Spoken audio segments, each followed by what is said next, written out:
Good evening, everyone, and welcome to the special meeting of the Santa Clara City Council and Stadium Authority Board. I'd like to call this meeting to order. Could you please stand for the Pledge of Allegiance and remain standing for our statement of values?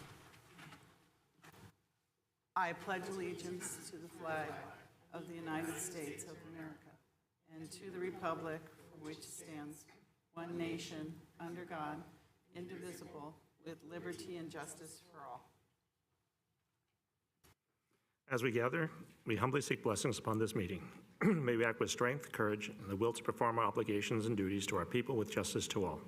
Let us seek wisdom so that we may act in the best interest of our people, our neighbors, and our country. All this we ask so that we may serve our community with fairness and respect, putting their needs before all. Thank you. Please be seated. City Clerk.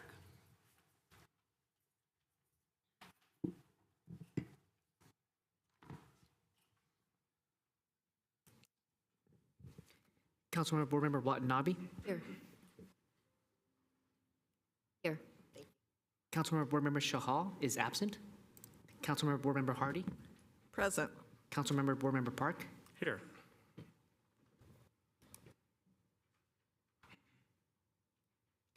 Kevin. Councilmember Board Member Jane. Here. Vice Mayor, Vice Chair Becker. Here. Mayor Chair Gilmore. Here. Is there a motion to excuse Councilmember Chahal? Motion to excuse Councilmember Chahal. I'll second that.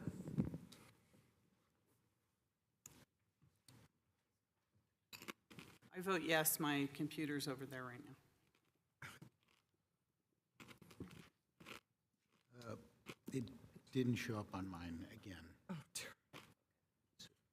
So we'll just, Because it's showing the request to speak. okay, we'll do roll I call vote yes.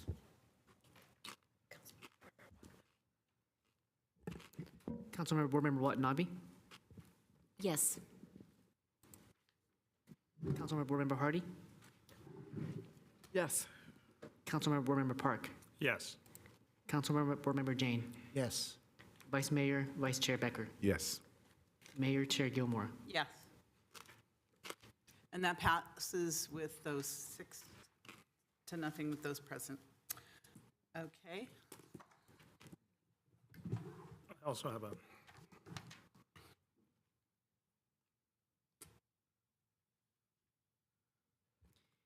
AB 23 announcement. Members of the Santa Clara Stadium Authority are entitled to receive $30 for each attended meeting. Statement of behavioral standards. The City of Santa Clara has adopted a code of ethics and values and behavioral standards for public meetings to promote and maintain the highest levels of conduct. This includes mutual respect, robust discussion, and allowing city business to be done in an efficient and consistent manner. Please note that, as the presiding officer, the mayor's chair's direction in matters of process and decorum shall be followed, and that use of the gavel indicates all conversations must conclude, and everyone in attendance should come to order and attention. Welcome, and thank you for your participation. Registered lobbyists.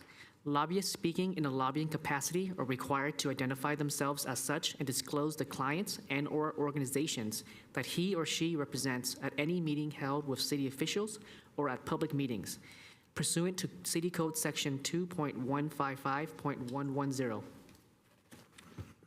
Mayor. I can't raise my hand yet, so I have a comment. You have what? I have an announcement. Okay, go ahead, please.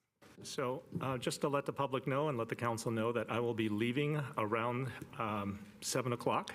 I have a family meeting that I must go to, so I will be out at 7. Okay, thank you.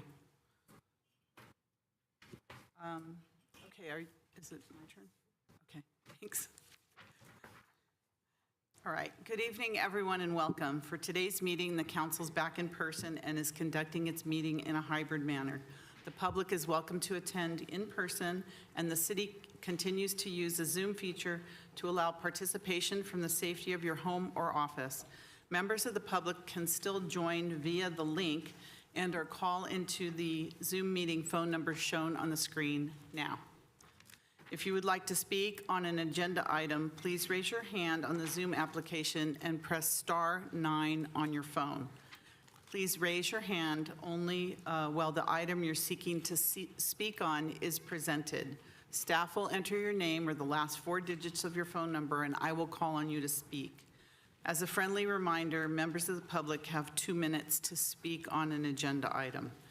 Prior to each agenda item, staff will lower your hand to make sure that members of the public are seeking to speak on the appropriate agenda item. So we'll move on to the council agenda now.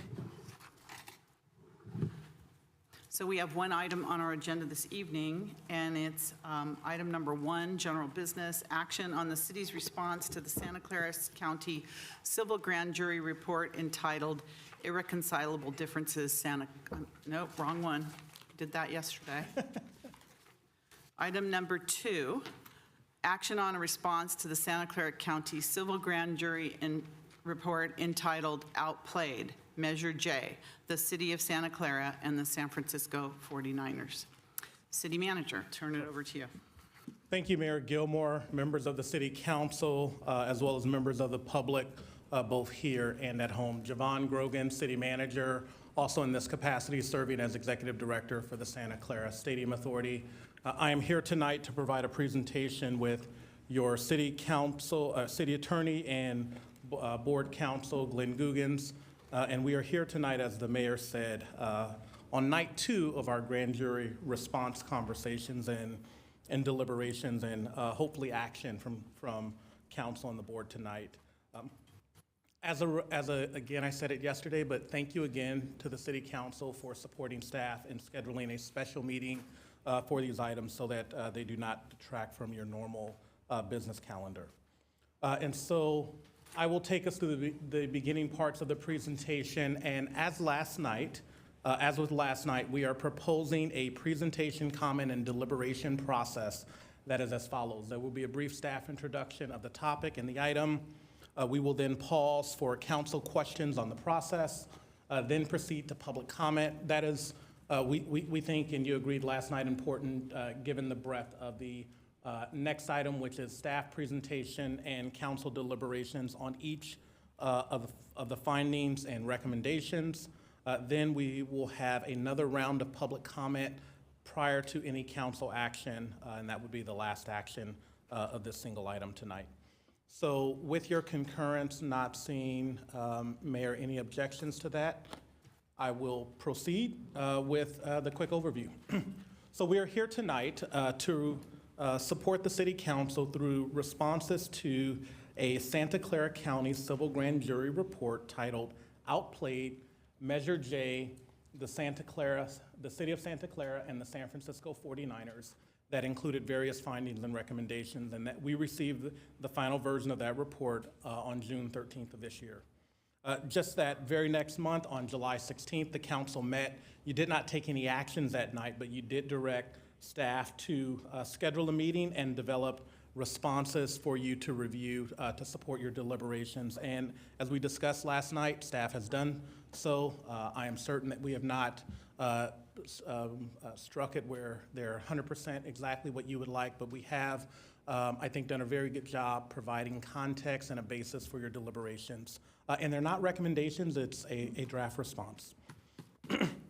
As per Penal Code Section 9337, a governing body, in this case the City of Santa Clara and the Stadium Authority, that have been the subject of a civil grand jury report are required to respond to each finding and recommendation within 90 days. And so we are doing that, and the response for this item is due on September 11th.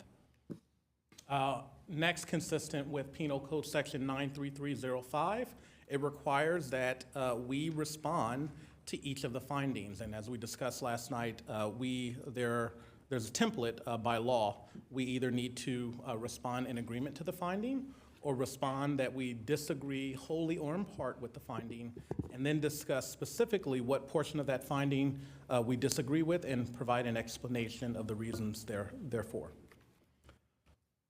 Next, with regard to recommendations made by the civil grand jury, another penal code section, just subsection B of that same number, requires that responding entities provide for a response to each recommendation, and there are 4 ways that we can respond to that.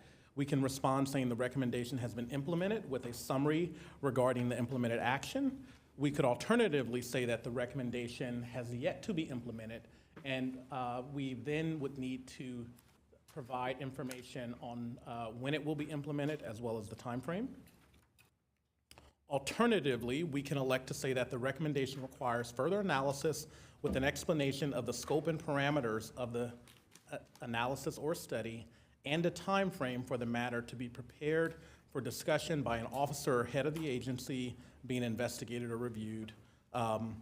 And if we do that, we need to pick a timeframe that cannot exceed 6 months from the date of publication of the grand jury report. And lastly, we can say that the recommendation would not be implemented. But in that case, we need to provide a reason why that is warranted and provide a very clear explanation. And so as we go through tonight, you will see that we have drafted responses for you. Next, just specifically to this grand jury report, again, the name is Outplayed, Measure J, the City of Santa Clara, and the San Francisco 49ers.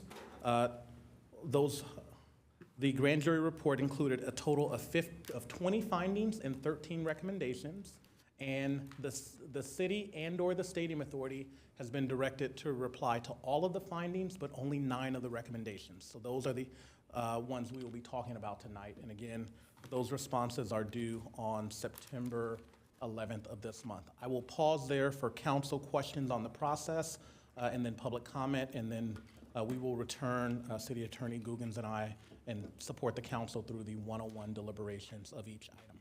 Thank you. Councilmember Hardy, you have a question? Yes, I do. I have a concern just because of the deadline, and we're down 1 council member at least, and it sounds like Councilmember Park will need to leave soon.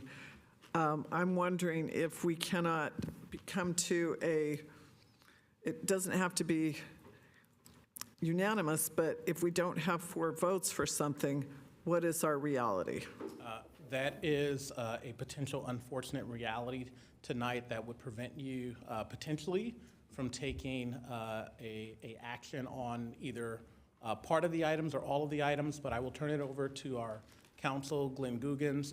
One option is that you cannot take action tonight and we can schedule action for another day. And I see Glenn Googins nodding, but I also see Councilmember Kevin Park raising his hand. So I'll turn it back over to the mayor to recognize. Councilmember Park? Councilmember. Because I'm not coming back another night. I'm here to discuss this tonight. So Councilmember Park? I can likely be back around the hour of 9:30. So if we can make it to 9:30, I think that yesterday's meeting ended around that time. I think that would be, I could do that. Otherwise, you're just going to have to put that there was no, that's assuming, there's a big assumption here that there's going to be a split, assuming you'll just have to tell the grand jury what the vote was and that there was no action because we can't, there's no time to come back. We set this time this evening. Madam Mayor, another option, appreciate the idea of either lack of desire or lack of availability for another special meeting, between, now and your next regular council meeting. Another option there might potentially be, because I do think it's important to have some, action taken if possible by the time period provided. But it would be possible to trail this item to your regular meeting on September, 10th and add it as an agenda item if it's just a question of completing Well, if that's the things. case, then take other items off the September 10th meeting to put this one on, because I don't want to go till 2, 3, 4 in the morning Yeah, but- talking about this. It's not fair, and that's not right. Yeah, I appreciate that. Just identifying that as a framework, option. I guess the other alternative would be, to the extent we're not complete or that would be difficult, I also could reach out to my counterpart at the grand jury to see if some reasonable extension, could be obtained. So I think there are options. I think the goal tonight is to get through as much, if not to completion, as possible, and then we'll have to cross those bridges, when we get there. Thank you, Madam Mayor. Let's move ahead, because Councilmember Jane. One option, I guess I prefer putting it on September 10th, but another option would be to have a break until 9:30.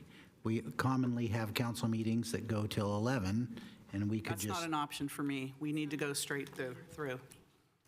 That's not an option.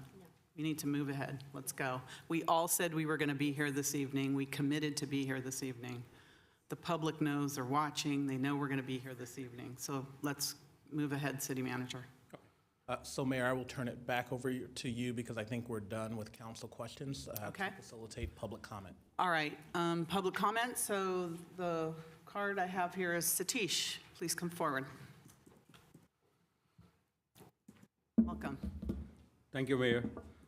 So 10 years post-opening, this report critically assesses the promises of Measure J and the contracts between the 49ers, the city, and the stadium authorities.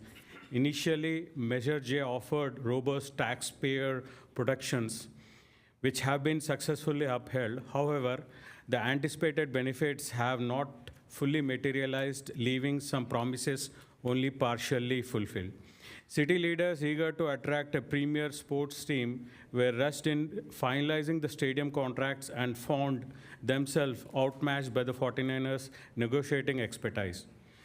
While the city and the stadium authority intended to secure favorable terms, the resulting agreements heavily favored the 49ers.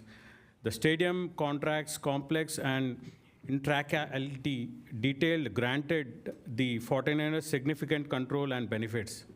The core issue has been an imbalance of the power favoring the 49ers. Despite this, the stadium authority has often failed to assert its limited rights effectively. The report highlights several findings criticizing the stadium authority's decisions over the past decade, with fewer recommendations available due to the difficulty in reversing these past decisions. Overall, the city and the stadium authority were outplayed in their dealings with the 49ers. Just to say that I've been, this is the cap I have, 49ers, and I have, personal sign of Roger Craig here, who has been going to be a future Hall of Fame and Super Bowl hero. And I've been, loyal 49ers fan, but not the 49ers owners. They're undermining city, they're undermining our resources, and they're taking undue, credit of what we are offering. Thank you so much, and I think we have to do deeper inspection and make a right decision, Thank you. choice. Thank you, Satish. Thank you. Michelle Ryan, is she here? Oh, online. Michelle? Michelle? I am trying. There you Can go. hear me now? Yes, we can hear you now. Go ahead, please. Just a moment. So generally, I urge you to accept the staff's response to the grand jury report. I'm very concerned about the secrecy and lack of transparency in this process. I understand that anyone can file a complaint with the grand jury, but I am disappointed that this issue was taken to the grand jury.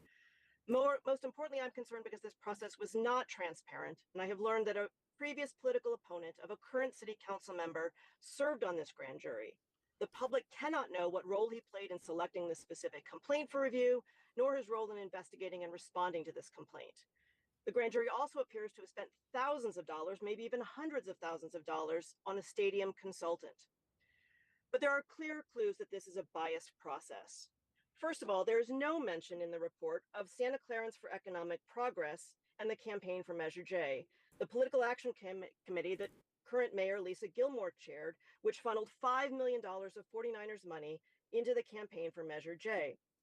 There's no mention of the role now Mayor Lisa Gilmore and now Councilmember Watanabe played in the campaign, including appearing in multiple advertisements for it. There's no mention of Councilmember Hardy and Jane's efforts to oppose Measure J. There's no mention of the then council member and now Mayor Lisa Gilmore's role in signing the terrible contract in 2011, which is the source of all of the stadium issues still today. There is no mention of then council member and now mayor's role in suing residents who collected enough signatures for a referendum on this terrible contract, thus preventing voters from weighing in on this deal. This process is, I am shocked at the political weaponization of a grand jury and the lack of accountability of certain people who need to take responsibility for the mess they've put Santa Clara in. And I thought it was interesting that the grand jury report also said that in the last 2 years, things have improved. Thank you. Do we have anyone else, City Clerk? Okay, City Manager, go ahead, please. Okay, thank you, Mayor. May we bring up the presentation? He's running. Multitasking. Okay, so as with last night, we will step through each finding and each recommendation, and staff is here to support the City Council through your deliberation, and we have provided a draft response. And before we begin, and finding one will be an example of this, in a number of cases, the civil grand jury has made a finding that is an interpretation.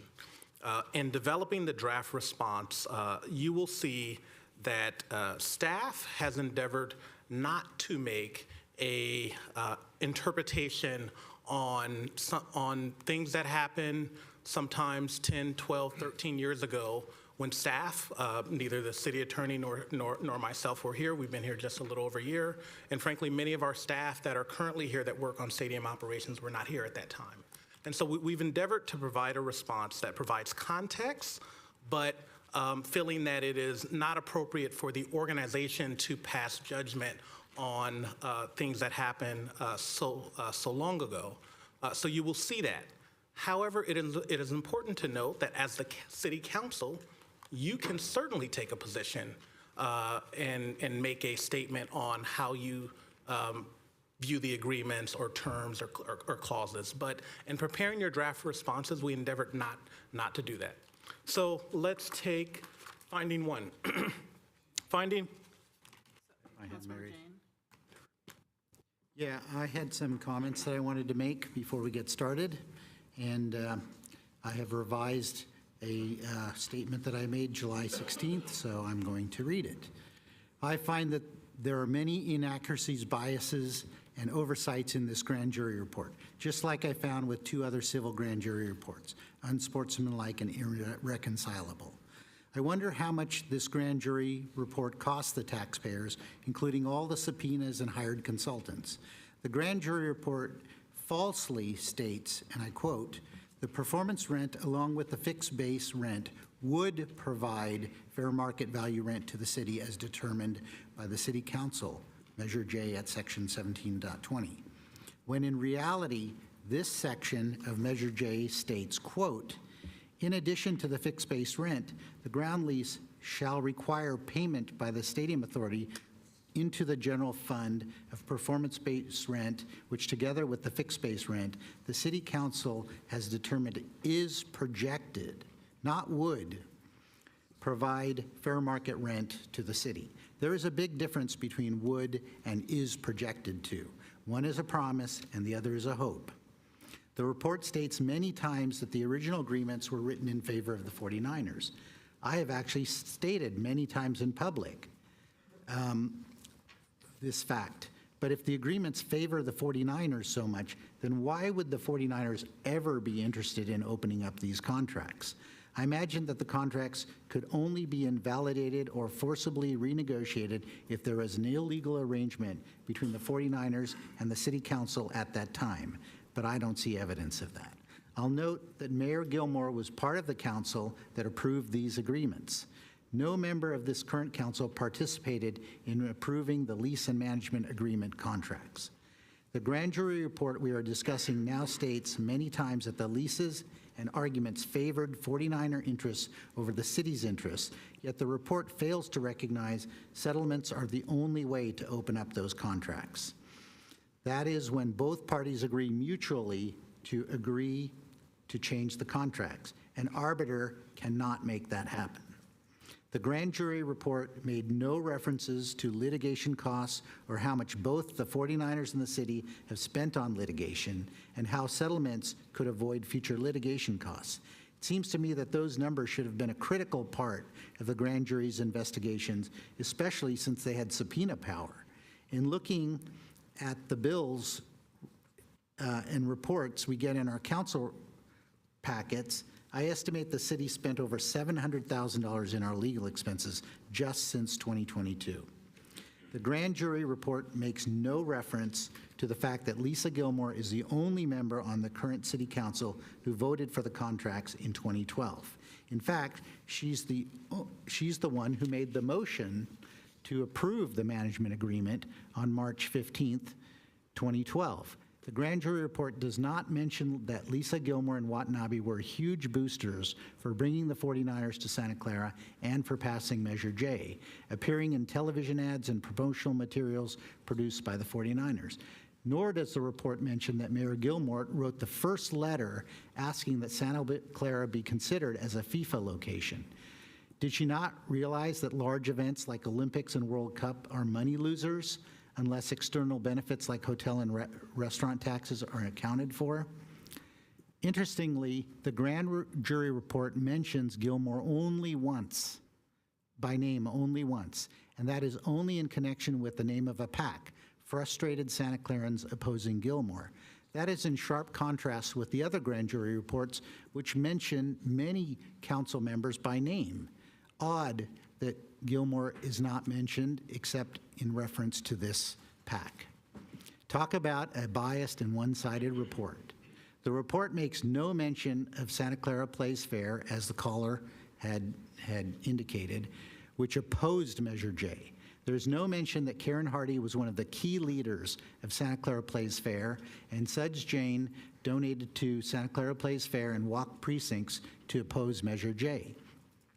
While the report mentions that the 49ers spent $4.5 million to pass Measure J, it fails to mention that the 49ers outspent Santa Clara Plays Fair on the order of 150 to 1 to get Measure J passed, and that Lisa Gilmore never objected to the disproportionate amount of money the 49ers spent then.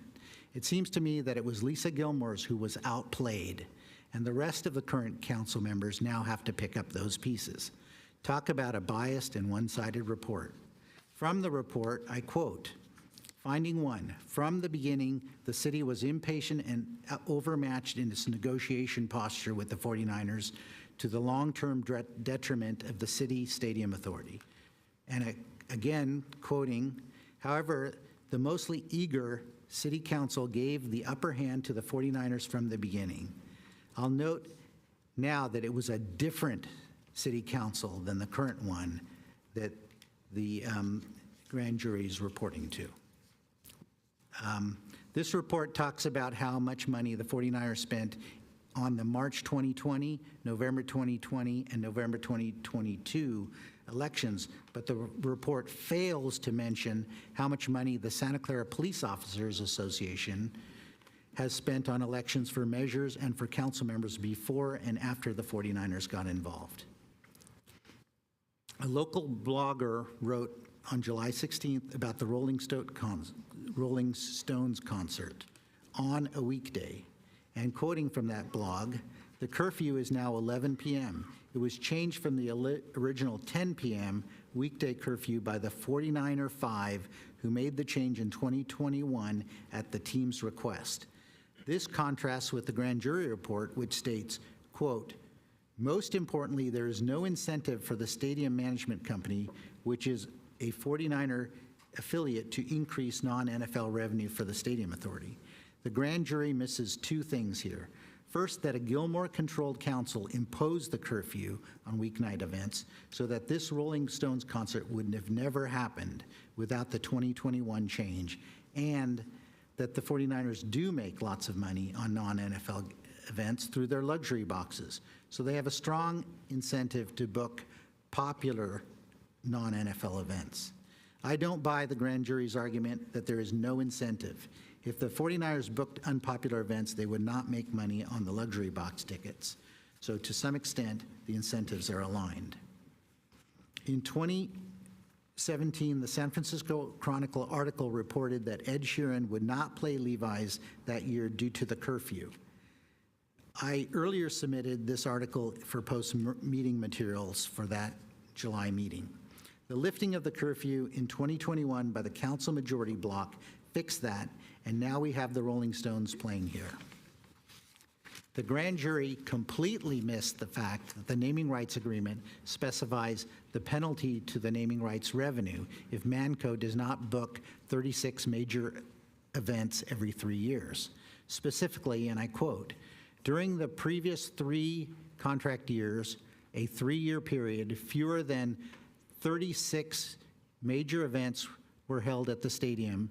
If during the previous 3 years, fewer than 36 major events were held at the stadium, then the naming rights sponsor shall receive a rights fee credit, that's Levi's, equal to the product of $15,000 multiplied by the difference between 36 and the number of major events. So the Manco would have to pay Levi's. I fail to understand how winning a lawsuit can be considered to be unfair. The report states, quote, they won a lawsuit, referring to the 49ers, they won a lawsuit to decrease their property tax bill to cover only the 6-month NFL season, to the detriment of the Santa Clara Unified School District. In my opinion, settlements might be considered unfair, but lawsuits are supposed to be the fairest outcome possible. What is wrong with filing a lawsuit over something the 49ers thought was unfair and then ultimately succeeded on winning? The court agreed. It is very odd that the grand jury could have gotten something so basic as this wrong. Do we expect our largest corporations to voluntarily pay more business license taxes because they make so much money? The report states, finally, by relinquishing its power to the 49ers over the last decade and by taking a passive role in its oversight duties, the board has undermined Stadium Authority staff. I find this statement to be a little strange given the fact that I have met with the 49ers dozens of times, hardly a passive role, as have many other council members. But Lisa Gilmore has not met with anyone from the 49ers since 2016, and Kathy Watanabe has not met with them since 2017. These 2 council members seem to be taking the most passive role in their oversight duties out of all the council members, since they certainly don't participate in any arbitration hearings or court proceedings either. Note that negotiations with the 49ers occurred between the 49ers and staff rather than council members. I actually complained to the 49ers that the ticket surcharge for the Elton John concert was more than $4 and asked why. Settlement of legal issues always begin with staff recommendations, so I don't understand how council members could have undermined staff. The report quotes John Vrooman, a sports economist at Vanderbilt University, and I quote, using a tax-exempt public authority to sell personal seat licenses and sponsorships allows the teams to avoid many taxes on those sales, driving them tens, perhaps hundreds of millions of dollars, Vrooman said. What the grand jury report misses in this statement is the fact that seat builder revenues go to the stadium authority and not to the team. It's the seat builder licenses that are primarily responsible for reducing the stadium authority's debt from $653 million to $230 million in only 9 years. On page 15 of the report, the grand jury does acknowledge that the Stadium Authority would receive revenues from, and I quote, SBL sales, financing, and transfer revenue, excluding what would be needed to pay the initial development costs of the stadium. Remember, the Stadium Authority owns the stadium, and so owns the debt. Any tax exemptions or reductions on seat licenses would benefit the city. The investigation failed to uncover a leak. Can I ask you how much longer this is? We need to Not get to long, the... not long. The investigation failed to uncover the leak by the city of Santa Clara of Taylor Swift's compensation in 2018, after which she vowed that she would never play Levi's Stadium again. See the letter that I submitted on July 16th in post-meeting materials. There have been many leaks of confidential information in Santa Clara, which is why FIFA has asked Santa Clara members to sign NDAs. The investigation mentions redacted FIFA documents, fails to report that Kathy Watanabe and Lisa Gilmore refused to sign the NDAs and are therefore unable to view unredacted documents. From the San Francisco Silicon Valley Business Journal on September 1st, 2022, regarding the settlement for the shared stadium expenses and management agreement, Under the agreement announced Wednesday, the 49ers will pay around $4.3 million to the city, either directly to Santa Clara's general fund or via disbursements from the Santa Clara Stadium Authority's discretionary fund. That total is more than $1 million higher than what the 49ers had previously offered. So the city actually negotiated higher than what the 49ers had offered. So we didn't just cave in and blindly accept. The May 2024 settlement opened up those leases and agreements, which the grand jury seems to indicate favored the 49ers. It increased the public safety threshold to $360,000 with a 4% escalator.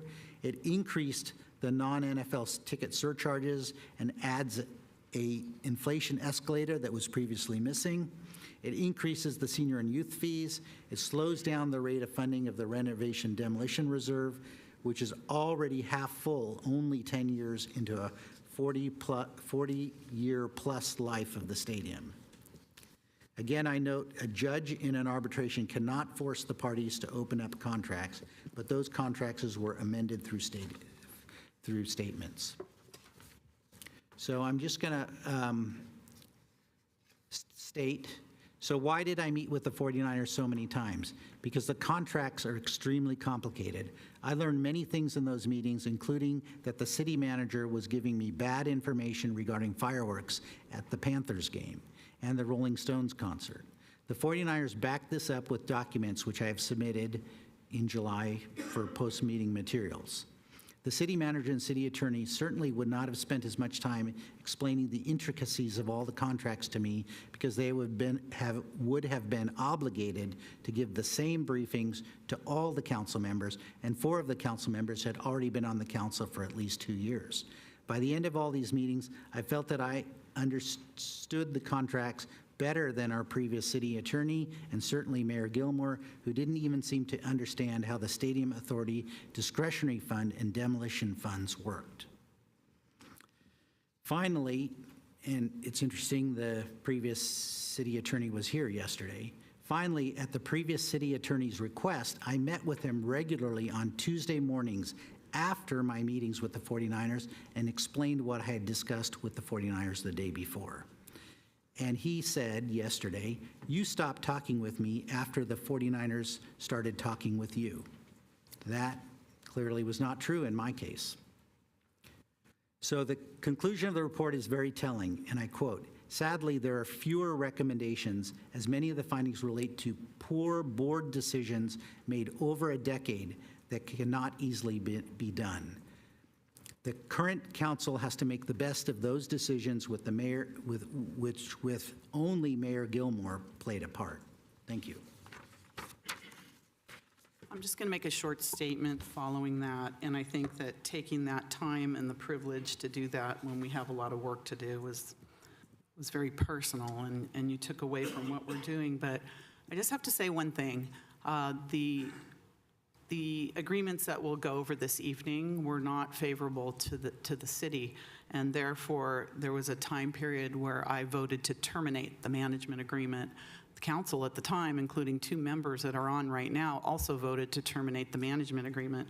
But this council majority went into closed session and did a settlement agreement and reinstated that management agreement. And if all these documents were so terrible, that was the time to go and renegotiate a settlement agreement, a management agreement that would have been beneficial for the city, but they didn't. And lo and behold, right after that, millions of dollars went into campaign accounts for these council members.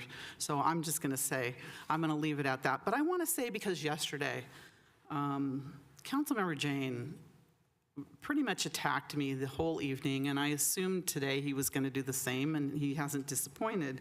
But I just want to say I'm not going to engage with Councilmember Jane, who consistently spreads falsehoods, fabrications, baseless statements, and distortions, as it distracts from our responsibility to serve the community with integrity and focus.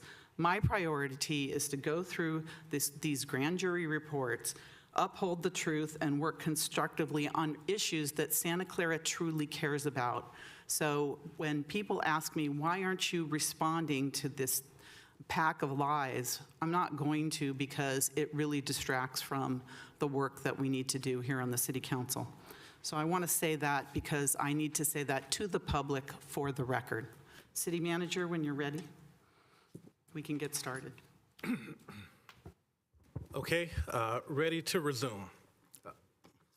Again, staff is here to support the City Council, also sitting as the Stadium Authority Board, through responses to the grand jury report entitled Outplayed Measure J, the City of Santa Clara, and the San Francisco 49ers.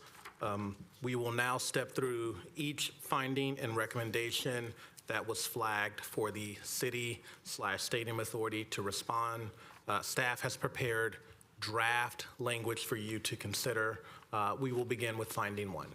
Finding one from the grand jury report says as follows: from the beginning, the city was impatient and overmatched in its negotiation posture with the 49ers to the long-term detriment of the city/stadium authority. Draft response for you to consider is fairly long, and it fits with the general framework that I described earlier. The city/stadium authority disagrees with this finding. Both the 49ers and the city and stadium authority engaged highly qualified professionals to assist with negotiations for the development and operations of the stadium.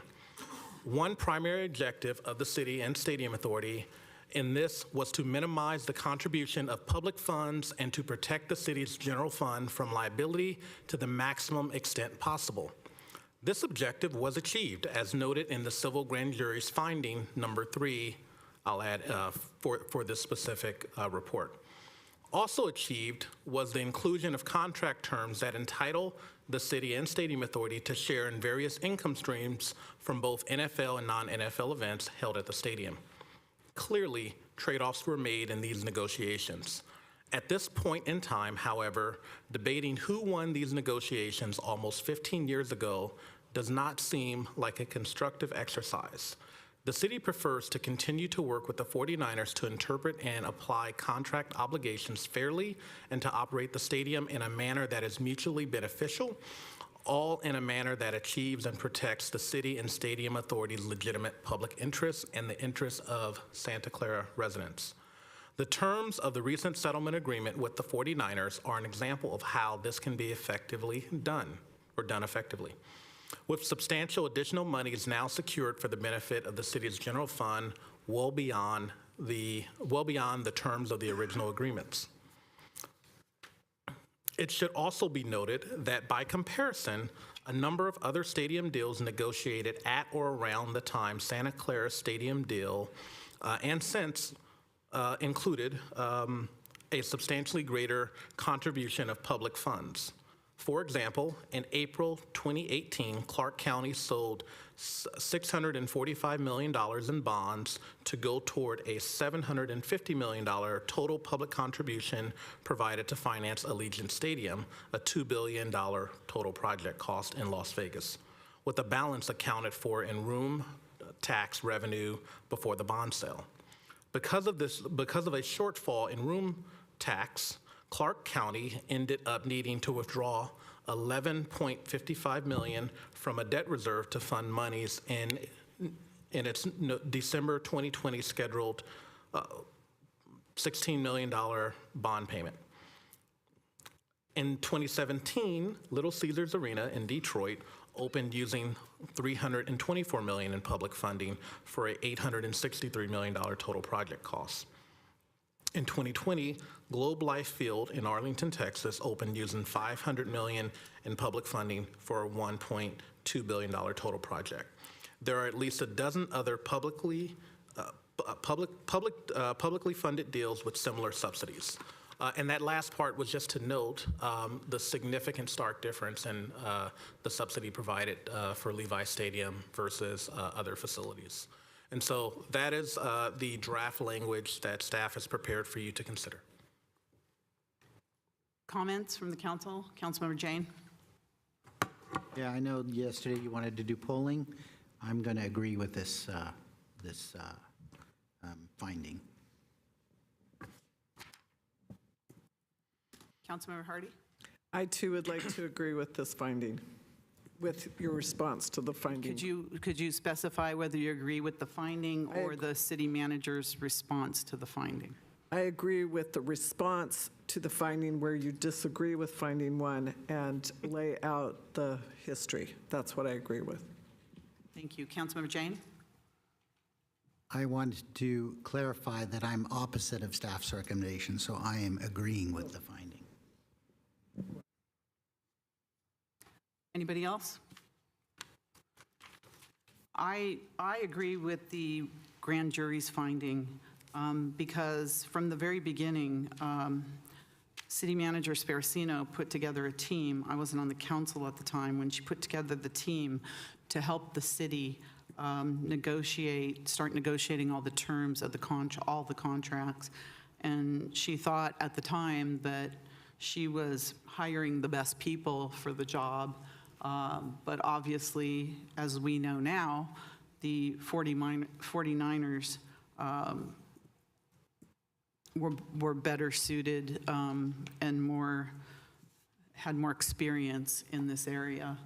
And I can clearly say, after I did get on the council and worked with the advisors that our city manager had hired, that we were clearly outmatched at the time, clearly. So I agree with the grand jury's finding, not this draft response. There's a lot in here that I don't agree with. Vice Mayor Becker. Thank you, Mayor. So the finding, I heard just a moment ago what Councilmember Jane was talking about and Councilmember Hardy, but finding one, I agree with what they say in the finding. I don't think we were overmatched. I think we were just impatient. However, I do see that in some terms, and I look at other stadium agreements around the country, we have one of the best ones that we ever got, working with an NFL franchise. And I think even NFL owner, or whatever his name is, I forget his name, it's on the tip of my tongue, but I remember he said it was one of the best deals that this could happen with. So I see the meaning in finding one, and I understand some of the sentiment, but I do like what staff is responding with in finding one, that it disagrees with this finding. And I see that the staff does explain a lot of this because, I've heard it from two sides in the city whenever I've gone and meet with residents, is the 49ers had better attorneys than we did. Then I hear that the city was outmatched or it was impatient, stuff like that. But at the same time, I hear from people saying how proud they are having it here. So it's a mixed bag, but I think in the end, staff's response, draft response in finding one is appropriate because it's honest and it's straightforward. And, I think, in some ways it's a tale of two cities. There's an old council, and then there's a new council. And I think, I don't think it was looking at how the politics of it is today, yeah, maybe it was a bad idea. If we could have taken away those politics, I think it's working. But looking back, I don't think any of those people made poor decisions. I think they made the decisions that they felt were appropriate at the time. And, sometimes in history, we look back at different perspectives.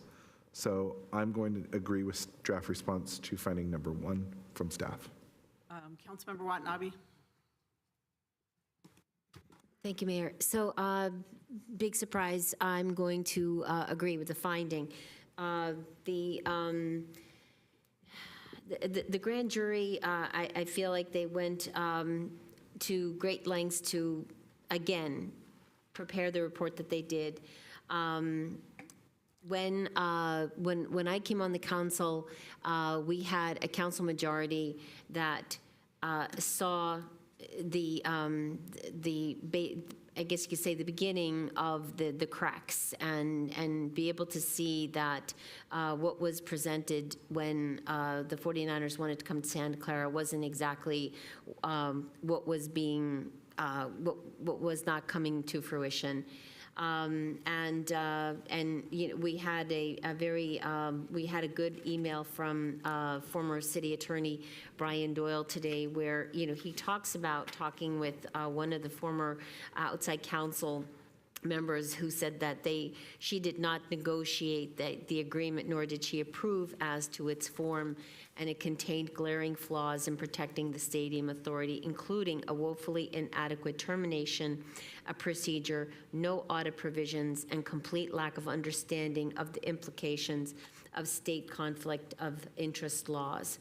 And actually, as a result of some of these observations that were started to come to fruition, the mayor had the wherewithal to go forward and create an audit review committee, an outside audit review committee, to start looking at these documents and find out what exactly was happening, why there were discrepancies in blatant discrepancies in what was promised to the city and what was actually coming to fruition.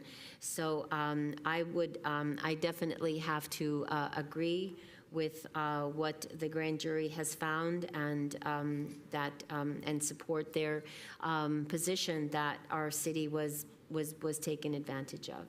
Thank you. Okay. Anybody else?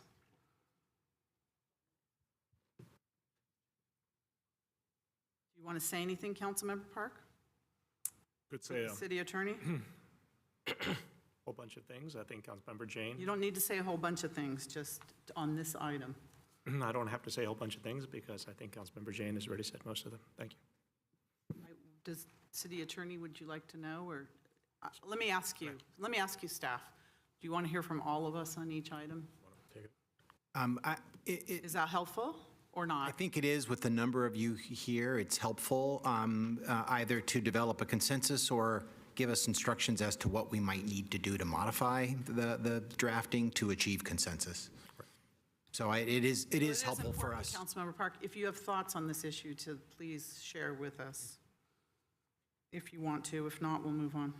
I think staff has come up with a fine response. Thank you. Sure. Okay, that's Okay. good. Thank you. Mayor, so with that, what we've heard is essentially 3 in agreement with the staff draft and 3 not in agreement with the staff draft. In the interest of arriving at a potential compromise, the city attorney and I have conferred and have a suggestion. So would the council be okay with a response that agrees with the grand jury's finding, noting, as the grand jury noted, that certain objectives like protection of the general fund were achieved? However, there were other things included in the agreement that were not advantageous to the city. Well, I have to say protection of the general fund was not achieved, but, so no, I don't agree with that.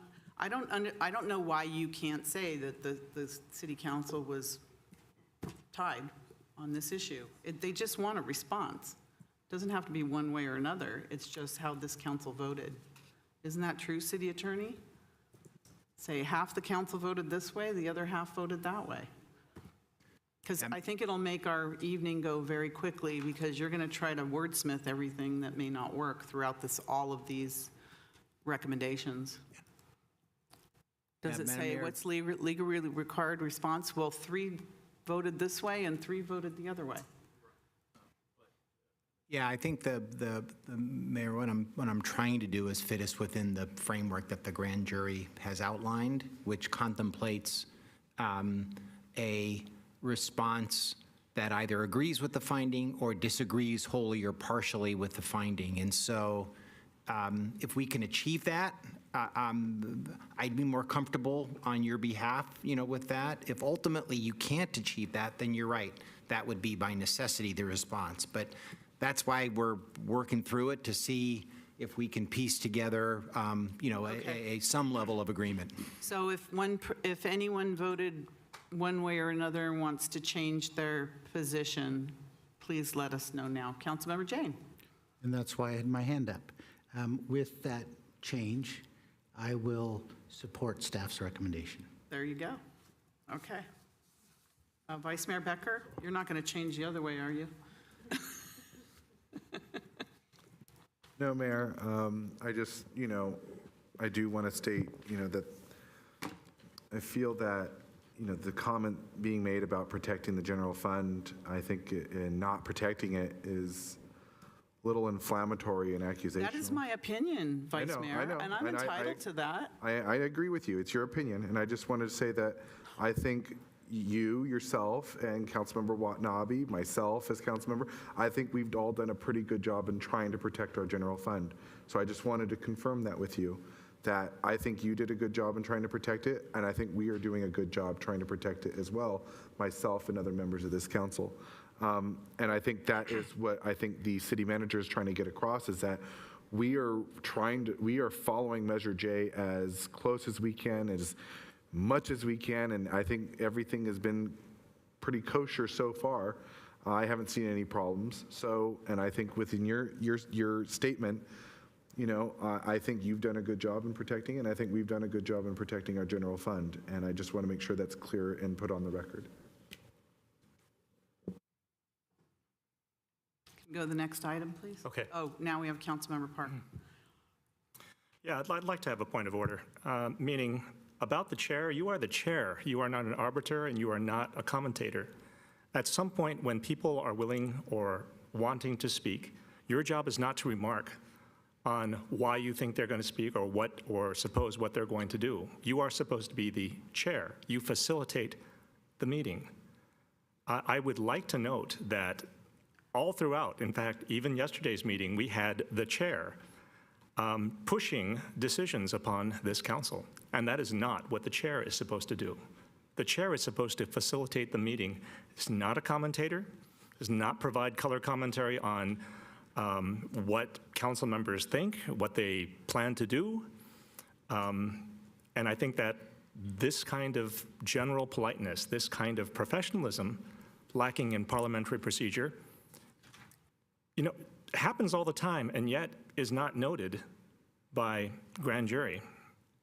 And I just want to make that for the record. You are the chair. Your job is to facilitate the meeting. Your job is not to commentate on what people think, on what people do, and your job is not to arbitrate and try to provide solutions for the council when they are trying to speak.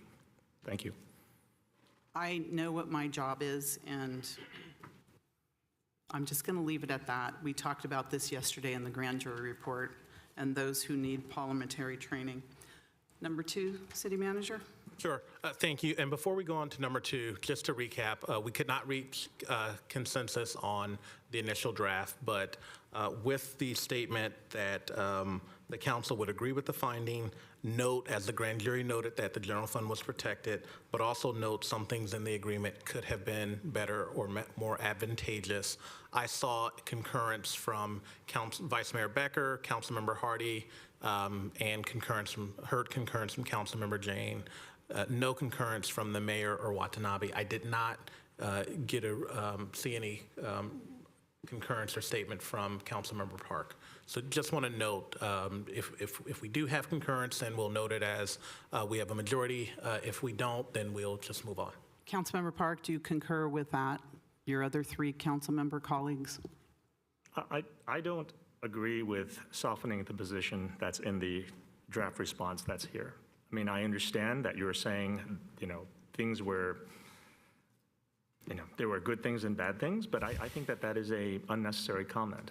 I also feel that when you state the protections for general fund, I think that's a very strong statement to make, and I would agree with having protections for general fund in there. I heard the mayor, the chair, say that she would not agree with the findings, that she would not agree with that. Protecting the general fund was not achieved in her opinion, and therefore she would not agree with that. And if that's the case, it seems like we're at an impasse regardless of the changes that you've suggested. Okay. Wanted to clarify that. City Attorney. I've put that in a very special category for revisiting. I think we should move on. Thanks, Madam Mayor.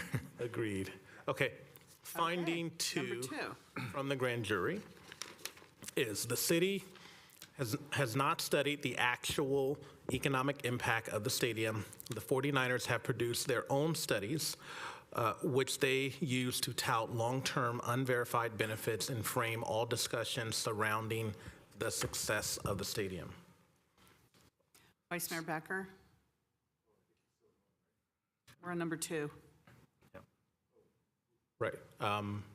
Mayor, should I continue reading? Yeah, I was going to speak as soon as you were done with your presentation, so go for it. So, City Manager. continuing, staff has again prepared a draft response. This is a fairly lengthy one, but it says the City and Stadium Authority agrees that it has not conducted a comprehensive study of the full direct and indirect economic impact of the stadium.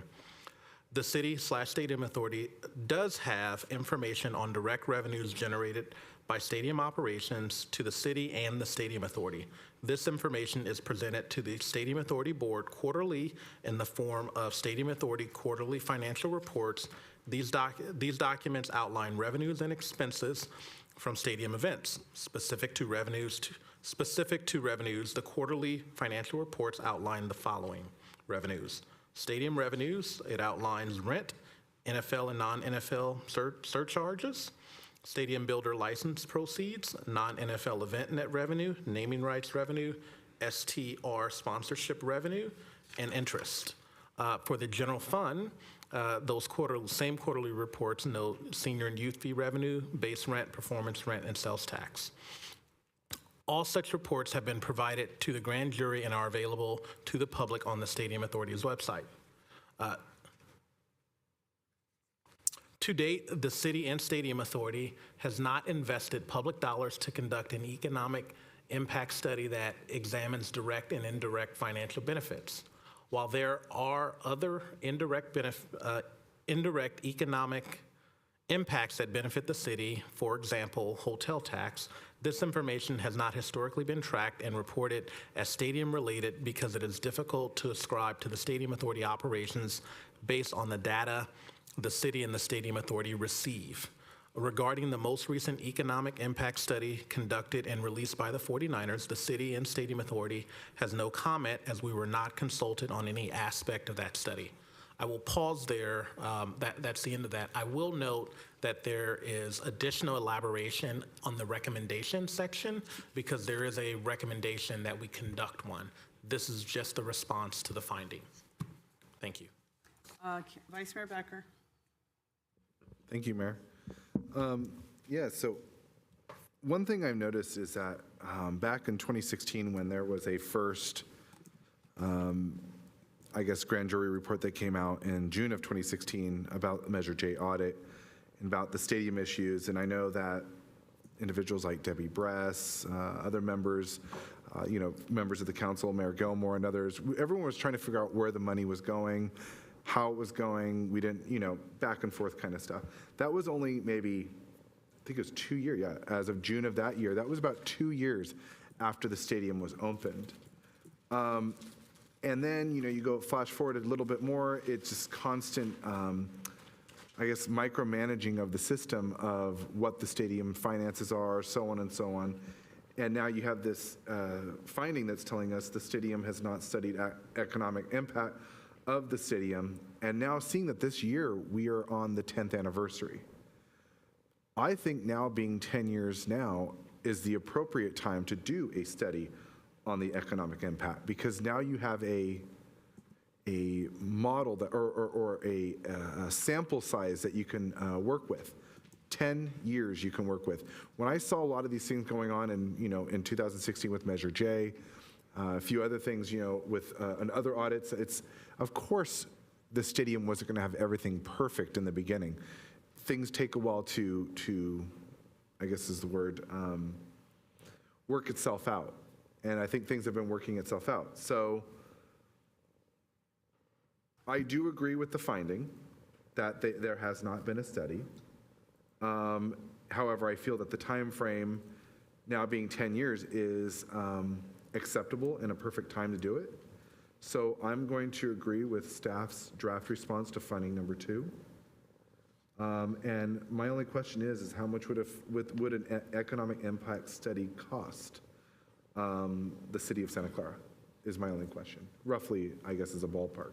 The city manager, I don't think your draft response says that you are recommending a study. Right. So can you please explain that to him?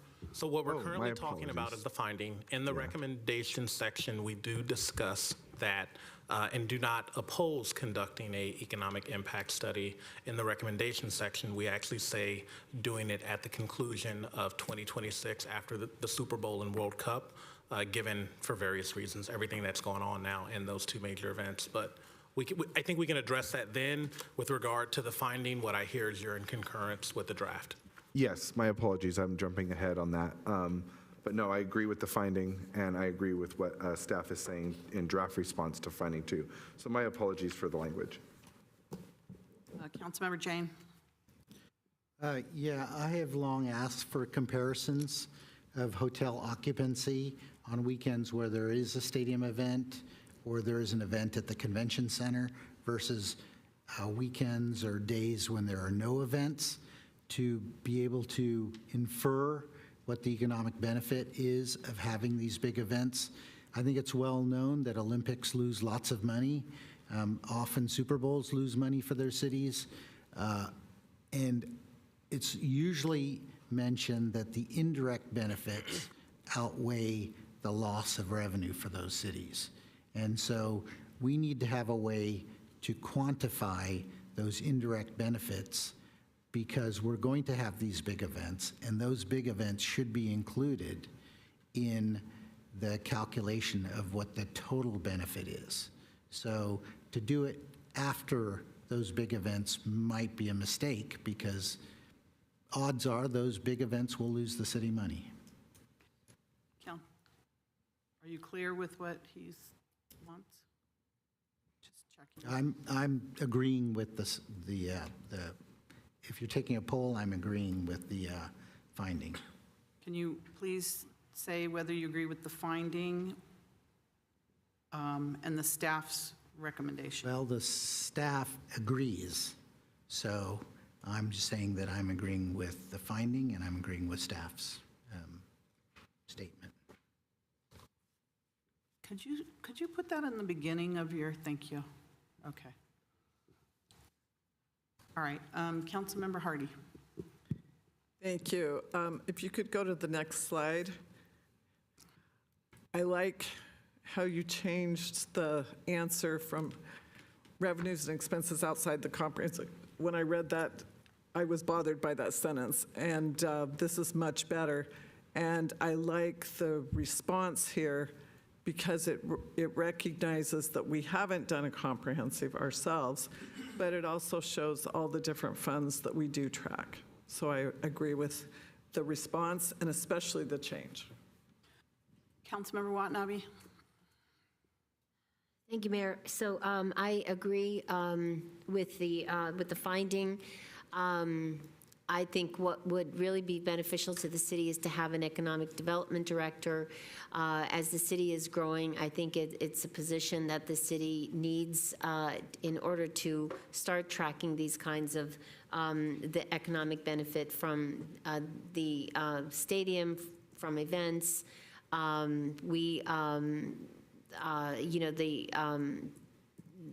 The deep pockets at Levi's, definitely give them the advantage that they can basically create whatever report they want to create and send it out to the public when it's advantageous to them. But as a city and as a stadium authority, I think having a position of an economic development director is something that the city should definitely look into. Thank you.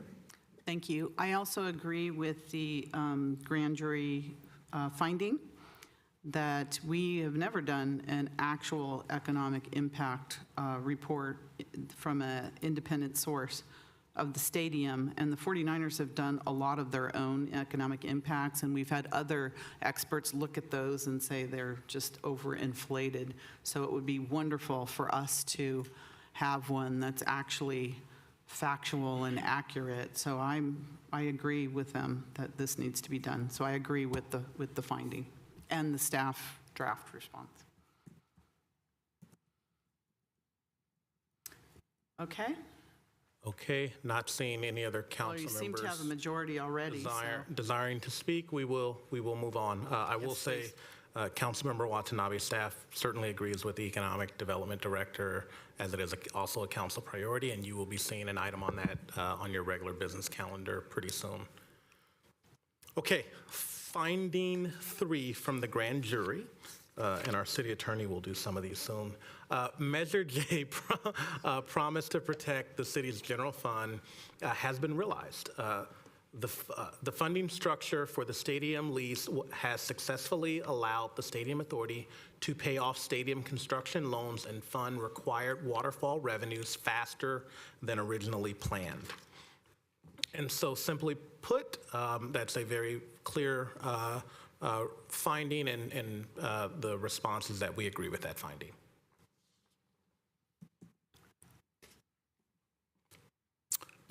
Back to you, Mayor, to facilitate council deliberation. Yeah, I got that. Thanks. Councilmember Jane.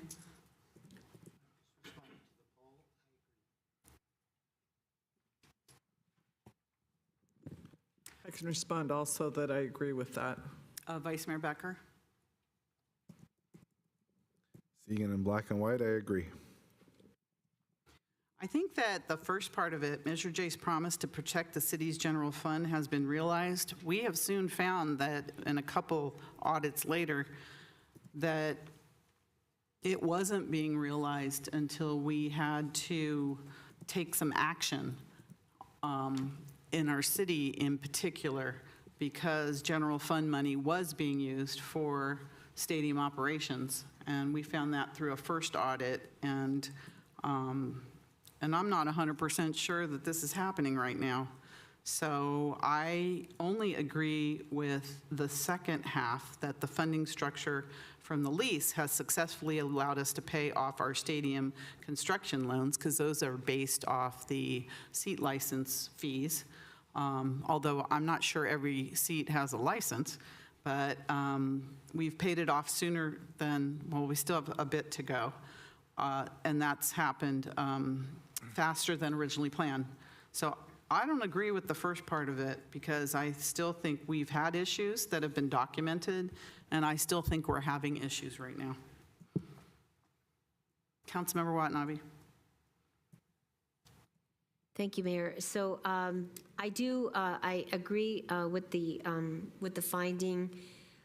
However, as come out in the most in settlement discussions, and these were public conversations regarding the waterfall reserves, and it was found that the waterfall was definitely paying off or actually adding to certain funds like the demolition fund at a higher rate than what was anticipated. And frankly, as a result, those reserves could be applied to the city's general fund, or be split a little bit differently because of the fact that it was being they were growing a lot faster than anticipated. So I would have to say, yes, I agree. However, there are, as a result of the most recent settlement agreement, we did find that there were monies that probably could have helped benefit the general fund a lot more as a result of how the contracts were structured. Thank you.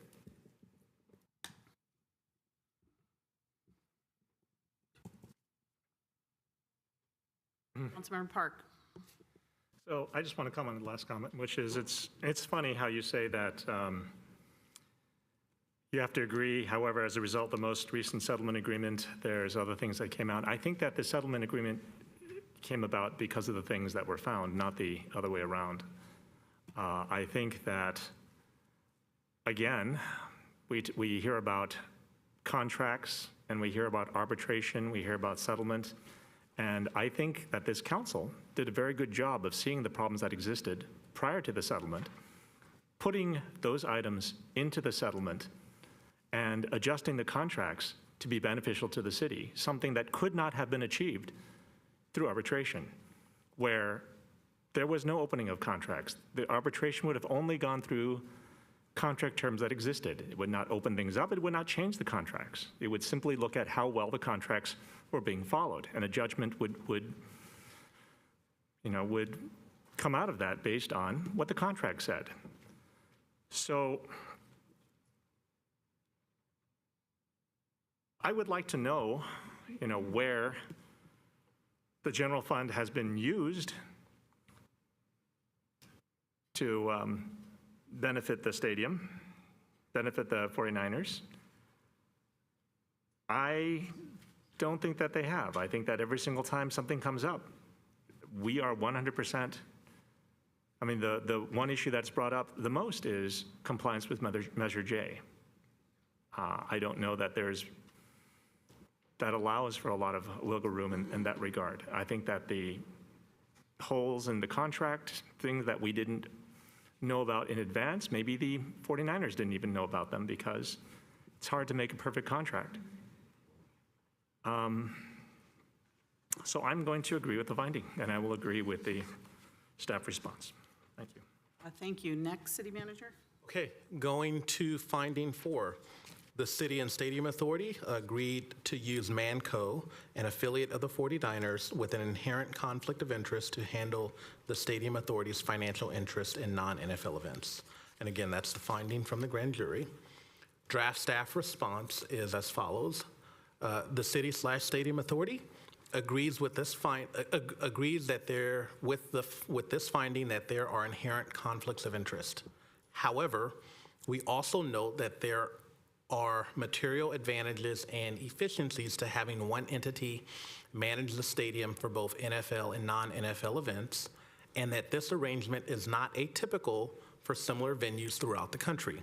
Of course, care must be taken to provide proper oversight and accountability where such arrangements exist. The City and Stadium Authority is committed to provide such oversight with critical self-assessment and improvements where needed going forward. Councilmember Jane. Yes, I wanted to point out that the management agreement was approved in 2012. Mayor Gilmore, council member at the time, she made the motion to approve this management agreement that allowed the 49ers to manage the stadium. So that was there from the beginning in that management contract, and I'm sure she knew what she was doing. So how do you please Agree. tell us? I agree with the finding, and I agree with the staff's response. Thank you. Councilmember Watanabe. Thank you, Mayor. So I agree with this finding. However, the response I totally disagree with. I mean, big time. And the comment that was just made regarding the mayor, and it's incredible how this comment just keeps coming up about how she signed this agreement. She knew what she was getting into. No, she didn't agree to corruption. None of us agreed to corruption. We didn't agree to wage theft. We didn't agree to improper living wage to the workers that were out at the stadium. Those things were not agreed to.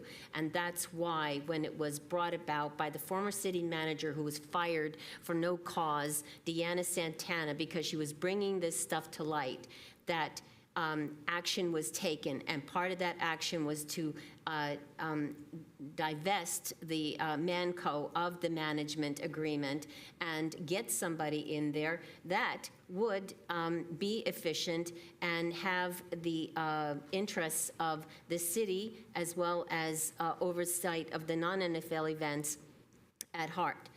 But that was not being done, and it was found out, and that was why the management agreement, it was voted on by a majority of the council at that time to take away the management agreement. But this current administration agreed to give it back to them, and we are now back at square one. So I definitely do not agree with the response nor or the recommendation. Thank you. Vice Mayor Becker. I'm going to say that I agree to finding, and I agree to draft response to finding 4. And I think that, there have been major conflicts of interest across the board, including on the city council. Councilmember Hardy. I like staff's response because it does point out the inherent problem and conflicts and acknowledges that. We're not the only ones that have done that. And talking about the proper care and trying to make certain we have oversight, I think is something we all need to be vigilant about. Thank you. Councilmember Park? So I guess I want to ask City Manager, are we on finding 4, the draft response that's up on the screen right now? I'm listening to Councilmember Watanabe's response, which is she agrees with the finding, but the response totally to agree with, big time. She did not agree to corruption, wage theft, and proper living wage. Those things were not agreed to. Attorney fired, no cause, Santana, when they were bringing things in the light. And I'm struggling because the draft response in front of me, and maybe the problem is there's a difference between what I'm reading and what's on screen, but it says the City Stadium Authority agrees with this finding that there are inherent conflicts of interest. However, also notes that there are material advantages and efficiencies to having one entity manage the stadium for both NFL and non-NFL events, and that this arrangement is not atypical for similar venues throughout the country. Of course, care must be taken to provide proper oversight and accountability where such an arrangement exists, and City Stadium Authority is committed to provide such oversight with critical self-assessment and improvements where needed going forward. Is that the response that Councilmember Watanabe also responded to? Because I don't Councilmember see Park, any of this. Just point of order here. Please answer for yourself, not Councilmember Watanabe. She gave her opinion, and so we want to hear your opinion, not what you think about her opinion. Understood. I think it'll go and a I'm lot trying to- faster if And we I'm do it trying that to way. achieve where we are because Councilmember Watanabe's response threw me off quite a bit. So I will therefore ignore the response I heard previously and agree to draft response for finding number 4. Thank you. Thank you. I think it's important for everyone to give their opinion, not what their opinion is of other people on this council, but what is their opinion about the finding, I was just trying to establish that we were talking about the same thing. so Thank that you. our city attorney and city manager can document it. Thank you. That's what I So was trying I'm to going to do. say that I agree with the finding of the grand jury, but I have to say I don't agree with the draft response from the city staff, because when we did find out, and it was fairly quickly, that there was problems with the management agreement and that it was a mistake to have the 49ers manage themselves in the stadium, when we found out about the wage theft, the conflicts of interest of the stadium managers, no bid contracts, money-losing events, and there was a whole list of things, our council voted to terminate the management agreement because of all the violations of the management agreement. It was this council that reinstated the management agreement and forgave all of the things that had happened, and gave all the total control back to Manco to manage and out of the hands of the Stadium Authority and the City Council. So we did have it. We did see that there was major issues and major problems. We terminated it, but it was reinstated. So yes, there's a problem with it. It's worse now than it ever was before. So I agree with the grand jury finding. It's 100% true, but I don't agree with the staff response. So do you have that? Yes, noted for an agreement with the staff draft response and to an agreement with the grand jury finding, but not the language in the draft response. Councilmember Parker, is that for, did you leave your light on? No. After your response, now I'm No, unsure again, where we are please, again because we don't again, need I you don't to think- respond to everyone's response. I'm not trying to respond. We just are I'm interested I'm in your trying- response. I'm trying to be sure that the response that I gave was still appropriate and it was still on item for finding 4. Yes. Yes, thank you. Okay, now moving to finding 5 from the grand jury, which states the city stadium authority failed to ensure that the management agreement included a fair termination clause. Draft response is the city stadium authority is unable to definitively agree or disagree with this finding due to a lack of a clear definition of what would constitute a fair termination clause. Further, as pointed out in the city's response to finding 1 above, debating the fairness of contract terms negotiated years ago does not seem like a useful exercise today. Current professional staff and outside legal counsel were not involved in the negotiations of such provisions. However, as is typical for such negotiations, one would expect that the professional staff involved at that time, at the time, negotiated the terms for the management agreement termination language with substantial interest and effort, with typical trade-offs between the parties occurring based on competing interests and objectives before agreement was reached on final terms and on final language and terms. So, council deliberations. I guess I'll start with this one. I agree with the grand jury finding. The management agreement termination clause is very, it's challenging, and you have to reach a very high bar to terminate, which is not very typical in other agreements. Usually, if your manager continually books money-losing events and doesn't perform, that's enough to terminate. But this management agreement had all sorts of issues that had to be met, and we did meet it, and we did meet those issues, and we were on the termination track. We were, in fact, weeks from going to court to start the termination, and this council stopped it. But we did meet that high bar because of the wage theft and the no transparency and money-losing events, and the conflicts of interest of the actual managers. There was a list of things that we met, and we were ready to, it's a high bar, but I believe it could have been better and easier for the Stadium Authority to terminate based on, just 1 or 2 of those things. So it is, I do agree with the grand jury's finding. I could say that I agree with the staff's draft response. I don't 100% agree with it because I don't know what the trade-offs were between the parties.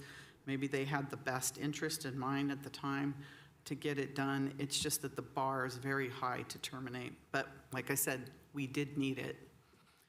Councilmember Watanabe? Thank you, Mayor. So I guess I could give my same response as I did to the previous finding, but I do agree with the grand jury finding, and but I disagree. I disagree with the draft response.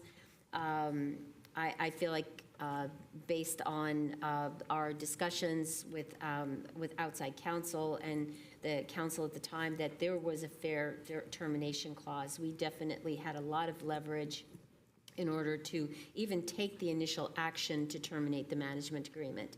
And it was just unfortunate that the pandemic occurred, and it actually held up the ability to be able to work through the management agreement and making some changes, some important changes that were necessary. And as a result, we did lose some of the leverage as a result of the delay. However, again, this current council basically gave away the leverage that we did have and the ability to reopen the contracts and make some changes that would have made it a much stronger and better management agreement that also included a better termination clause. So again, I agree with the finding, but I disagree with the draft response. Thank you. Thank you. Councilmember Hardy? It's unfortunate they use the word fair. I would agree with your assessment. I tell my students and my own children, fair is a 4-letter F word. So saying a fair termination clause is to water that down immediately. if you say the stadium authority is unable to definitively agree or disagree, because if the finding would have been the stadium authority failed to ensure that the management agreement included a reasonable termination clause, that might have made sense. But the reality is, saying it was a high bar and saying that we met it is to pull out a crystal ball and know exactly what a judge or a jury was going to do, which is absolutely impossible.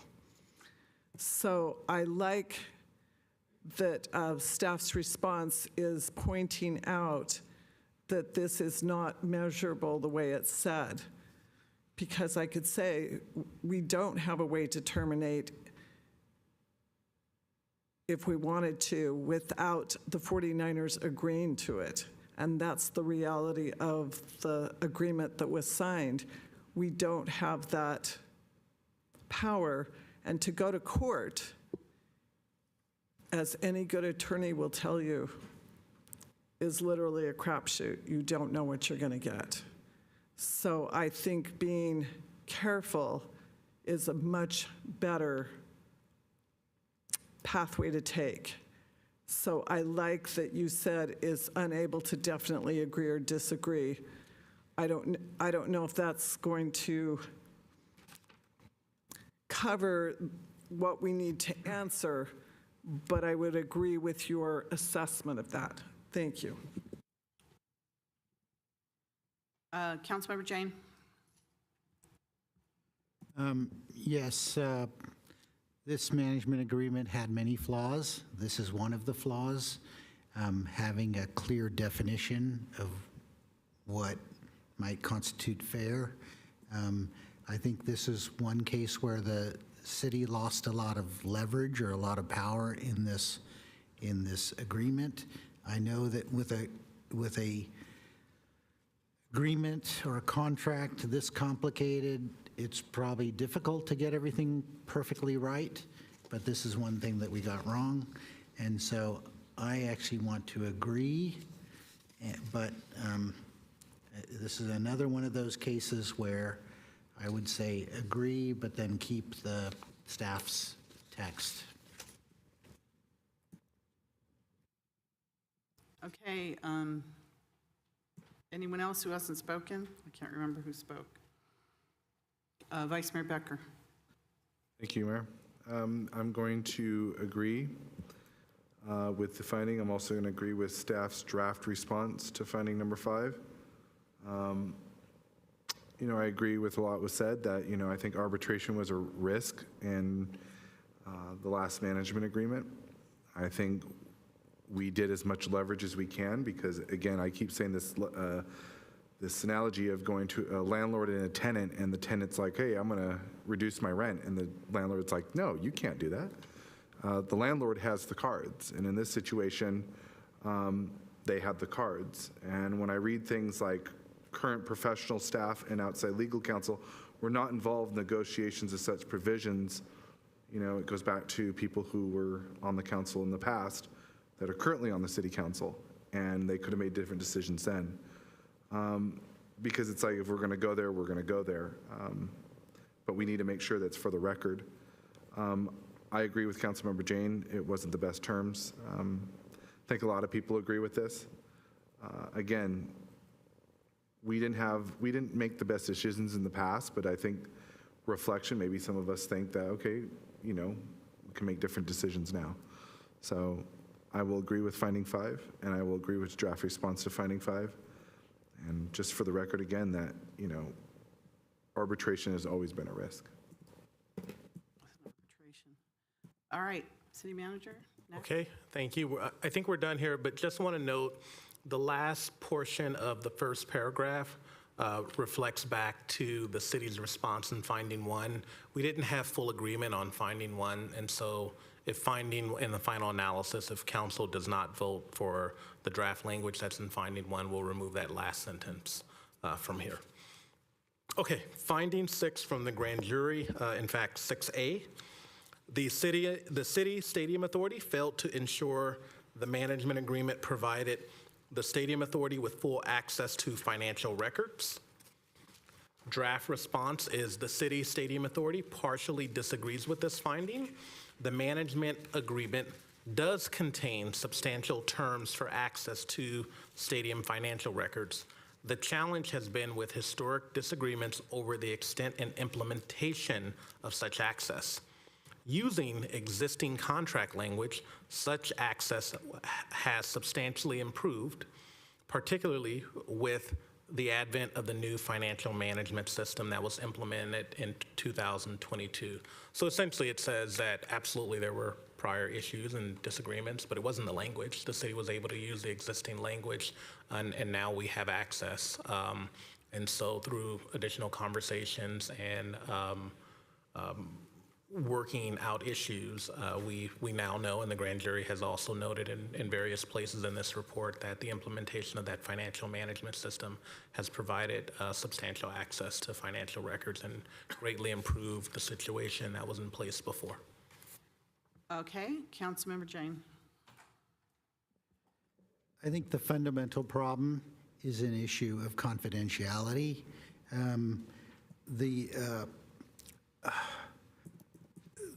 The compensation to Taylor Swift was leaked somehow and made public, and then Taylor Swift said she would never play Santa Clara again.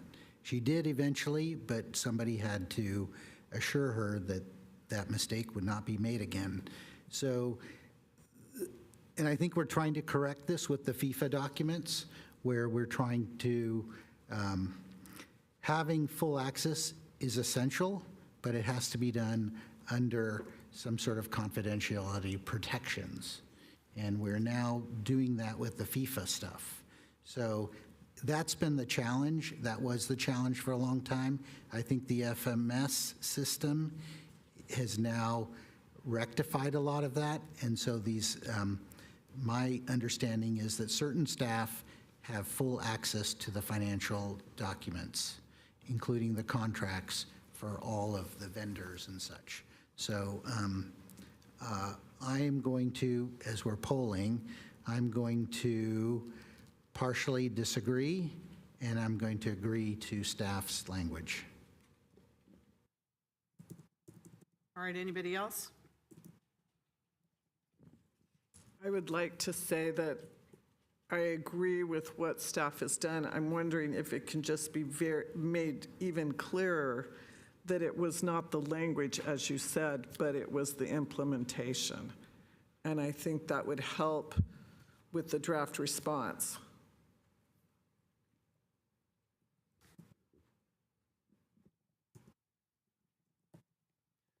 I believe the, Councilmember Watanabe.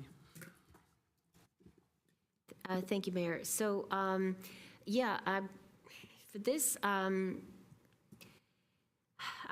actually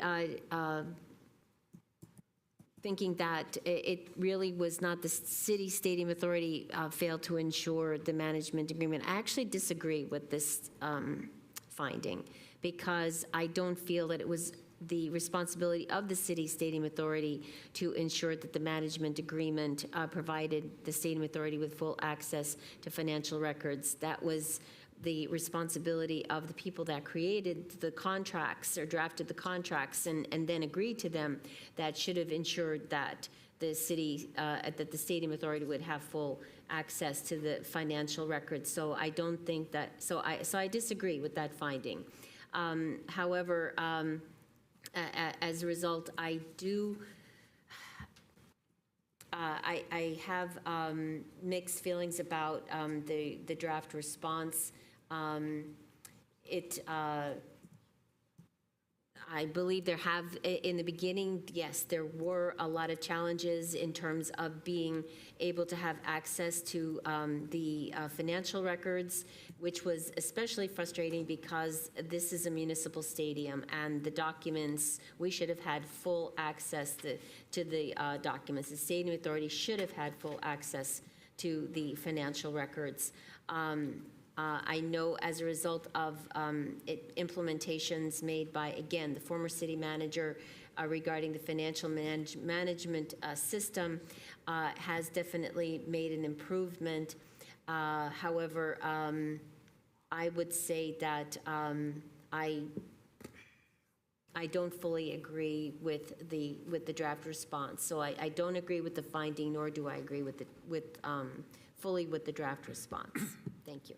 Thank you. Vice Mayor Becker? Thank you, Mayor. I'm going to partially disagree with finding 6A, and I'm going to agree with draft response to finding 6A, and I appreciate Councilmember Jane's comments on the FMS systems. Okay, I believe that the management agreement provided the stadium authority with access to financial records. That wasn't the problem. The problem was that Manco wouldn't hand over the financial records to the stadium authority in the city. And we've had a heck of a time getting true financial records from the stadium from day one. That was evident in our first audit from Harvey Rose, and going forward up until the JS Held audit that was just presented to us just last year that this council dismissed to say that they were trying to do checks and balances on documents, and the 49ers Manco cooperated with them up to a certain point and then said, no more, we're not going to share anything else. And I always thought, hey, it's the public that owns this stadium. It's owned by the Stadium Authority and the public in the city of Santa Clara. And we have a management company that's managing it for us, but they don't hand over all the financial records that we're entitled to have. It has nothing to do with confidentiality. That was their narrative that they put out there. Can you imagine a property manager keeping financial documents from a property owner? That would never happen. What was missing from the management agreement was teeth in enforcement. If we weren't going to get the documents that we should have had tougher enforcement. And a big part of that was our staff here at Stadium Authority and City Hall at the time when the stadium was first built, to not use enforcement from the city to get these financial records. I'm not sure we have them all today. I think the management system has helped, but I'm not 100% sure that we're getting all our documents. I know up until JS Held tried to do their audit that they refused to give documents. So I think that I'm going to agree with the finding that the management agreement failed to ensure the Stadium Authority with full access to financial records because there was no enforcement provision in there, and there should have been. I believe everyone thought at the time that we were with some good community partners and we wouldn't need anything like that, but we found out soon enough that that wasn't the case.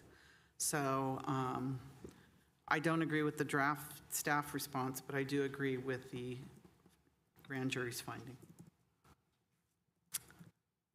Did everyone speak that wanted to speak? Do you have enough, City?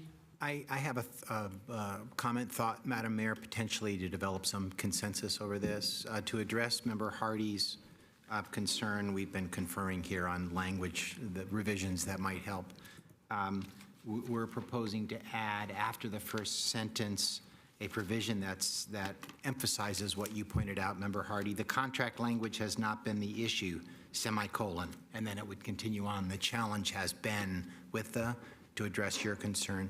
Madam Mayor, to address what I understood to be your concern, you may have moved even past that, but what we were proposing to add at the end of that sentence as it continues, the challenge has been with historic disagreements over the extent and implementation of such access, with Manco resisting full access.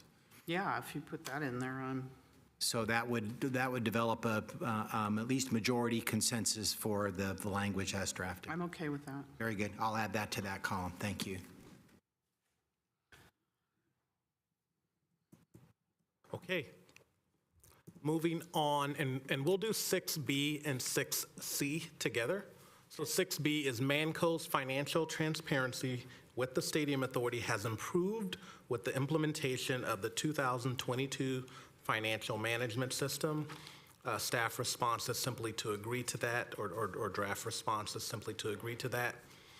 Finding 6C, transaction level testing generally supports Manco's reporting of financial results for non-NFL events, and that's based on the grand jury's work, and we are agreeing with their finding as well as a draft response, so. Okay, Vice Mayor Becker. Thank you, Mayor. I'm going to agree to finding 6B and the draft response to finding 6B. And I agree to finding 6C, as well as the draft response, agree to the draft response to finding 6C as well. I don't see a draft response, so was there a draft response? There's no draft response, so. All right, Councilmember Jane.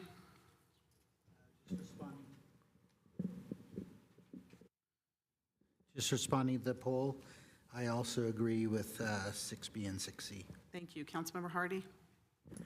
I too agree with 6B and 6C. Thank you. Councilmember Watanabe. I disagree with, I disagree with finding 6B and 6C, and therefore I obviously disagree with the response to both B and C. Thank you. Thank you. I agree with finding 6B. It went from terrible to less than terrible. And finding 6C, I can only go by, you know, they did their own testing, and their testing came out positive for them, so I agree with their testing, but I don't agree with the Manco's reporting of financial results as a whole. I'm only agreeing with the transaction level testing that the grand jury did. And Madam Mayor, Yeah. no, that is all the Yeah, that's agreement with all. that I mean, I would can't find. say they Yeah. honestly report everything to us. I Yeah. will never say that because I don't believe that. Yeah, But just whatever the grand jury did, I agree that they believe that Very that's good. accurate. And so you're comfortable with that, so that is Yes. what the draft would be, would agree with that, and Yes. it's limited to that. Right. Very good.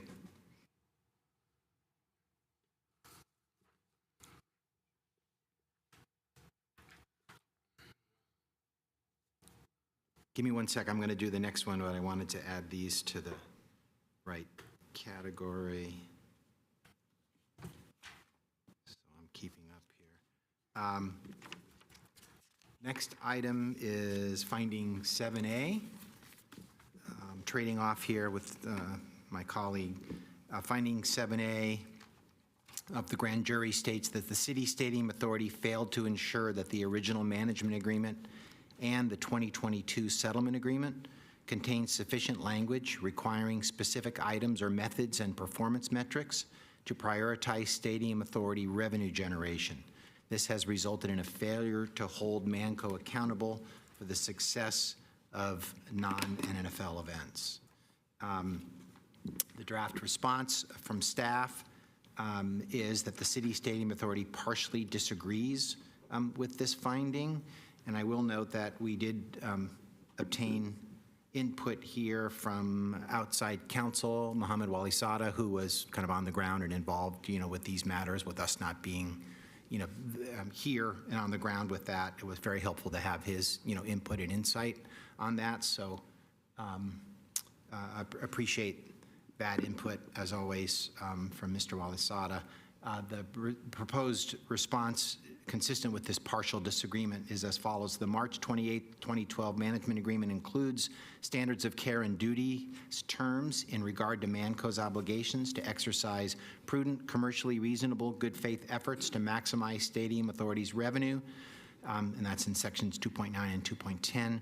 The Stadium Authority agrees that the management agreement does not otherwise include specific methods or performance metrics in regard to generating those Stadium Authority's revenues. Further, the Stadium Authority made multiple efforts from and after 2017 to try to implement more specific methods and metrics in the marketing plans. The parties could not agree to the level of specificity, with Manco ultimately relying on the operative management agreement terms in place to resist those proposed changes.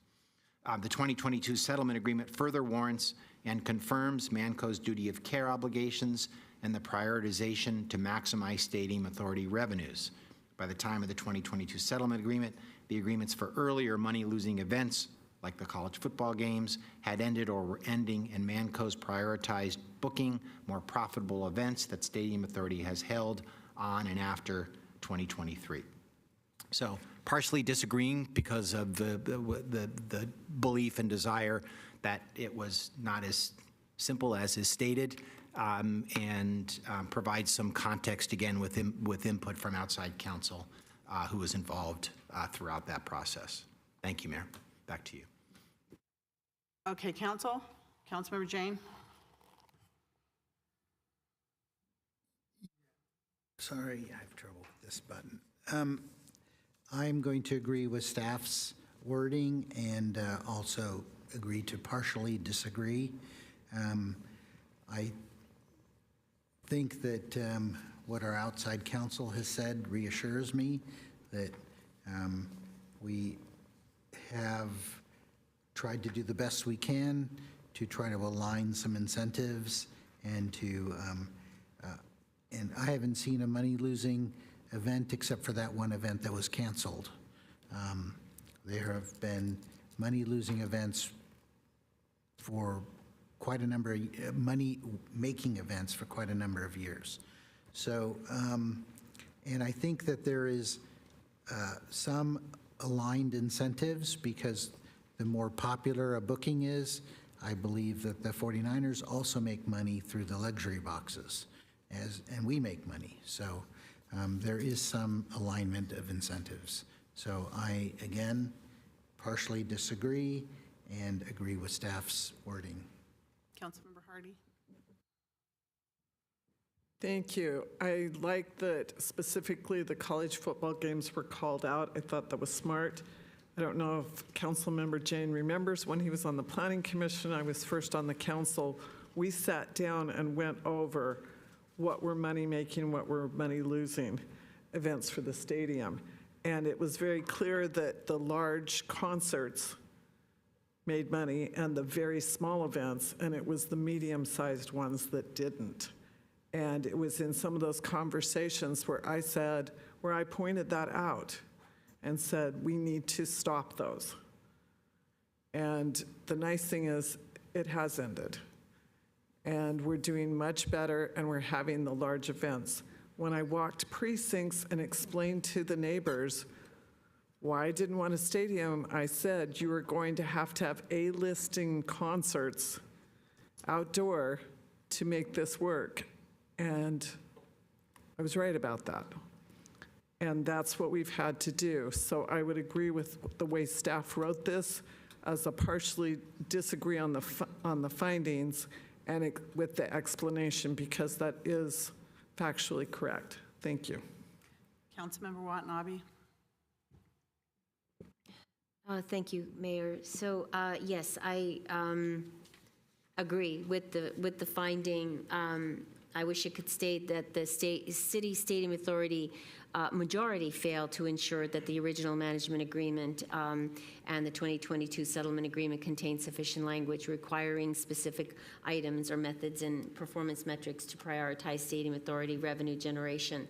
And as for the response, I disagree. Actually, I disagree wholeheartely with the response because, again, as a result of the settlement of the agreement in 2022, again, we lost a lot of leverage, and we also have, we're looking at 26. We're looking at FIFA. We're looking at Super Bowl.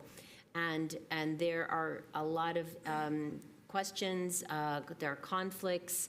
We have no idea what's going on. We don't know how the city is being protected. We don't know what financial responsibility the city has.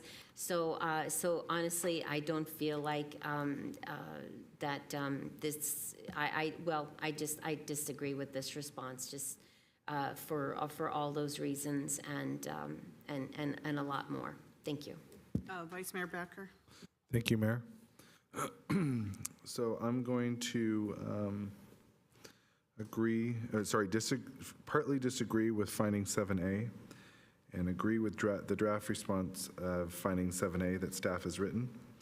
And I'm glad that Councilmember Jane brought up the fact that, we have, and I haven't seen it since I've been on the council, it was, besides that one soccer match that was canceled, of money-losing events. I think a lot of the actions we have taken in the last few years have made the stadium beneficial.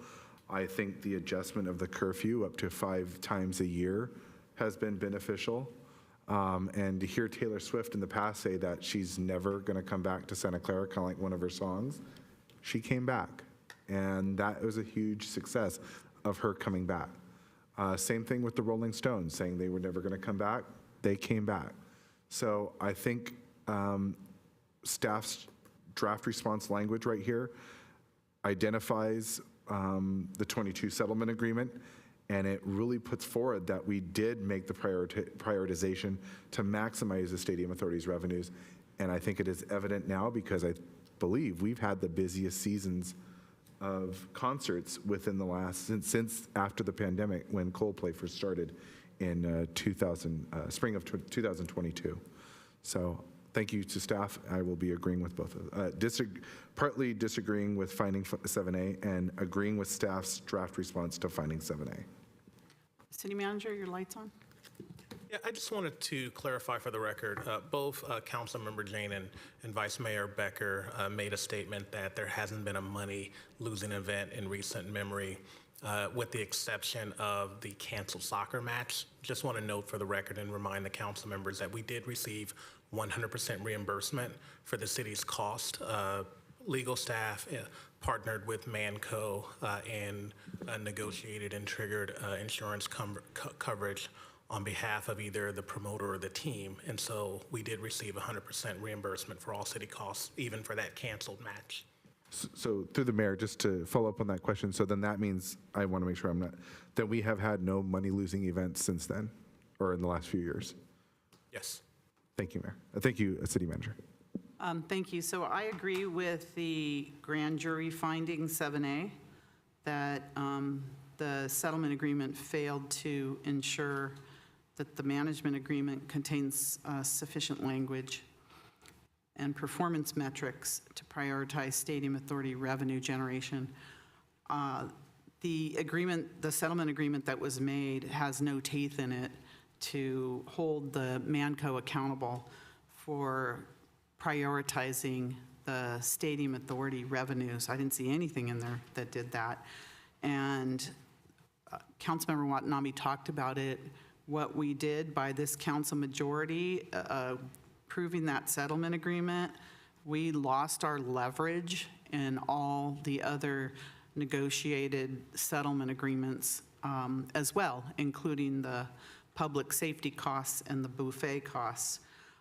This settlement agreement was so important to the 49ers and Manco that this council stop the termination of the management agreement, that within hours after this council majority voted on it, hundreds of thousands and ended up millions of dollars went into council and mayoral campaigns for people on this dais. That's how happy they were that this council settled this agreement and gave them back the management of the stadium. And that's how detrimental it was to our community. And to this day, that management agreement has never been fully explained to the public. The council at the time, the majority said, when we settle everything, then we will come and tell the public what we did. Well, I'm waiting for that day that both settlement agreements, the one that they did recently on police costs and public and buffet costs, and this 2022 settlement agreement should be explained to the public as to what this council majority actually did. So I agree with the grand jury finding 7A, and I disagree with the draft response from Staff. Vice Mayor Becker. Thank you, Mayor. Probably not going to be speaking for Councilmember Hardy here, but I'm speaking for myself. And I understand that just was said by the member of our city council right now is an opinion, but I also believe it is inappropriate to make an accusation and the perception of a quid pro quo. I think that's wrong, and I think that's, again, what's not in the grand jury report. Councilmember Jane. Yeah, some previous comments accused me of lying.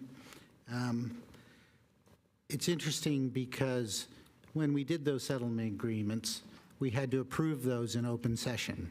And during those open session meetings, we discussed what was in those settlement agreements. So I'm sort of confused about why the public doesn't know about that. So thank you. For clarification, we never approved those settlement agreements in open session, and they were never explained to the public. All right. I don't think you have a consensus, City Attorney, on this, so pray tell.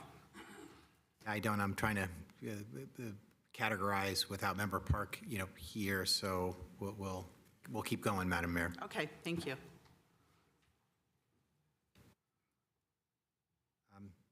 Next finding is 7B.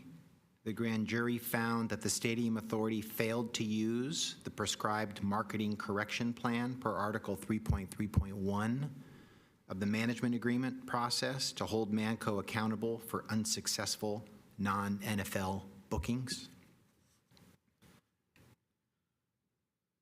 The draft staff response for your consideration on this finding, I should note, given the time frame involved, also was tendered to outside counsel Mohammed Walisada for his input, so this is substantially input that he's provided here. And it reads as follows. On December 13th, 2018, Stadium Authority served Manco a notice to provide a management correction plan pursuant to Article 3.3.1 of the management agreement. That correction plan notice concerned Manco's communications and reports to Stadium Authority regarding non-NFL bookings and Manco's procurement practices. Manco's non-substantive responses to the correction plan notice and Manco's booking of money-losing non-NFL events became one of the bases of Stadium Authority's actions to terminate Manco as the stadium manager in 2019 and 2020, and claims in Stadium Authority's February 2022 amended cross-complaint for breach of contract. The parties settled those claims with their August 31, 2022 settlement agreement, which included stadium managers' express warranties regarding bookings, non-NFL events, and maximizing stadium revenues. And it refers to the section in the settlement agreement that provides for that, Section 8C. So that is Stadium Authority disagreeing with the explanation of why that in fact those provisions were invoked with the outcome described. Back to you, Mayor. All right, counsel? I will say that council knows what they're talking about, and I would agree with the response where we say we disagree with this finding. Thank you. Councilmember Jane?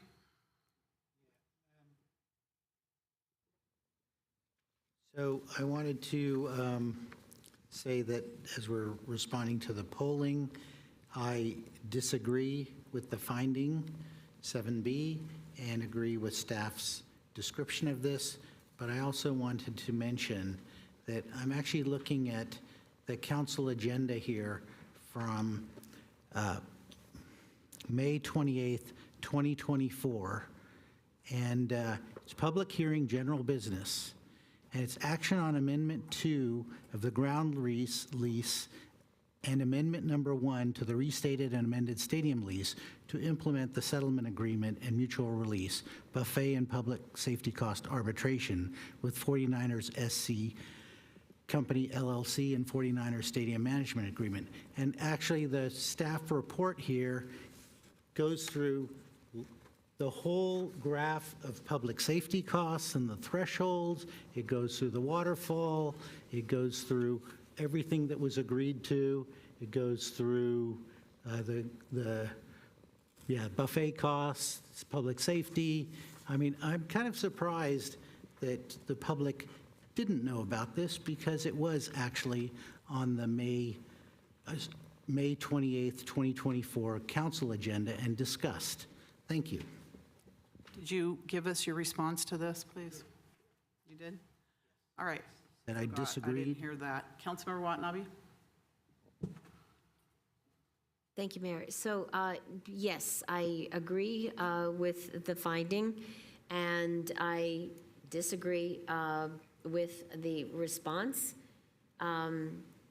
There was an attempt to change the marketing plan and in an effort to maximize, booking non-NFL events, profitable non-NFL events. Staff at the time went to the trouble to go outside and work with somebody, and this was during the pandemic, to look at how we could change our marketing plan and put together a great extensive plan, presented it, even though it was all via Zoom, but did a great job, and this council majority voted it down. And it was really disappointing because it was an opportunity to maximize the best, highest in use of the stadium, get money-making, different events, and having a third party, being responsible for that. And so, this council had the opportunity to make a significant change that would have been very beneficial, but Manco stepped in and voted the whole thing down, and so therefore the whole plan was shot down. So it really was a shame, but so once again, I do agree with the finding, but I disagree with the response. Thank you. Thank you. I'm going to be the same as Councilmember Watanabe. I agree with the finding and disagree with the response, because I do remember when we hired a professional marketing expert to take a look at the marketing plan that the Manco was giving us every year, and made some really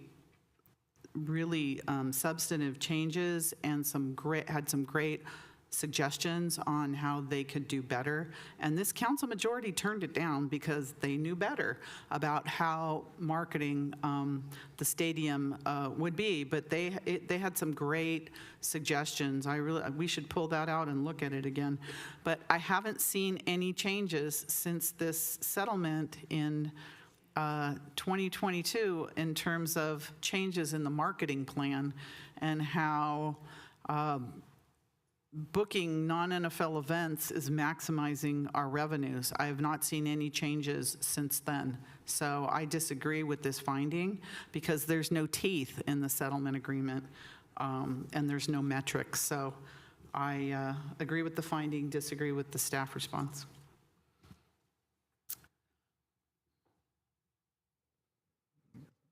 Three to two.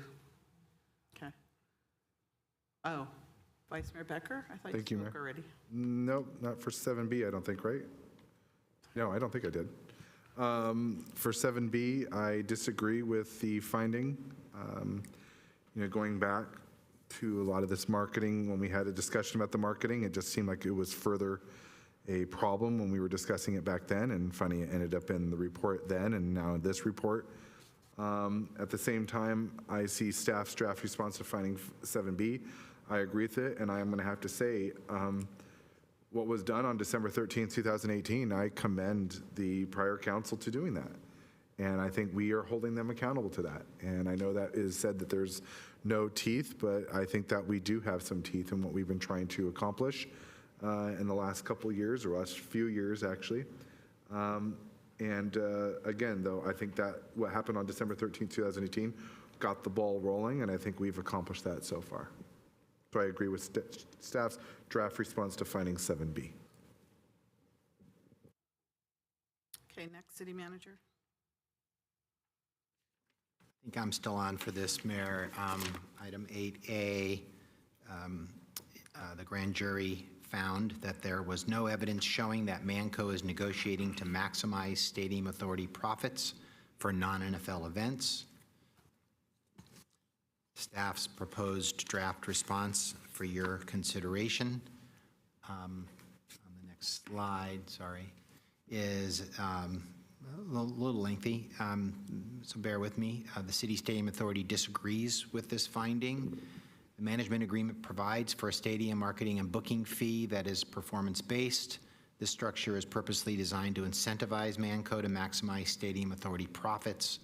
As a 49er entity affiliate, Manco is also inherently motivated to ensure that the Stadium Authority is successful so that adequate funds will be available to contribute towards needed capital improvements to the venue shared with the 49ers, and that Stadium Authority monies will be available as necessary to timely pay the 49ers any entitlement they have to reimbursement of public safety costs above the public safety cost threshold. Also, it should be noted that Stadium Authority net revenue have increased substantially in recent years. Accordingly, City Stadium Authority believes it is inaccurate to say that there is no evidence showing Manco is negotiating to maximize City Stadium Authority profits. That being said, City Stadium Authority agrees that Manco's obligation and commitment under the management agreement to maximize revenues and minimize costs in accordance with the industry standards is at the core of their responsibilities and warrants ongoing and enhanced oversight by Stadium Authority staff and board. Council? Madam Mayor. Councilmember Jane?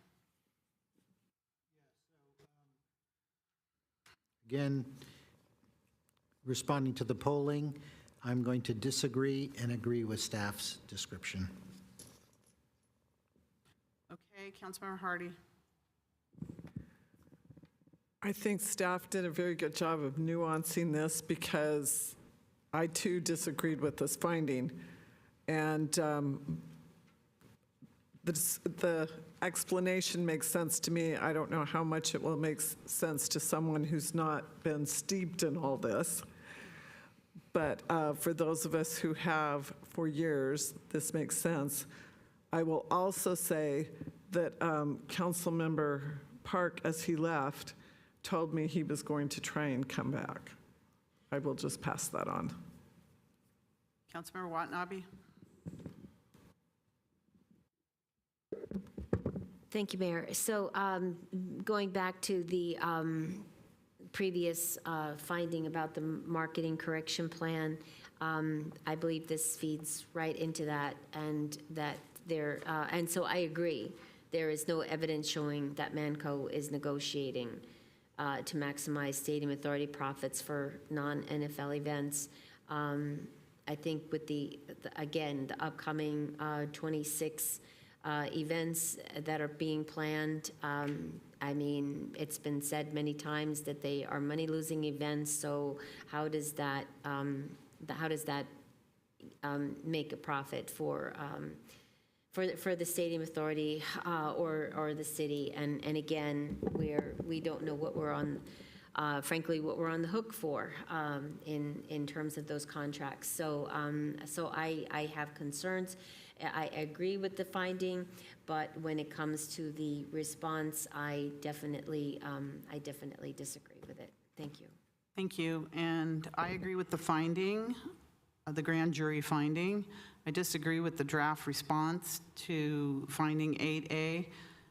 One of the big issues is that net revenues may have increased, but because of the most recent settlement agreement that this council majority approved for the public safety costs, now we're going to the public's going to be responsible on the non-NFL side for probably half of the public safety costs for football games.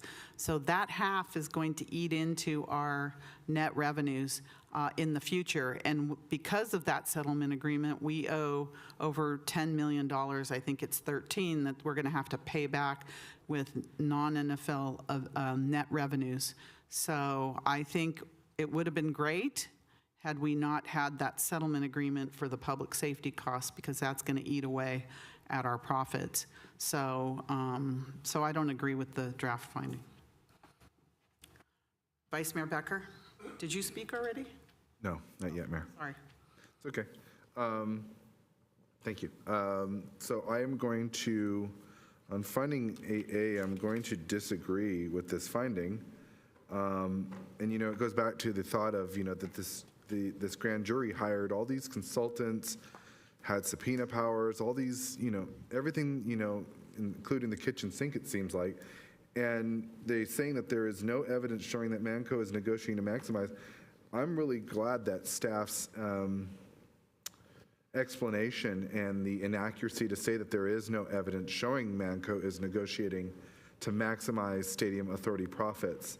I'm glad what staff is saying in finding 8A, and that's why I'm going to agree with draft response to finding 8A. Considering all these consultants and powers that they had B, they didn't find any evidence, yet here staff was very easily to provide the evidence right here in our response. So I think that they could have gotten that answer from staff, but maybe they had, and they just didn't convey that message because it didn't fit a narrative. So I want to make sure that I thank staff for creating this. I think Councilmember Hardy talked about the nuance, but I think you balanced it correctly. And again, I disagree with the finding that the grand jury reported about no evidence when there clearly is evidence. All right, next, City Manager. First, the Attorney. Thank you, Mayor. I will pick up again. Now we are on finding 8B from the grand jury. That is, the Stadium Authority has failed to ensure the management agreement requires Manco to incentivize its staff to prioritize the Stadium Authority's success. There is no evidence that there are employee sales goals, metrics, or consequences related to unprofitable non-NFL events. Draft response is the City Stadium Authority disagrees with this finding. The City Stadium Authority contract and relationship is with Manco, not its employees. It would not be typical or, we believe, appropriate for such a contract to include or require terms for how Manco incentivizes or compensates its employees. The contract-based and other financial incentives for Manco to maximize non-NFL events is discussed in the City Stadium Authority's response to finding 8A above. I think said in layman's terms, I could use an analogy of if a resident hires a contractor to build them a house, the relationship is with the resident and the contractor. How the contractor incentivizes its employees to build that house and build that house consistent with the timelines and deadlines that they agreed to is really the relationship between the contractor and his or her employees, but the relationship with the resident is with the contractor. And so that's the basis of why we're disagreeing with the finding, because our relationship, our being the Stadium Authority's relationship, is with Manco, not its employees and how they incentivize their employees to hit the goals and objectives. Thank you. Councilmember Jane.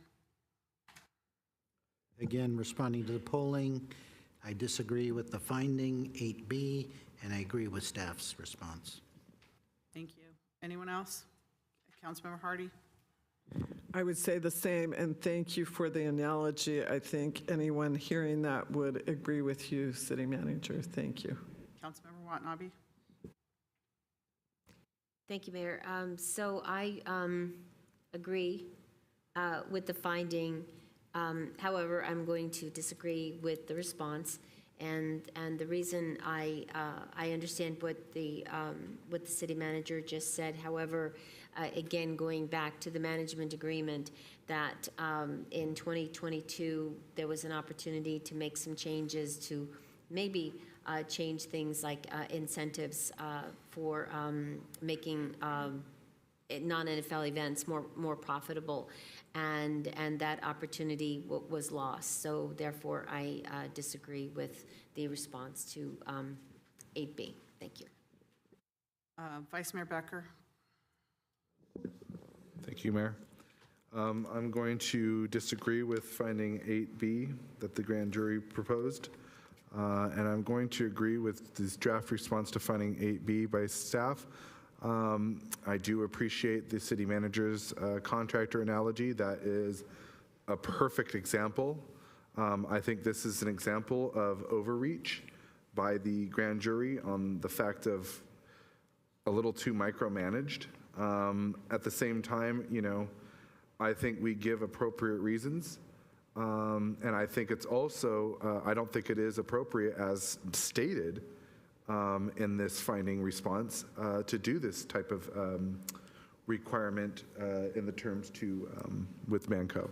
So I will be disagreeing with finding 8B, and I will be agreeing with staff's draft response to finding 8B. Okay, thank you. I agree with the grand jury's finding, because I think that the Stadium Authority has failed to ensure accountability for the management agreement, for the staff of Manco, and for the consequences related to unprofitable non-NFL events. So I don't agree with the staff response. All right, next, please. Okay, finding 9A from the grand jury. Stadco Manco interprets the stadium lease to require non-NFL ticket surcharges to be applied to tickets associated with rental and trophy luxury suites, but fails to remit all corresponding surcharges to the Stadium Authority. A draft response for you to consider is the City Stadium Authority agrees that this is the correct interpretation of the application of the ticket surcharge. However, we disagree in part that Stadco Manco failed to remit all corresponding surcharges to the Stadium Authority. The Stadium Authority staff was able to confirm that surcharges were applied to tickets associated with rental and trophy luxury suites. This confirmation was possible for the last 2 fiscal years through the financial management system. However, we are not able to verify payment of such amounts for prior years before the financial management system was implemented. The Stadium Authority makes no assessment of Manco's interpretation of the stadium lease. And so we have previously discussed about the implementation of the financial management system in 2022, which allowed us to have this level of confirmation. Thank you.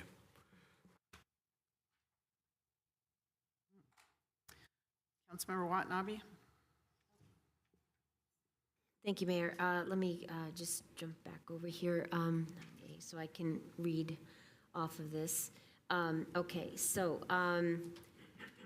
yeah, I remember when I read the grand jury report, I was shocked at this finding. And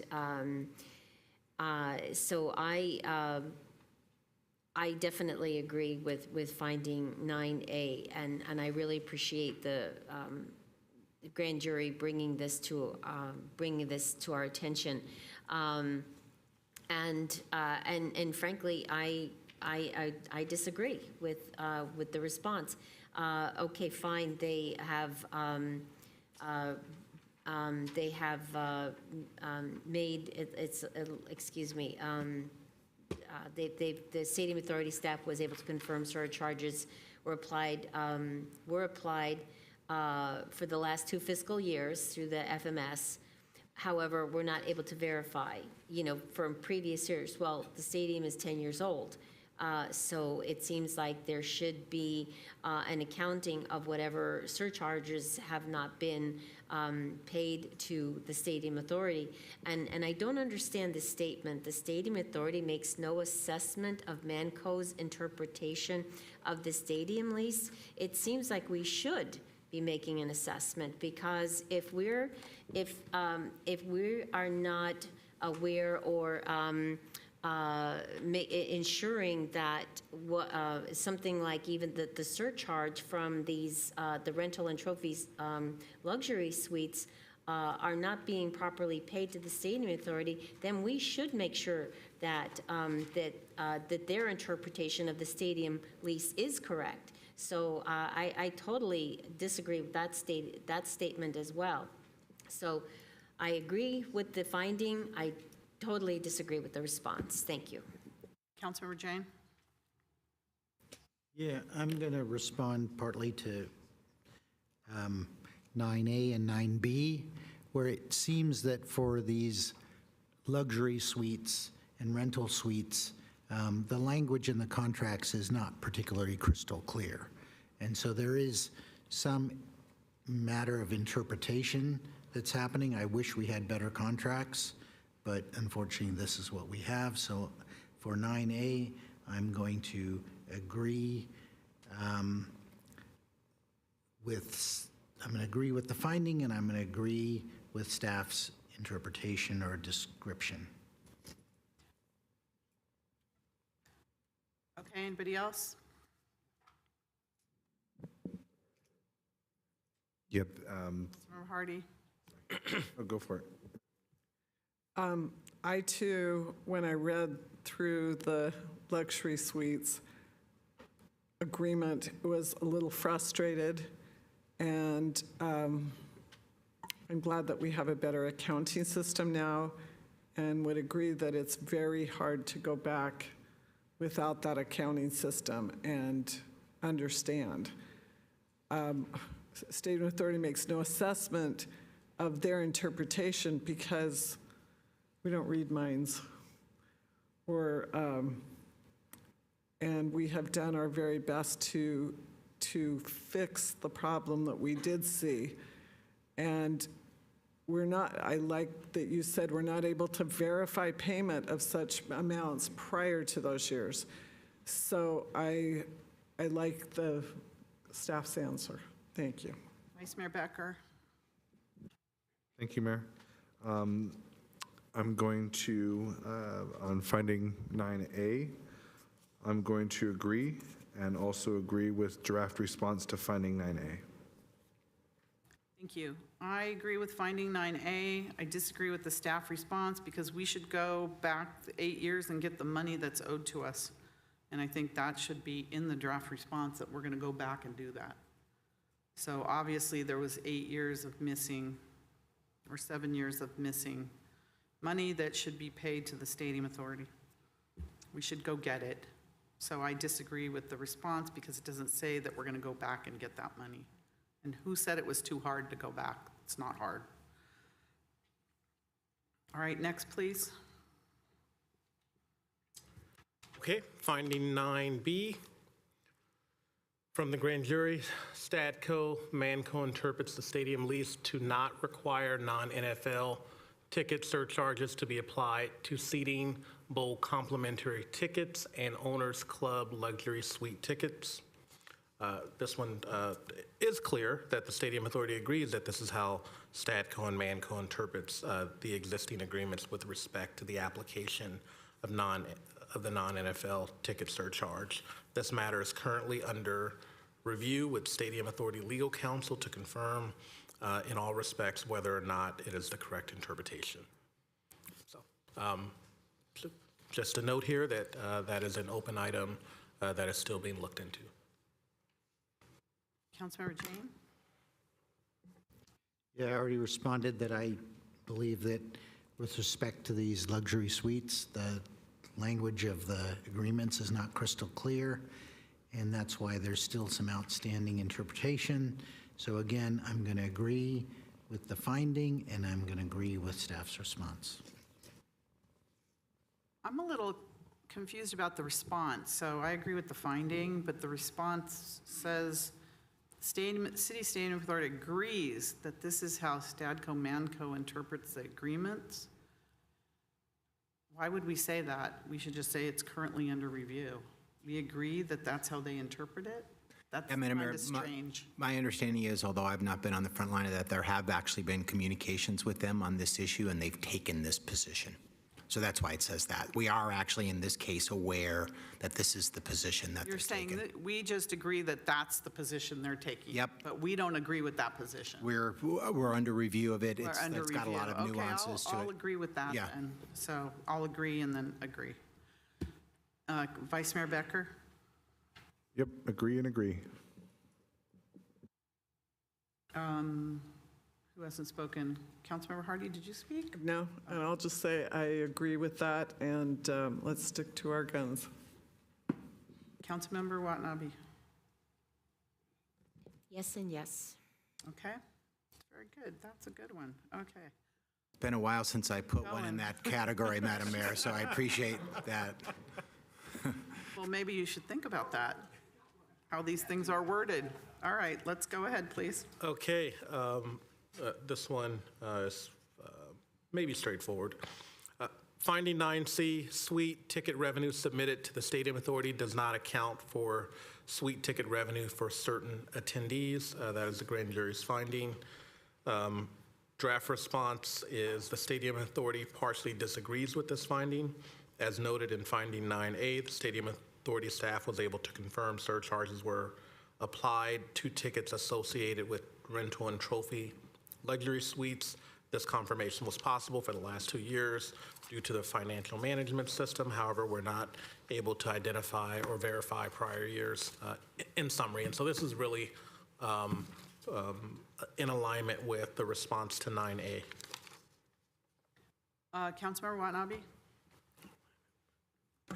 So I'm going to just repeat my response to 9A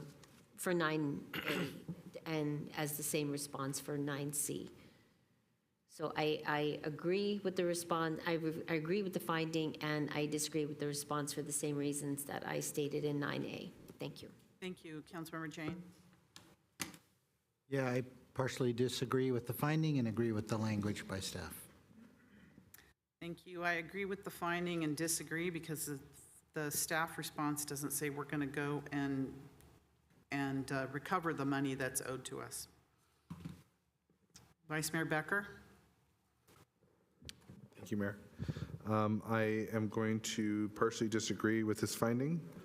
I'm also going to agree with staff draft response to finding 9C.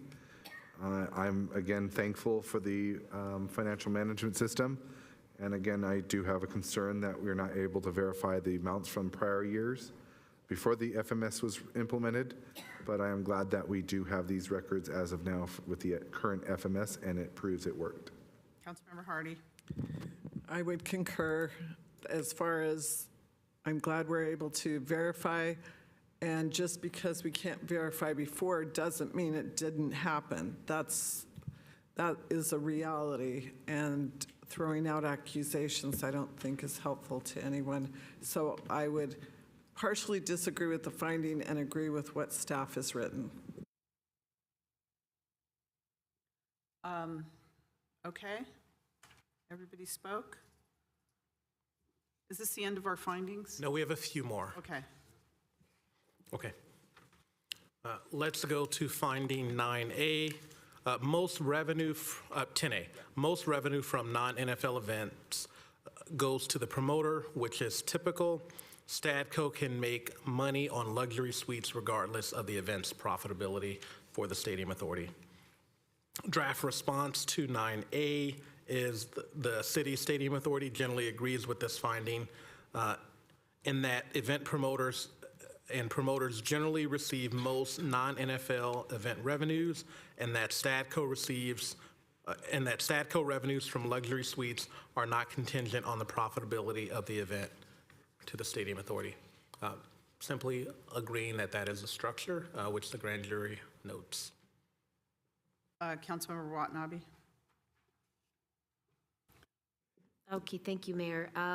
So yes, I agree, with the finding. However, regarding the response, I disagree because this was actually this is one of the things that came about with the college bowl games, and that and the use of the suites that the money for the 49ers where they get the bulk of their money is in those luxury suites. So it doesn't matter what the event is, they're going to get their money. And even when something like the Red Box Bowl was definitely a non-money maker, they were still making money off the luxury suites. So I totally disagree with this response. Thank you. Councilmember Jane? Yeah, I actually partially disagree, and the reason is I believe that the more popular an event is, the more money the Stadium Authority makes. If it's a big name act, the Stadium Authority is going to make more, and I imagine that the 49ers would make more on their luxury suites.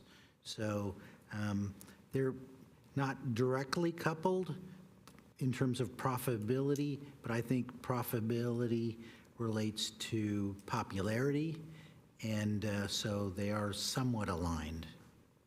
City Manager? Thank you, Mayor. I just wanted to provide two clarifications with regard to this item. One is the original agreements provided Stadco with management of the luxury suites, and so they pay for the capital expenditures, and the revenue from renting out those is their revenue, and that's the structure of the agreement. And so this simply notes that. The other thing that this notes is that most revenue from non-NFL events goes to the promoter. That's typical, right? You know, commonly things are often said, the Stadium Authority should receive more revenue, or look how much revenue from this event we received in our net. But the reality is how these large events are put on, it's the promoter that bears the cost, but frankly, the majority of the cost, and they get the majority of the revenue, right? And so their finding and our response is really just agreeing with the structure of both what the agreements say, and two, the nature of how these events work, where the person that bears most of the cost gets most of the revenue from the event. Thank you. I am not sure that I've ever seen any evidence of a breakdown of how much the promoter gets, how much the artist gets. I've never seen anything. So I don't know if any of that is true or not. But I do know that Stadco receives a fair amount of revenue from their luxury suites. And I know that they put in $200 million to upgrade the stadium, mainly in the suites and others, so that they can make more. And more power to them, that's fine. I just want to make sure we make what we should be making. But when their statements are made that the promoter gets more, or I've never seen any evidence of anything. So I don't know if that's true or not. But I do know that Stadco makes money on luxury suites regardless of the profitability for the Stadium Authority. And that's why we had issues with the management agreement. We want Manco, which is part of Stadco, Manco, to put the Stadium Authority's events first and to prioritize the Stadium Authority events. And because Stadco is going to make money regardless. And that's where the rub came. So I agree with the findings from the grand jury that this is happening. So, and I agree with the draft response because it says, you know, we generally agree that this is happening. I just don't know if, you know, what's the breakdown on who's getting what, because I've never seen anything. So I agree with both. Vice Mayor Becker. Thank you, Mayor. So I'm going to say that, I guess it's newsflash, you know, most revenue from non-NFL events goes to the promoter. I think that's pretty common, not only here, but everywhere. I think back in 2010, a lot of people had those concerns about it when we were going to get a stadium. Like, well, doesn't most of the revenue go to either the exhibitor or the person who's hosting the event? So it's kind of common sense, I think. You know, if people don't understand that, I think they might have to do a little bit more homework. And that's kind of where I'm a little, I guess, confused and concerned, as the grand jury had a very great opportunity here to look at these opportunities. I mean, they have a lot of authority powers, and they're talking about non-NFL events go to the promoter. I mean, they have these authority powers where they can identify not only our stadium, but they can compare and contrast to other stadiums to understand their makeup of supposedly non-NFL events or at their stadiums and how that's broken down. So I'm a little surprised that there was no comparison and contrasting. I mean, again, this had been a great time for them. I think members of the public said it last night, and even Councilmember Park, that this is a perfect opportunity for them to expand on stadiums in general and public financing of stadiums in general. I wish they would have done that, and I wish they would have looked into some more of these deeper details, but they didn't, so we're here. So I'm going to generally agree, as staff says, generally agree with the finding of 10A, and I'm also going to agree to the draft response to finding 10A. Thank you. Councilmember Hardy? Part of me wants to say, I told you so, but it wasn't me. It was a book that a bunch of us read as we fought the stadium called Field of Schemes, written by a professor at Stanford, showing that NFL events make money because of the television rights. And that's where they make most of their money. Second off is from merchandise. That the stadium is what's known in marketing as a lost leader. You have to have it, but stadiums don't usually make money. The idea for the city, Stadium Authority, by owning this was to do our very best on the non-NFL 6 months to bring in large events that could turn somewhat of a profit. And as I said before, I knew it had to be A-listers, and you had to be filling that stadium as much as possible. Stadco knew that the luxury suites, that was their bread and butter during NFL events as well, and they've kept that for non-NFL, and it's part of the agreement. I can't go back and fix that or change it, so I think it's just saying we agree with it. Promoters are going to be the ones taking all the risk, and we just have the stadium where the event can happen, occur. And that's the best we can do. And the fact that we are actually turning a profit for the non-NFL event revenues now speaks that this council majority looked at the realities and are doing their very best and are making the best of a tough situation. So I would agree with staff's assessment. Thank you. Do you have that? Okay. Next, please. Okay, moving right along, finding 10B from the grand jury.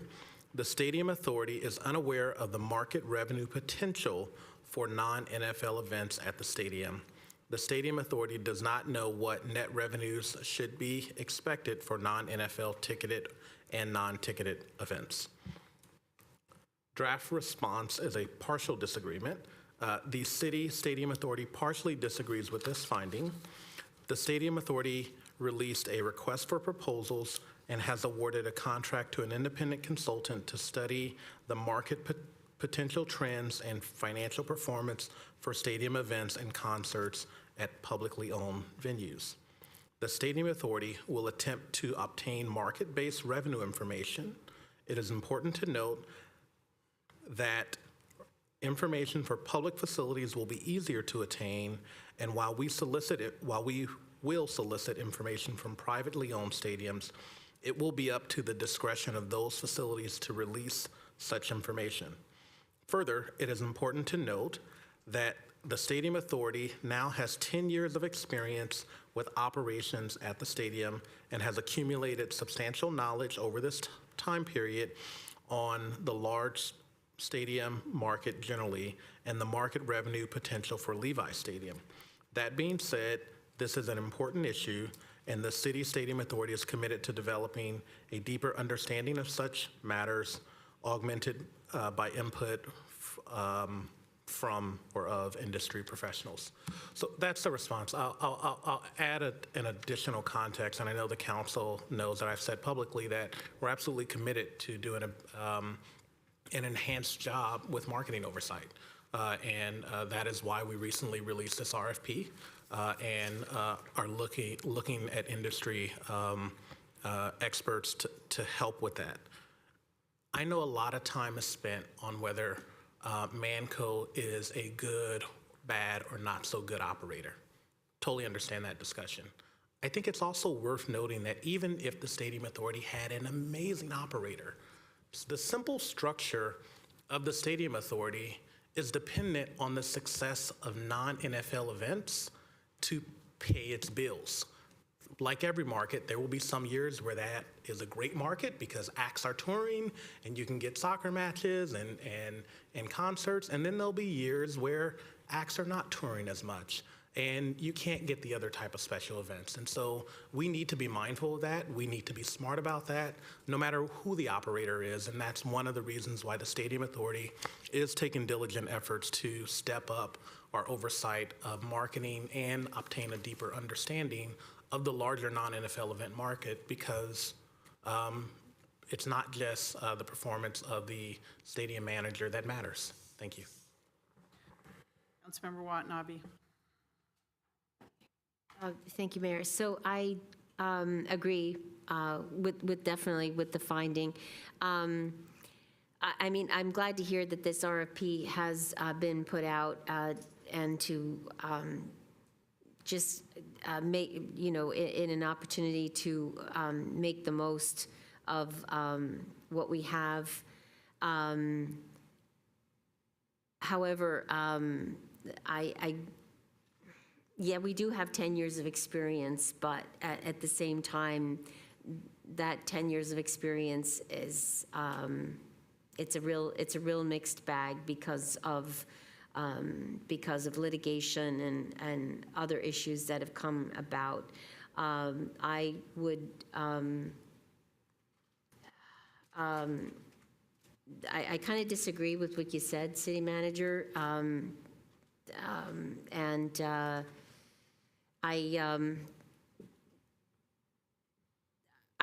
would hope that, you know, whoever does come in is going to be looking out for the best interests of the stadium and the profitability, but I don't 100% agree with the comments that you made. Thank you. So I'm sorry, so just so you're aware, I agree. Yeah, and if people could say what they agree with so we can. Yeah, I agree, clear. and I have mixed feelings about the draft response. Thank you. Thank you. Councilmember Hardy. Thank you. I also partially disagree with the finding. And like the staff has said this, I would take it even further. Marketing is based on perception and branding. And the more negative voices that are out there, the more it hurts the brand, and the more it hurts the opportunities to have successful events. And I think it's very important that the City Council be as positive about the good things that have gone on, and enjoy the fact that I go places and I have people say, we went to the Taylor Swift concert, it was wonderful. We went to the Elton John concert, we loved it. We went to see the Rolling Stones, we're so glad they're back. This is the kind of positive that we want, and I think sniping and negativity in public doesn't help our brand. And I want to make certain that we remember that's really what we're trying to do, because that's what's important in marketing. Thank you. Councilmember Jane. Yeah, I'm just saying that I partially disagree, and I agree with staff's description. Thank you. Councilmember Vice Mayor Becker. Thank you, Mayor. So I'm going to partially disagree with the finding 10B. I'm also going to agree with draft response of finding 10B. You know, I agree, I'm going to have to agree with what just Councilmember Hardy just said about the negativity and hurting the brand. It's kind of like, you know, where you have a business and you get those reviews for a business, and they're vindictive reviews to basically pull down those stars on their either restaurant or their place of business. And that kind of negativity hurts not only the brand, but hurts the business. And seeing that, we've had some great things. We've had, you know, Mayor for a Day, Taylor Swift. We had Swiftie Clara. We had, you know, Beyonce coming here, getting the key to the city. I mean, we had a lot of these big things, and I think the negativity that we continue to have about the stadium, yeah, not everything's going to be perfect, and we're going to have to work on a lot of stuff, and we've been working on a lot of those things.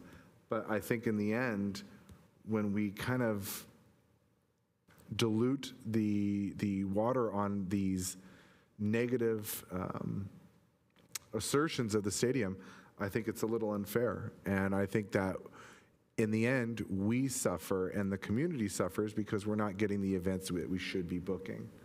And I keep looking back to, you know, past concerts of Ed Sheeran and stuff like that. We lose things, and then even losing things becomes a headline. And that's the kind of thing I don't want to see anymore for the city of Santa Clara. So I'm agreeing with draft response to finding 10B, and I disagree with the assertion by the civil grand jury.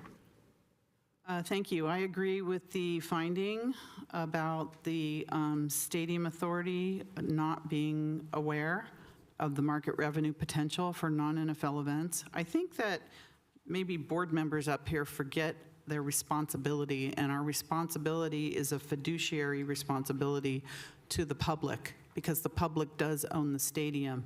It's our responsibility to make sure that we are maximizing revenue potential, making sure we're getting our fair share, and doing it in an open and transparent way.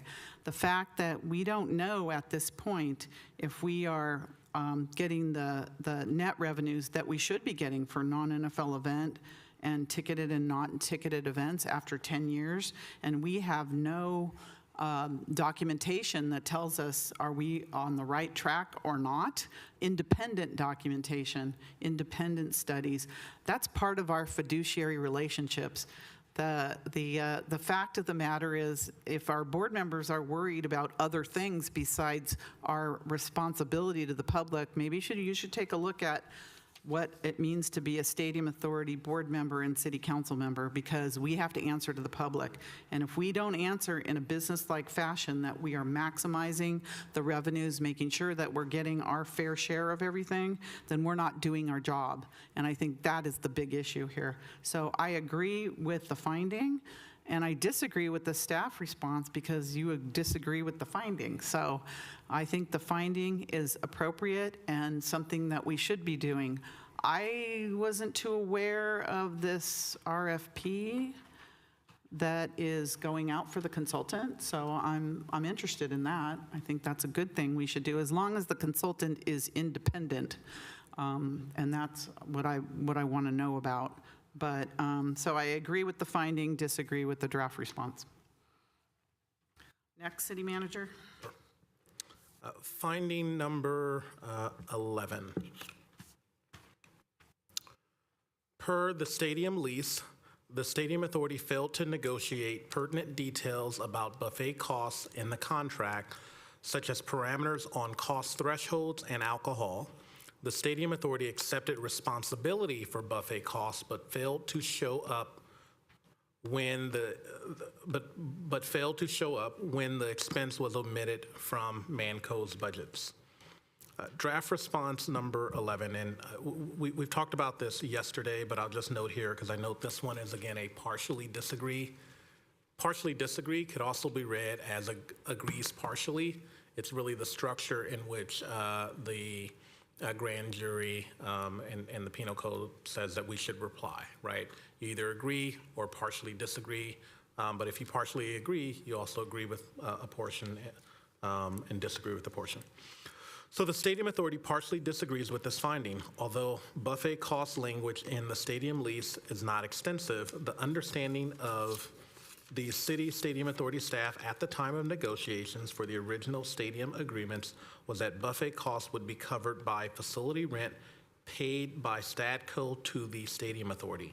In hindsight, particularly since current City Stadium Authority staff was not involved, it would not be fair or useful to now characterize this as a failure in City Stadium Authority negotiations or follow-up.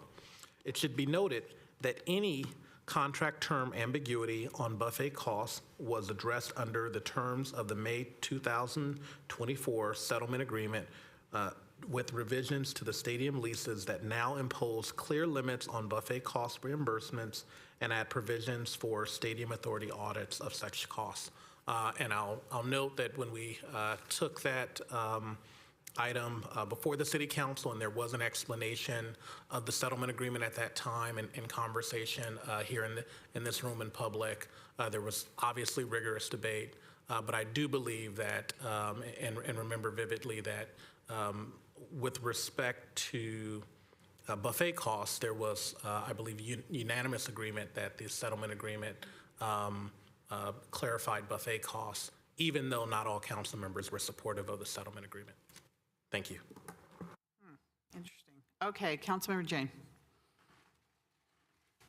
Yeah, this is another case where the original agreements were heavily favored the 49ers because there was no cap on how much caviar they could serve and charge the stadium authority for that.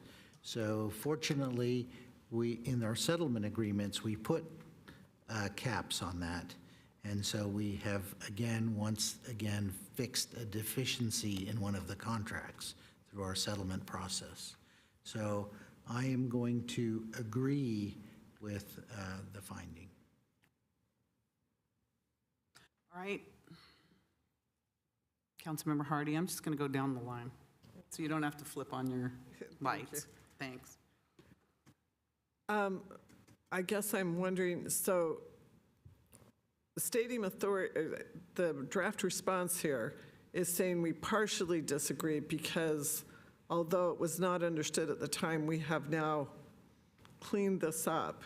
And when it says clear limits, you could almost put in parentheses a cap on there to make it real clear that that was what we did. A cap on the buffet cost because there wasn't one before, and that's when we got that $4 million bill. It was a surprise. And that's when a bunch of us dove into the agreement more and saw that, wow, that wasn't a good idea. So by just saying you partially disagree, the way they've set it up, that means you mostly agree, but it wasn't understood. That's for sure, but we have taken care of that. So I think I would just add that clear limits or cap on there to make it real clear to anyone that reads that there is a cap now, and there wasn't. Thank you. So can you just say if you? I agree with what staff has written but I would ask to just make that really clear that it is when you say just clear limits, there is a cap. What about the finding?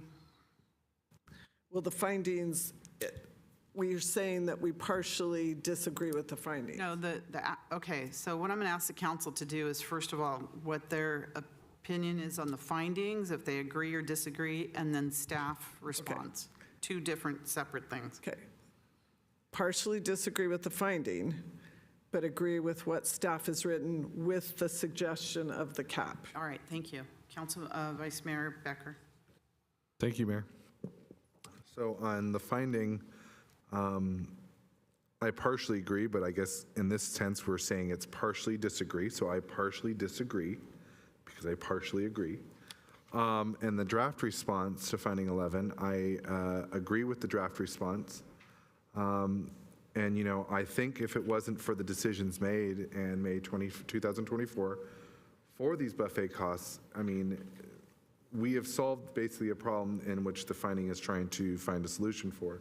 I think we have taken the appropriate measures in doing that. And I think Councilmember Hardy covered a lot about it with the contract. I think a lot of these things is, again, you know, I think a lot of people wanted to get the stadium here in the past. We were so excited, and I think a lot of people may miss some minor details, the fine print in our contracts, but that's okay. We're figuring these things out. We're not blaming people for that.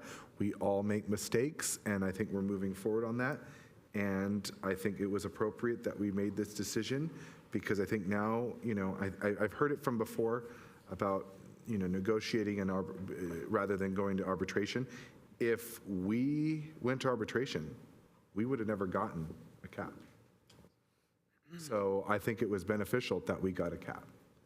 And I think, and anyone that disagrees with that, I'd like to see, them financially support arbitration through the city's funds, because this solved a lot of problems. And, and it goes back to my analogy in the past is, where you're working with a landlord, hey, I want to decrease my rent. No, and they're not going to agree to that. You have somebody that holds cards.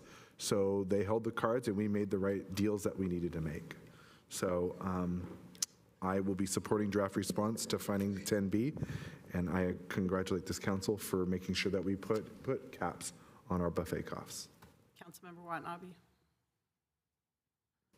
Thank you, Mayor. So I agree with the finding. Regarding the response, I agree with the response. I don't partially disagree. I agree. The one thing I will just state for the record was that there may have been a cap put on the cost. However, I did not agree with the cap that was put on the buffet costs. So I agree with the finding, and I agree with that the steps that were taken, but I did not agree to the amount that was of the cap on the buffet costs. Thank you. Thank you. Councilmember Jane, did you talk already? Yeah, I think so. I agree with the finding, and I'm fine to put the language in there, but I agree with the finding. Did you talk about the staff's recommendation? You agree with the finding. What about the staff's recommendation? Draft staff's response? That's what I said. I agree with the language. Of the staff's response? Yes. Okay, thank you. I'm just trying to make it clear. All right, I agree with the finding. I think it's appropriate. I disagree with the draft response, because the buffet costs, the buffet cost should have been originally included in the facility rent. When we did go to arbitration, and the Stadium Authority did win arbitration, and the rent was increased. So it does happen for us. The buffet cost, because the Stat Code never billed for 4 years, so it wasn't included. I thought we should go back and reopen that and include it in the facility rent. The council decided to take on the costs, put a cap on it, and take on the costs for the future, but it should have been originally included in the facility rent. Had they billed us when they should have billed us, then it would have been included. But instead, they gave us one sheet of paper saying we owed them $4 million with no backup 4 years later after that. So I completely disagree with the draft response to this, because it should have been included back in the facility rent when we did go to arbitration and we did win. Next, please, City Manager. Yes. Again, finding 12 from the grand jury, a multi-use community facility at the stadium was one of Measure J's original promises and was memorialized in the stadium lease. The current designated space for the community room at the stadium is not easily accessible, nor is it pragmatic for most civic events. I'll just note, I don't think the public generally knows this, but it's that room is on the ground floor, really the basement level of the stadium. And so the draft response is to agree with this finding. All right, Councilmember Jane.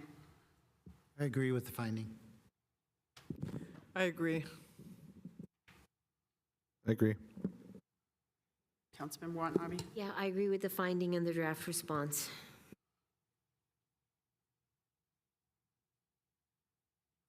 I agree with the finding.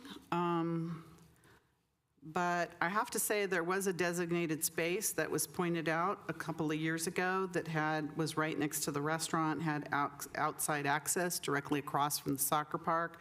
It was being used as a storage room.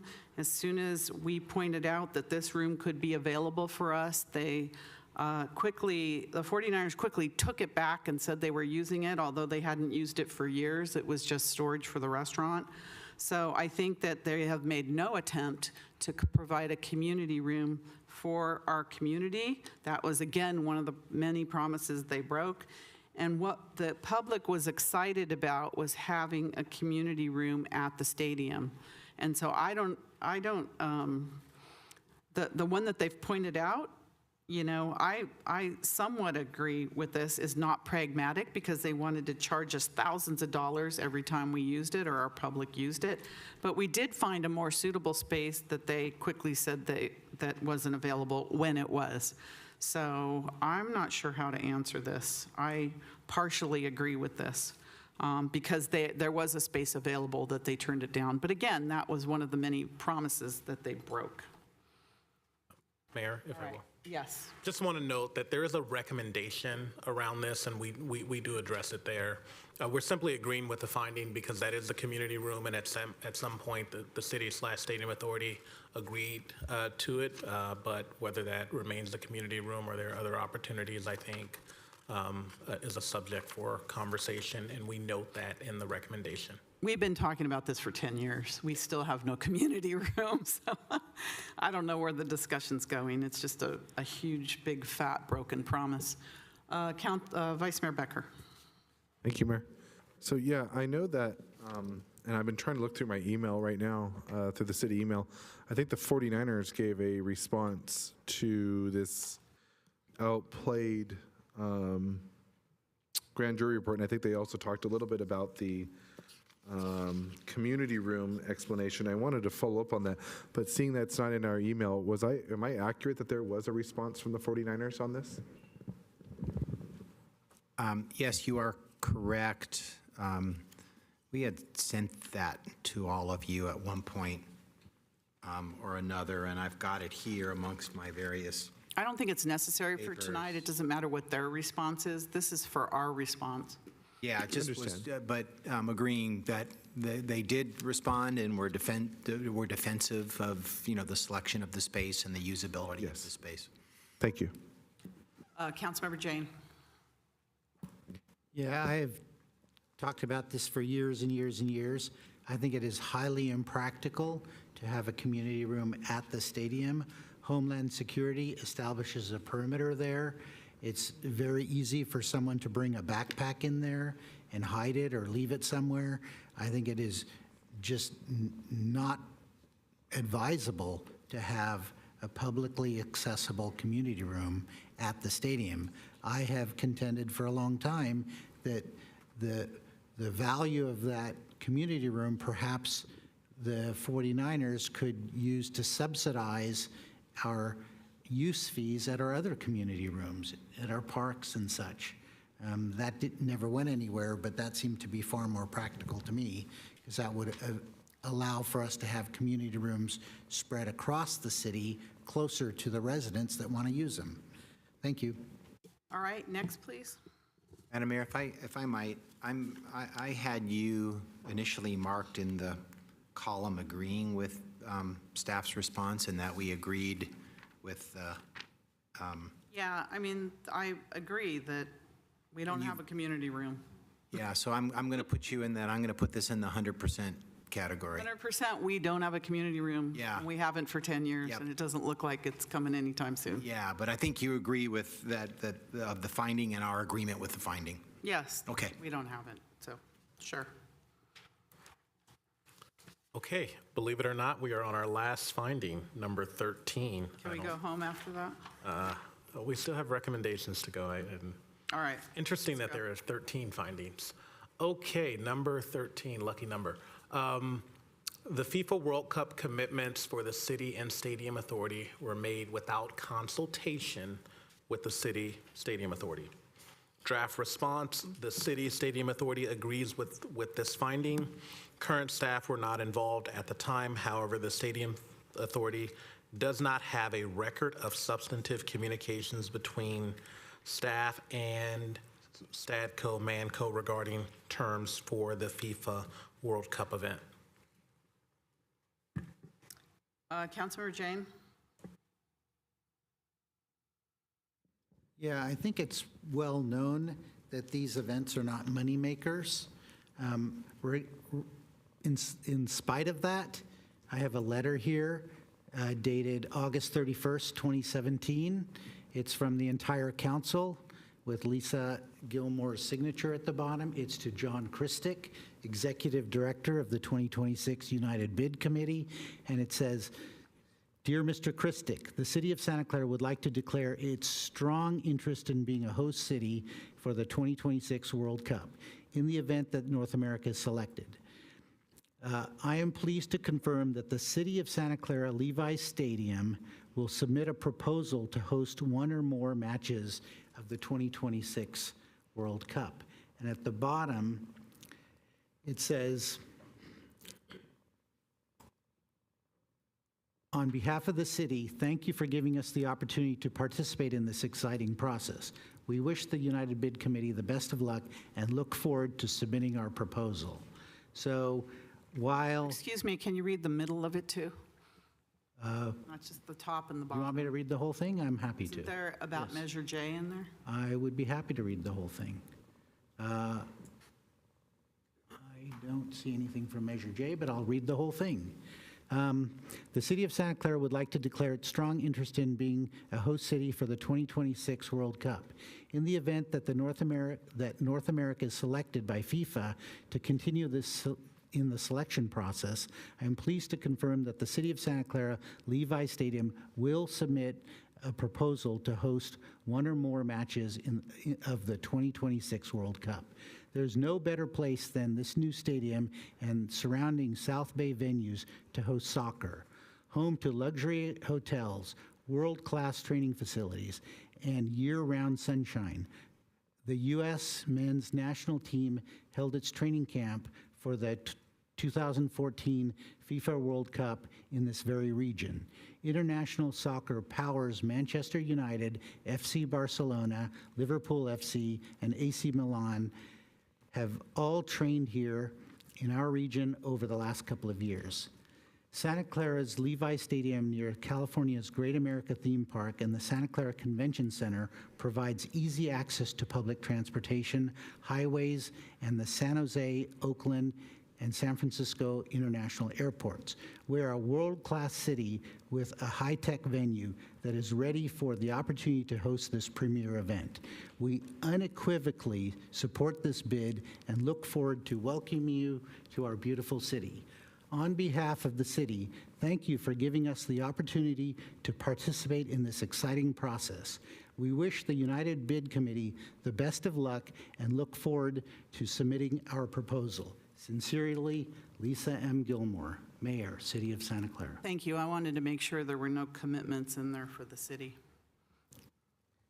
There weren't any commitments to financial, but there Correct. was. I just wanted to make sure. There Thank you. was not.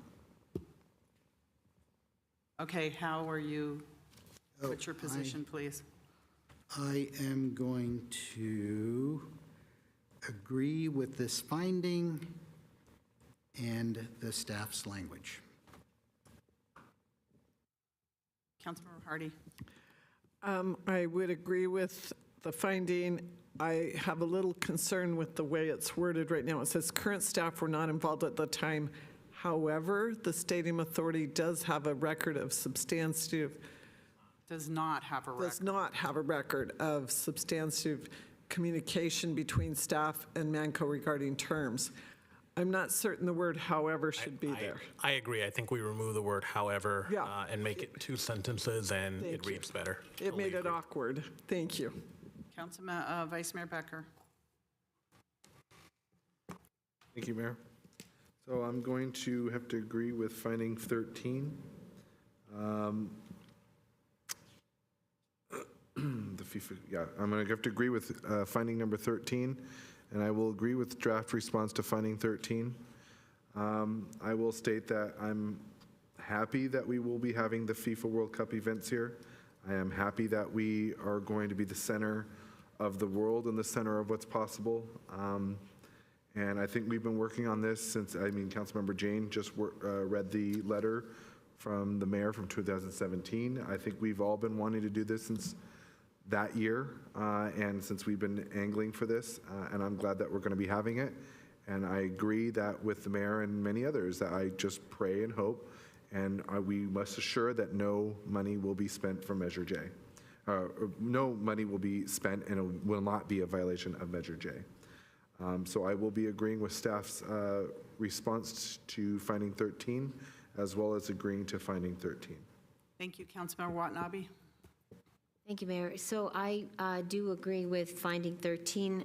When it comes to the draft response, I do disagree with it because based on the letter that was just read, we never did submit a proposal.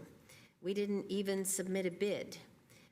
We never saw the bid. And I remember the night that Councilmember Hardy called in from vacation to have this item on the agenda, and it was pushed through because they wanted to get this item moving ahead. There was a total lack of transparency, which is one of the reasons why I didn't sign the NDA agreement, and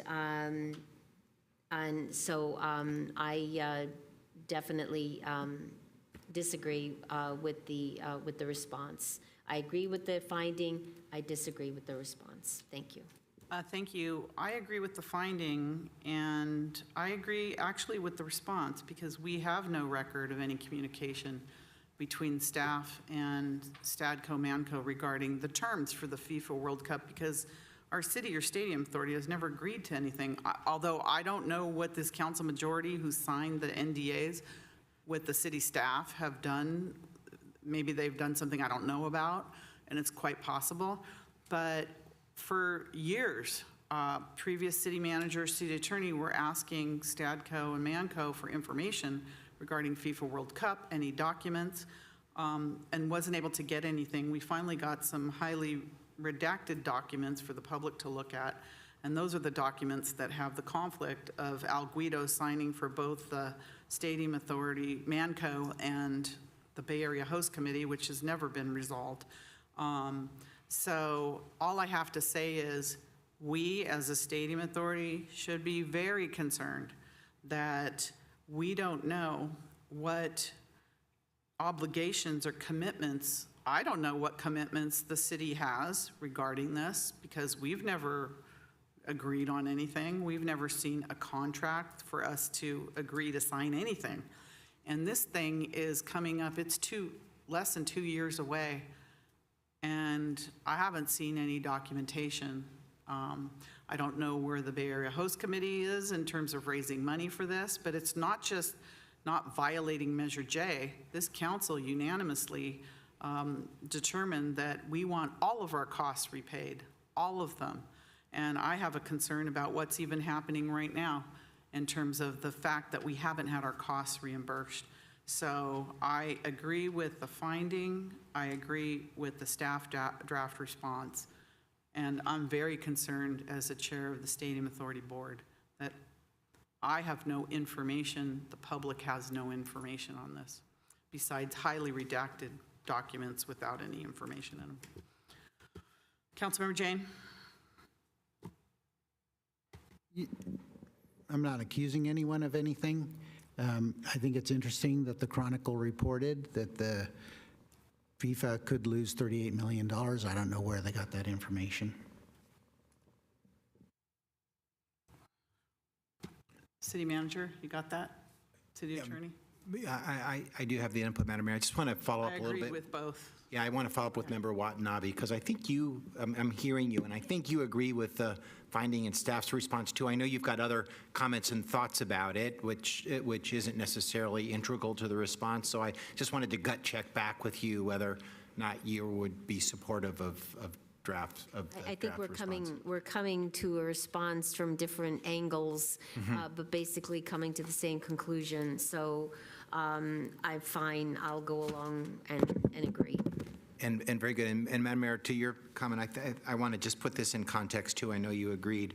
I think the context of this and maybe an added word to this would be helpful. We don't have a record of substantive communications between staff, Stadco, Manco regarding the original terms for the FIFA, World Cup event, because that's what they're getting at. There was no consultations at the time of the submittal of the commitment. We don't Yeah. have anything. So Yeah. if I can add that word That's too with the fine. group. It's original or current terms either, Yeah, as but far that's as not I'm what the, concerned. I hear You hear you on that, that. but That's this not what is the. about original terms, That isn't correct. what the finding is about. Correct. Very good. Thank you. Got it. Although we've asked for them so many times. All right, Mayor, that concludes the findings. I'd recommend that we take a small break and then Yeah, have I a was going to public say comment. 15-minute break and we'll come back. Comfort break. It's 8:30, 8:45. We'll be back. And then, So everyone can have a break. Mayor, do you want to take public comment after we get back Well, on I findings? imagine the public would want to comment when we're finished. Let's Fair. finish up. We've just been And then, 3.5 like we did hours. last time, and have the public comment. Thank you.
All right, next we're going to be looking at the recommendations.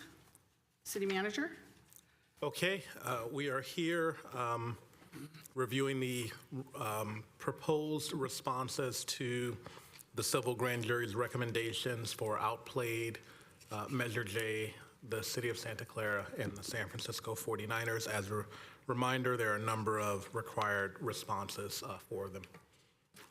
Recommendation 1 is from the grand jury, given the long-term nature of various agreements, the 49ers' sophistication, and the history of past disputes, the Stadium Authority should engage advisors with specialized knowledge to determine options to level the playing field.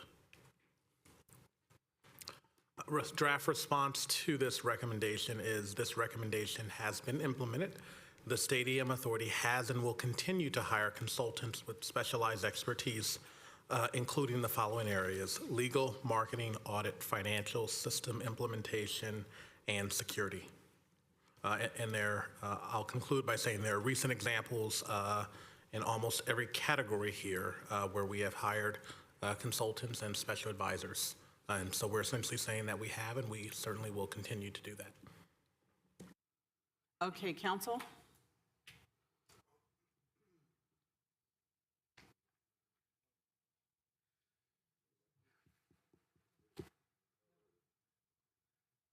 Okay, it knocked me out, and I didn't even, oh, here we go. Okay, Vice Mayor Becker. I'm just going to go down the line, so. Yeah, Okay. thank you, Mayor. So, recommendation 1, we're agreeing with the recommendation from the grand jury, and then also the response, correct? The same thing as the Same last, thing we did the last last round? 13. Okay, okay.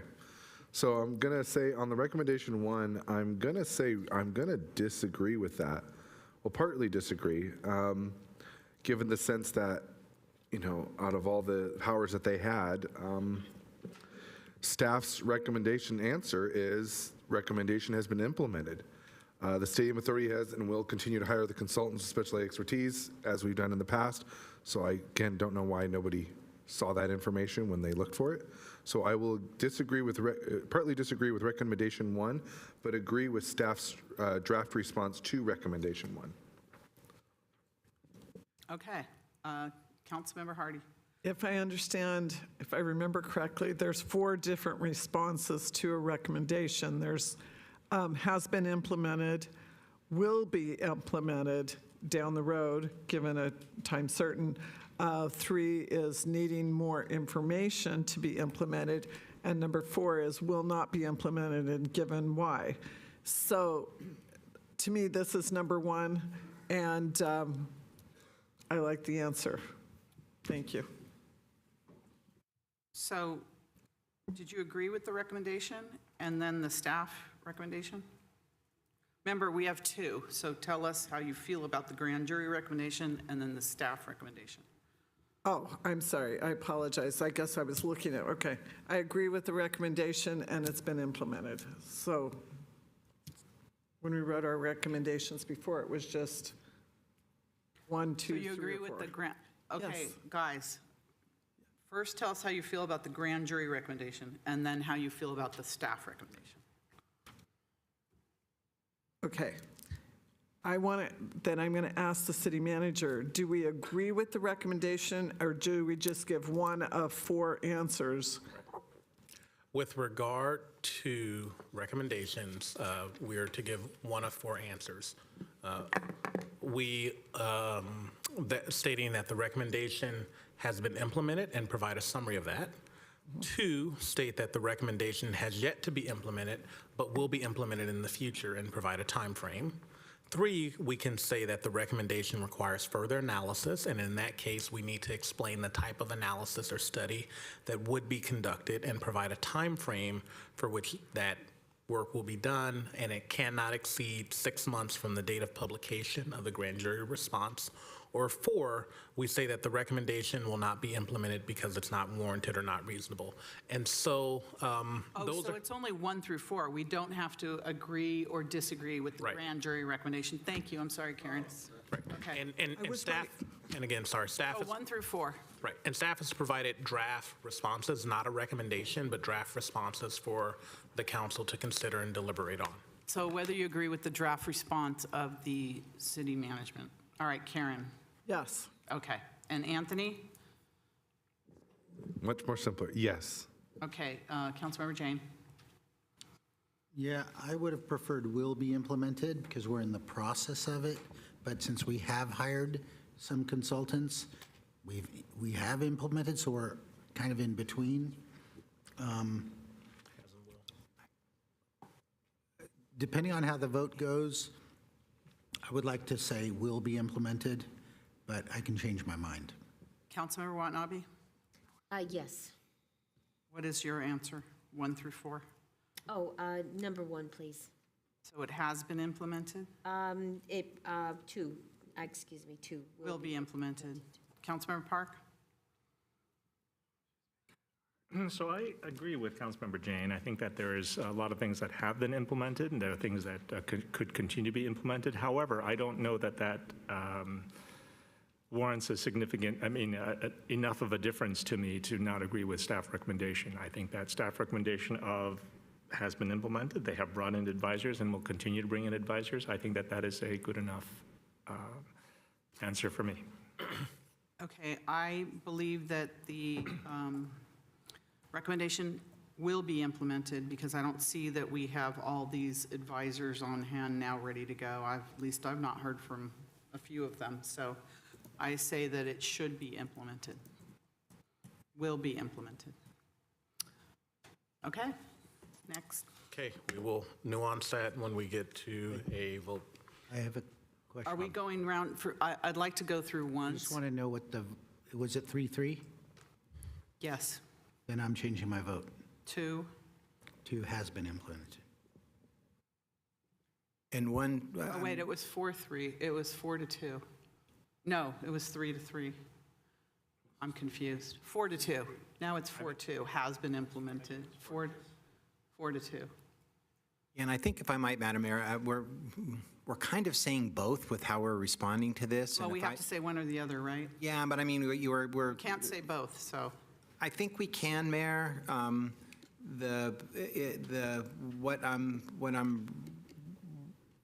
The revision to that I might suggest to this is say that the recommendation has been implemented and is ongoing or will continue to be. So you capture both. I don't So believe it has been at all, so. that we haven't hired specialty consultants to advise in a variety of areas? Well, you always have the legal because you have that. I don't know about the others. Right. Worth noting that the other areas staff wrote, their recommendation simply says engage advisors with specialized knowledge, right? And so it is a verifiable fact that we have hired over the years special advisors in various fields. And so legal counsel, marketing, it was mentioned by the mayor earlier tonight that the city hired a marketing specialist to review the marketing plan at one time. And it was turned down, so it's not long-term, so. Right. Totally understand that there were council actions around those items, but it is a verifiable fact that the city and the Stadium Authority have hired individuals with specialized expertise, which is why the response says the city has and will continue to hire various consultants. Okay, so we can go down again if you didn't hear our votes. So Vice Mayor Becker? Yes, thank you, Mayor, and thank you for the city attorney and city manager for weighing in on the fact. I like the fact that the recommendation has been implemented. There has been implementation of some of these recommendations, but I agree that we should maybe have a second-tiered sentence that say will continue to be implemented, as you were stating. So I'm in favor of that. Councilmember Hardy? Yes, 1, and with the continuation. Councilmember Jane? Option 1. I say option 2. Councilmember Watanabe? 2. 2. Councilmember Park? Option one, it already says has and will continue to hire consultants. Okay, there you go. All right, next, please. Okay, recommendation 2, the city should commission its own report to determine the stadium's actual economic impact over the decade. This recommendation should be implemented by July 1, 2025. Thank you. Vice Mayor Becker? So, Oh, Would you sorry. like me to- Oh, I'm yeah, so yeah, yeah. sorry. I was like, I Oh thought you my was gonna- gosh, go ahead. that's so long. Okay. It is. And we've discussed this Yeah, it earlier was in the today. last So just at a high level. The draft response for you to consider. The recommendation will not be implemented because it is not warranted or reasonable. The recommendation will not be implemented because it would be extremely difficult to effectively implement and would not be particularly useful going forward. There are clearly indirect economic impacts from stadium operations that benefit the city of Santa Clara and the greater region, likely increases in the city's transient occupancy taxes and sales taxes being the most obvious. However, looking at such information in hindsight and determining the amount of revenues that should be ascribed to the stadium authority operations would be extremely difficult. Also see City Stadium Authority response to finding 2 above. Instead, City Stadium Authority recommends that such a study be conducted after the major events scheduled to occur at the stadium in 2026, those being Super Bowl 60 and FIFA World Cup. This will give the City Stadium Authority the opportunity to develop an appropriate methodology for measuring economic impact and to develop and implement revenue tracking mechanisms as needed and practically available to facilitate an accurate measurement of indirect stadium operations indirect stadium operations related revenues. This should be done in consultation with qualified experts and the 49er entities. That was a lot. So essentially it's saying that at this point to go back and try and do that analysis for the last 10 years would be a significant undertaking and not particularly useful at this time. However, recognizing it is absolutely important to evaluate the larger economic impact, and given the amount of work that frankly is on our work program right now with regard to planning, preparing, and reviewing and negotiating agreements, we think that it is most prudent to do that after the conclusion of the 2026 events, but not in isolation, with the various entities that will support those events and help put on those events. And so that is the draft language that staff is proffering. Yes, it is long and nuanced. Vice Mayor Becker? thank you, Mayor. So I'm kind of having a hard time in agreement with this one, and I do have some disagreements, and I think Councilmember Jane brought it up, I think, perfectly before, and I think even the mayor brought it up as well, which is talking about, we got the World Cup and the FIFA events coming up, and I think Councilmember Jane said it was money-losing event. I don't want to go down that alley just yet, but I do want to see, based on what the recommendation is and what they're trying to get to, I wanted to see a 10-year sample size of the economic impact from when the stadium opened until now, 2024, the 10-year anniversary. So my question would probably be, can we do 2 of them, one for a 10-year sample size and one after the World Cup and the Super Bowl? Personally, I feel I want to know this information earlier rather than later, but I do see I see where staff is coming from, and I would agree with them, so I'm kind of 2-tiered on my agreeance here. But I'm going to, deep down the inner me is saying, no, I will not agree to this recommendation because I would prefer to have a 10-year economic study as soon as possible rather than after we having world events. I think what we should do is have one before the world events and one after the world events. And I think that would be a good basis for future studies or something like that. So I'm going to say I disagree right now with recommendation 2, staff's recommendation 2, but I'm amenable to making some There's changes. 1 through 4. Yeah, so I'm going to say it's going to be one. I want to say I've been looking at number 3 the most. The recommendation requires further analysis with an explanation and scope. I kind of want to say 3. However, I do also want to say 2. So I'm like in between right there on 2 and 3. So I can go either way on that. All right, Councilmember Hardy. I'm going to agree that number 4, I don't think it's reasonable. I don't think it's going to make any difference at this point. And I think looking at things after we have our big events makes more sense because data would drive a decision, and the decision's already made. We're going to have these. And so I don't want to spend the money, public funds, on just more research to try and quantify something that's indirect. So I would agree with staff on this and say number 4. Councilmember Jane? Yeah, I don't agree with looking 10 years back, but I'm going for option 3. And the reason why I'm going with option 3 is because looking forward, we have 2 years left. If we implement something in the next year, then we might have implemented some data collection tools or mechanism to look at hotel occupancy or TOT or whatever we might need. It could be even something that monitors Airbnbs, software. There's software out there that tracks Airbnbs. But I think that it's important. I mean, apparently it's very doable because the 49ers did some economic study where they looked at the impacts. So there are mechanisms whereby you can analyze this stuff. So I'm going for option 3, and I think we should not look back, but we should look forward, and hopefully it will inform us to better promote or encourage people to spend money here. Councilmember Watanabe?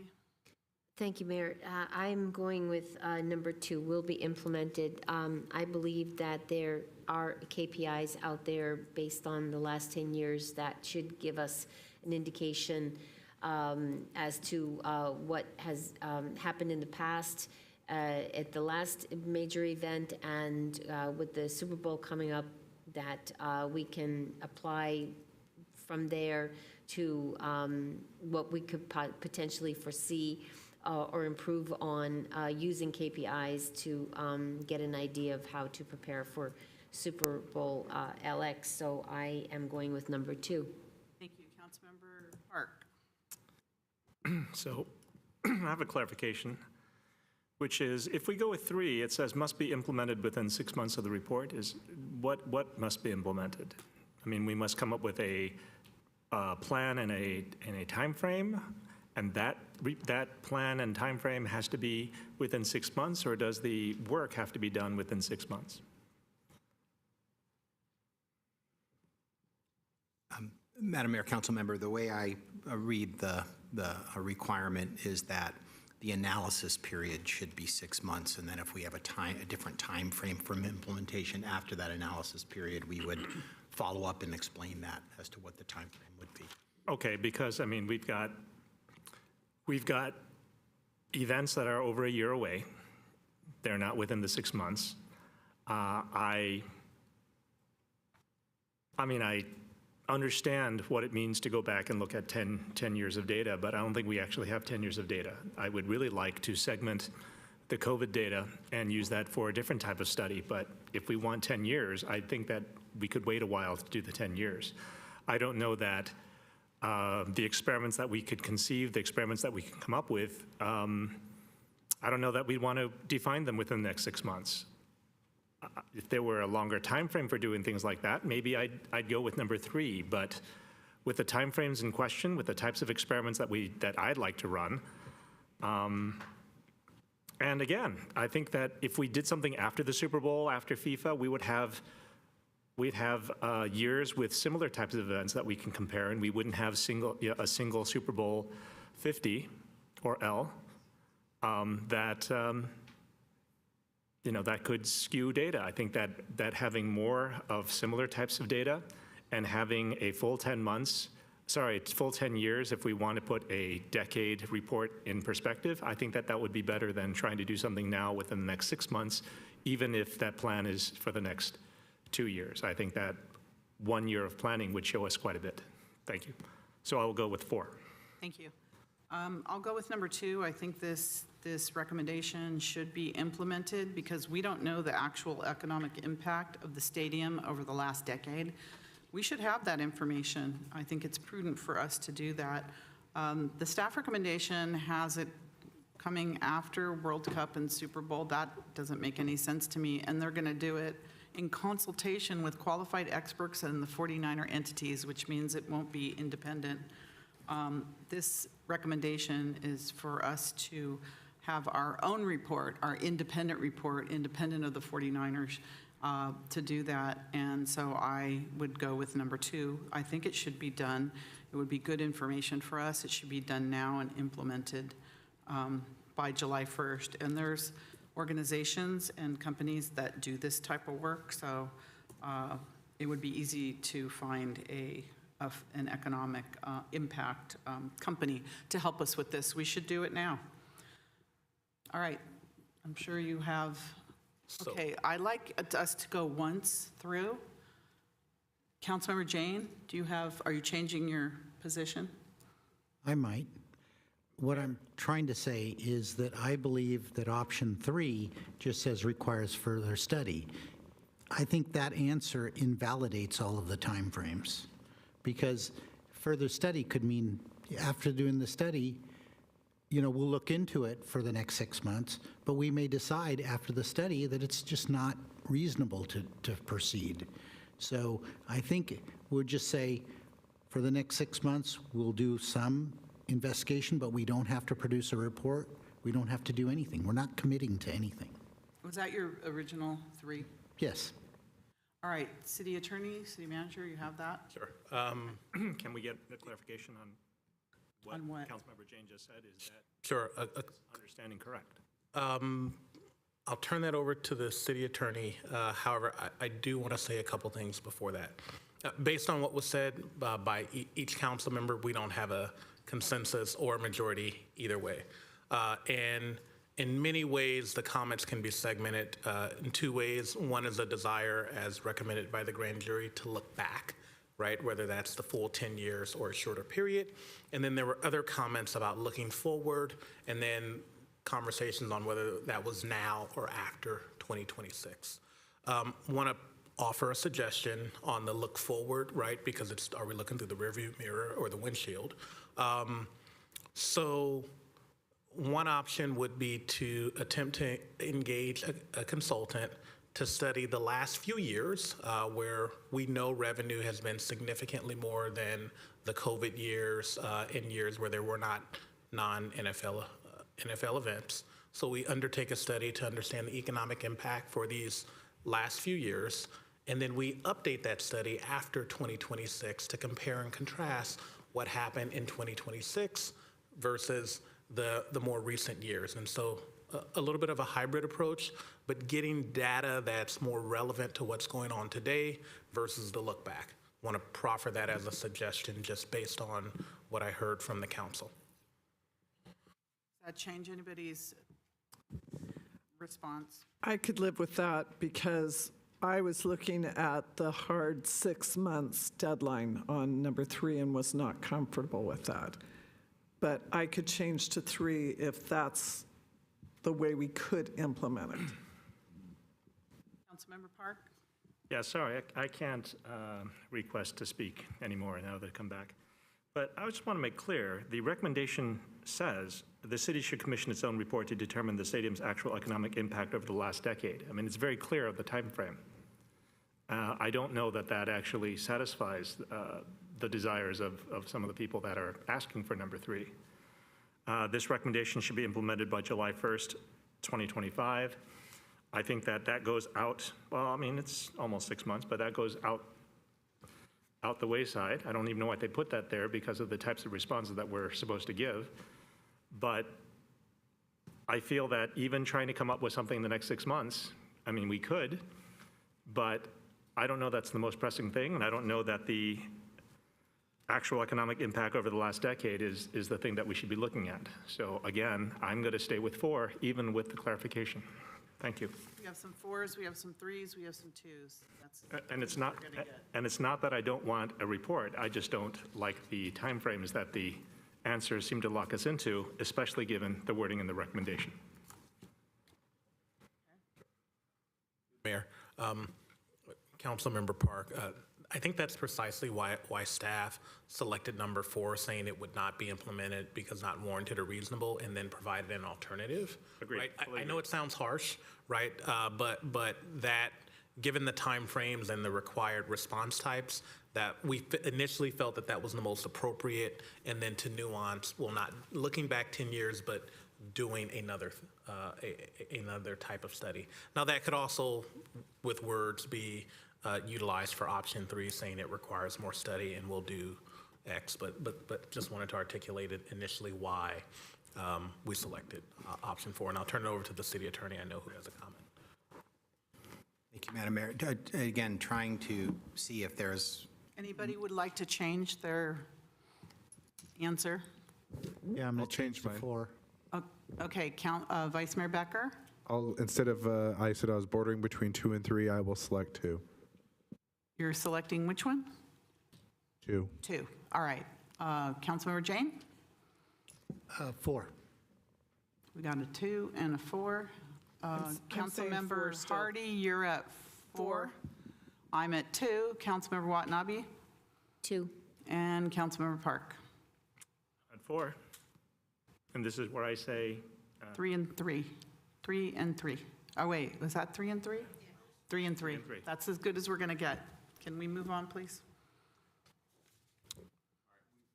We will come back to that after public comment and when we take a vote. We can't come back to things that we're not going to, are you suggesting that we're going to come back and talk about all the Madam, items that we have tied on? Madam Mayor, there's a few that are in a kind of a maybe warrant further discussion category. I was going to suggest before you reasonably polled the group again that I thought option 3 could be something. All the different opinions I'd heard could project their own interests within and satisfy the requirement. We can either do that now or wait to come back, Mayor. I think it's worth having a further discussion on it. We can wordsmith this to death until somebody wants to change, so. Yeah, and that's why I was trying to develop something that, again, I think people are, there's general interest for a study. There's a question about what that study should look like and the time period that it would Correct. measure. I think option 3 gives us a 6-month period in order for staff to analyze that and come up with a proposal that would be presented back to the council for their consideration as how they want to proceed. And so my thought about potentially getting a majority of folks to support that would be have option 3 with all of that analyzed and any number of possible options for ultimately this council to decide on when we come back and present it. How many votes did we have for option 3? 3?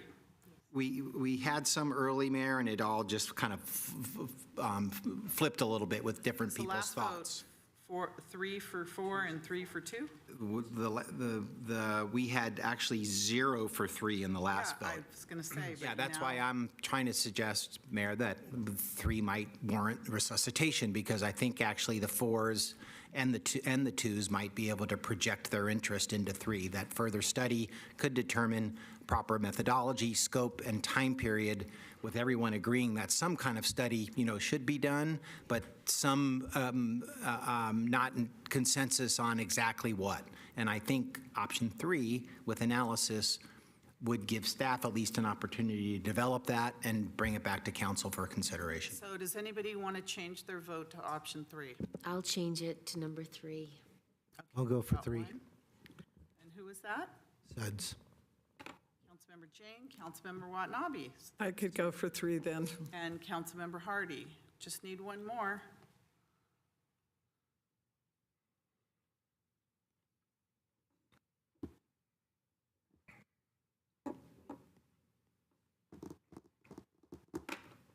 right. Okay. We need to All right, move I forward, see a light. please. I will go with 3. There you go. I guess you just wait them out. Just to clarify on that, I think it's just more about coming to a compromise, and I That's think. fine, Vice Mayor. I appreciate it, so we No, can no, move on. I know, and I just want to thank you for clarifying that, and also thank Councilmember Watanabe for doing the same thing. Very good. All right, we can move on now. Okay. The council has deliberated and arrived at a majority, a option that a majority of council can support. The May 2020, recommendation 3 from the grand jury report says the May 2024 settlement agreement gives the board/city council new flexibility to divert excess revenue from the stadium authority to the city's general fund. When diverting excess revenue, the board, city council should be mindful of the long-term financial health of the stadium authority and request the treasurer to produce a long-term plan for funding all required stadium reserves, including reserves for capital improvements. This recommendation should be implemented by October 31, 2024. All right, Vice Mayor. Oh, so sorry. No worries. The draft response for your consideration is the City Council Stadium Authority Board agrees with the recommendation and it will be implemented. The treasurer plans to provide a report to the Stadium Authority Board showing a current projection of the long-term plan. In addition, a facilities condition assessment is currently underway, which will help to inform the board and staff of the appropriate level of capital improvement reserves necessary to maintain the stadium.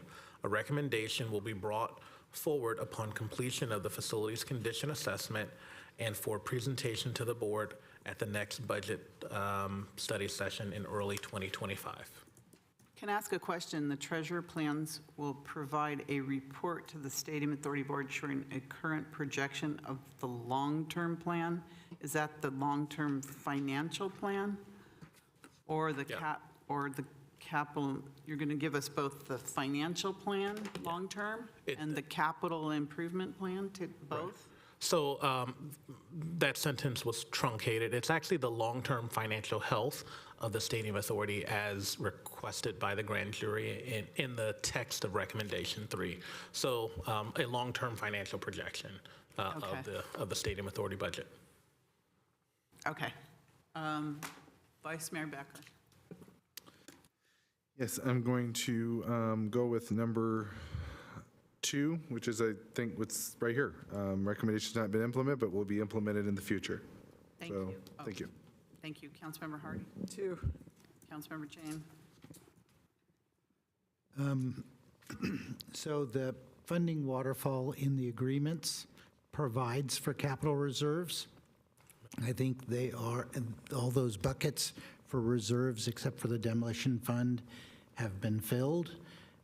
Still, I think that they're underfunded and they need to be supplemented. So I fully agree that we need to come up with a more robust plan. And so I vote option 2 and agree with the staff's language. I vote 2. Councilmember Watanabe. 2. Councilmember Park. I largely agree with Councilmember Jane, and I will vote 2. All right, there you go. And reading into that, Mayor, staff's language in addition to the recommendation as well. Because we adopt recommendation 2, but then we talk about it. And so I'm assuming everyone's comfortable with how we talk about it as well. Yeah. All right. So unanimous on that item. If there was an audience here, I'd ask for a round of applause, but there's not. Don't get too comfortable. Going. All right, I will say, what's nice about this recommendation and the unanimous support, though, is that it actually discusses and juxtaposes the two interests that we have, right? Because we are both the city and the stadium authority. And oftentimes we talk about money for the general fund from the stadium authority, but also we have to recognize that we hold the fiduciary hat of the stadium authority in ensuring that the stadium authority and the stadium is a healthy, well-maintained facility. And so it's nice to see that the grand jury noted that and that the board unanimously concurred with that. Okay, recommendation 7 is the stadium authority should retain the expertise needed to meaningfully weigh in on Manco's marketing plan to ensure that the stadium authority's profitability is maximized. The stadium authority should also establish a yearly audit procedure to measure and analyze each season's marketing plan against its outcomes, updating future plans based on this analysis. This recommendation should be implemented by December 31 of this year. The draft response for you to consider, very similar to other things we've talked about, is the recommendation has been partially implemented. The stadium authority retained the services of an outside expert to review Manco's marketing plan in 2021 and will do so in the future. Also noted in our response to finding 10B above, the stadium authority released a request for proposals and has awarded a contract to an independent consultant to study the market potential trends and financial performance for stadium events and concerts at publicly owned venues. The stadium authority will attempt to obtain market-based information. It is important to note that information for public facilities will be easier to attain while we solicit information from privately owned stadiums. It will be up to the discretion of those facilities to release such information. There's a word "will" missing there. The stadium authority also plans to hire consultants in the future to assist with review and input of each year's marketing plan. The stadium authority staff will also review the annual marketing plan against performance and industry baselines. So very much in line with our prior discussions. Does this include a yearly audit procedure? I didn't see the word audit in here anywhere. We do not use the word audit. No, I'm scanning it. Right. And we do not use the word audit because the consultant's review and analysis provided to the stadium authority is not an audit, right? It is a review of the marketing plan. It is providing us with their professional expertise and opinions on that marketing plan, but it's not an audit of the marketing plan. When you audit something in the context here, we already do the audit, right? It's the annual financial audit where we audit the revenues from the events, but we don't really audit the marketing plan. We review the marketing plan, full stop. It's not a review because they're saying they believe there should be a yearly audit procedure to measure and analyze each season's marketing plan against its outcomes. So is that what your consultant would do? So annually, we do a financial audit to review. That's different than what Right. this recommendation says. And Mayor, essentially what we're saying, but maybe not saying explicitly, is the grand jury used the term of a marketing audit. We believe that that's not the right term, right? It's a professional assessment and review of their marketing plan, providing guidance and industry best practices to the stadium authority, and a review at the end of the year of how they did toward That's my question, plan. because it says against its outcomes, the plan, and analyze each season's marketing plan against its outcome, and then updating future plans based on this analysis. Right. So basically looking at what they said they were going to do in the marketing plan at the end of the year, seeing if the desired outcomes were there. Is that what this consultant That would is do? absolutely, yes, what we're going to do. The only Okay. word we're not using is audit because it's not the professional But it's term the that's same used for thing. that. Okay, Yes. very good. Thank you. All right, Vice Mayor Becker. Like, guess I'm saying, I guess number 1 is the answer for this one, right? Madam Mayor, Or- if I could just add, it's kind of 1 and 2 in this case. We say it's partially implemented and that we've got an idea of going forward, so it's Well, really. I have a question with that, because partially implemented was something that was done back in 2021 and that was terminated. So is that what you call partially implemented? I'm not sure. Mayor- What was partially implemented? Sure. You're So- doing it now, you're in the process of implementing it, but what was partially implemented? And Mayor, I think the last thing you said is exactly right, right? We have released an RFP and engaged the services, so we're in the process of implementing it. We didn't feel comfortable saying that we've implemented it. And then we did want to note what happened in 2021, because that's an example of the city hiring a professional. Totally understand that there are concerns of what happened with that report and what that professional recommended, but it's a verifiable fact that the city hired a professional and got expert advice. Back in '21, yeah, okay. All right, Vice Mayor Becker, you were trying to figure out what, 1 or 2? Yeah, they said it's a combination of 1 and 2, so I guess 2 might be the better one. Madam Mayor, if I might, I think in this case, it's hard to fit some of these into these categories. And so what I might suggest, Mayor, is that council members indicate their support for how staff's describing how they're going to proceed. In other words, we're saying that something was done, that we've started something and that we intend to, implement it. So it's a little bit of 1, it's a little bit of 2. I think the thing we'd be looking for is if you're comfortable with how we've described what we're going to do. And that would be with support staff's draft language. Yes, I would be supporting staff's draft language. It's kind of like I think one of the ones we just did earlier, which was been implemented, but will also be continually to be implemented. So I'm gonna agree with staff's language here. All right, Councilmember Hardy?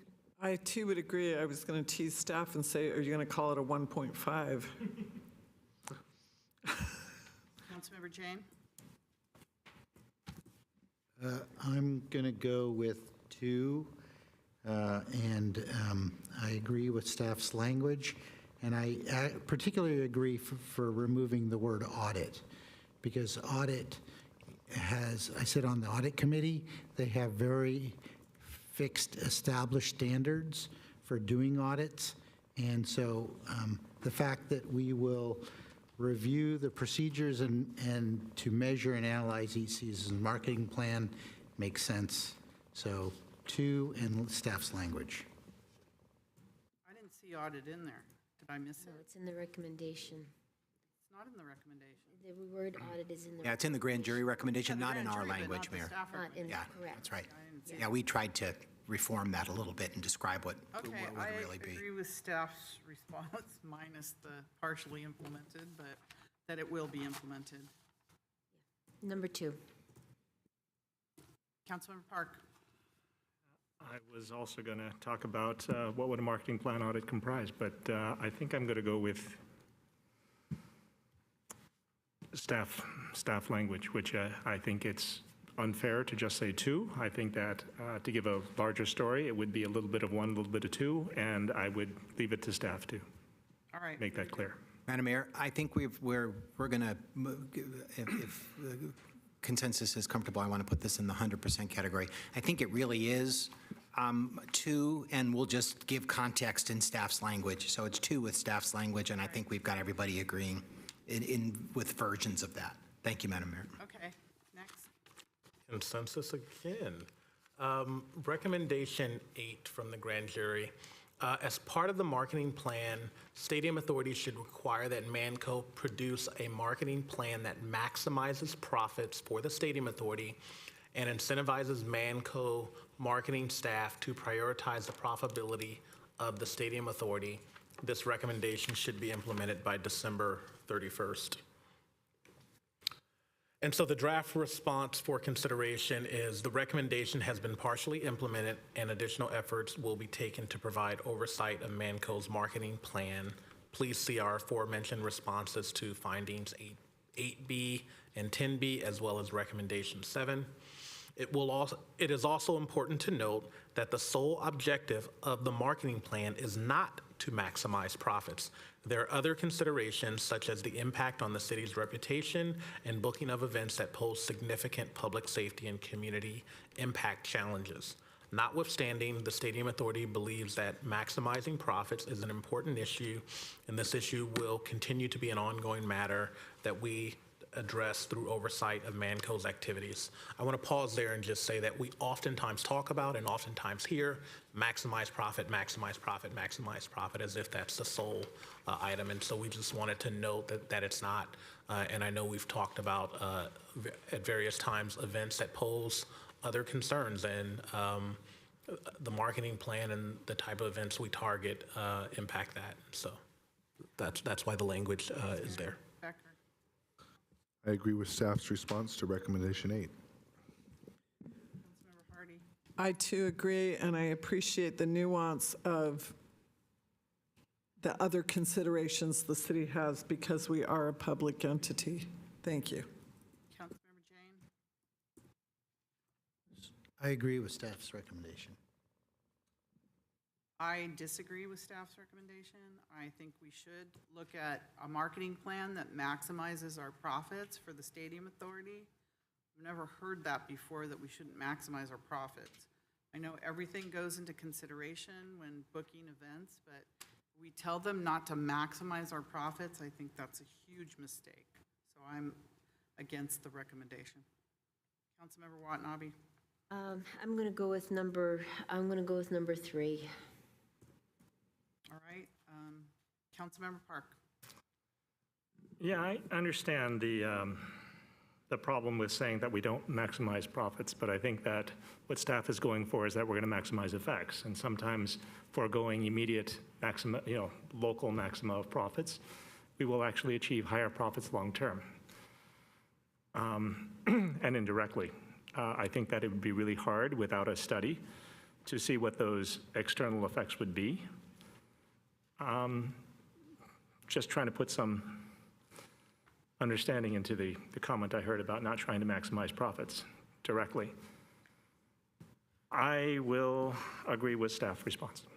All right, there you go. Okay, we will move to recommendation 9. The Stadium Authority should review and ensure that it receives all A, non-NFL event ticket surcharges for all event attendees, and B, ticket revenue for all suite attendees owed to the Stadium Authority. This recommendation should be implemented by October 31st, which I think is Halloween. Draft response is the recommendation has been implemented to the greatest extent possible, and the Stadium Authority's ability to provide oversight and confirm receipt of appropriate revenues has greatly improved in the last 2 years since the implementation of the financial management system. Stadium Authority staff has access to MANCO's financial management system and currently reviews non-NFL event ticket surcharge and ticket revenue for suite tickets sold to ensure that the SCSA is receiving these revenues that are owed. Stadium Authority staff will continue to review this annually as part of the year-end close and review of quarterly revenue information. And I will note, I believe at your very next meeting next week, you will be receiving a quarterly financial report on the Stadium Authority. Vice Mayor Becker. Thank you, Mayor. I agree with staff's language for the draft response to recommendation 9. Councilmember Hardy. I too agree, and this looks like a 1 that it has been implemented. Councilmember Jane. Yeah, I vote 1 and agree to the language. Councilmember Watanabe. I'm going with number 2 because this goes back to the finding earlier regarding the revenue from the suites and the fact that the surcharges have only been collected for the last 2 years, and it needs to go back 10 years. So, based on the recommendation, it actually says in B that ticket revenue for all suites owed to the Stadium Authority. Based on that, the recommendation is that there is revenue that is owed to the stadium, and I agree. The last 10 years, but the 8 years it has not been collected from. So I would go with I disagree with the response, excuse me, in that it will be implemented. Councilmember Park? Kind of agree with that. What was that? I kind of agree with that, what I just heard from, my mind is exploding, I'm getting over that fact. But that said, I guess my question to staff is, are there plans to go over and review these? And if we vote on a 3 or a 4, or a 3, would you come up with plans to do that?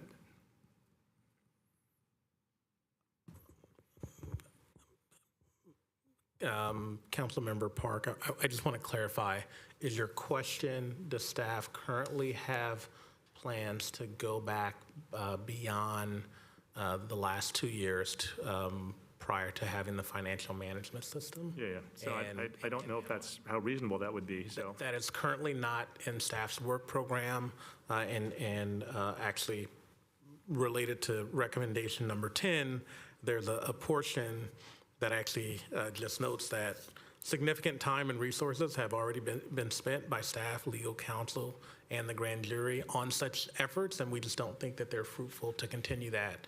And in many ways, look through the windshield, not the rearview mirror. Understood. I will make it easy on staff and take staff recommendation. Thank you. I'm going to go with number 2, that this should be done. I don't know anywhere that it says that we should forgive 8 years of payments that are owed to us. That's a gift of public funds, and we should absolutely go after, and I don't even know how much money we're talking about, but for the last 8 years, I think we should go and collect the money that is due to the Stadium Authority. Okay? Next.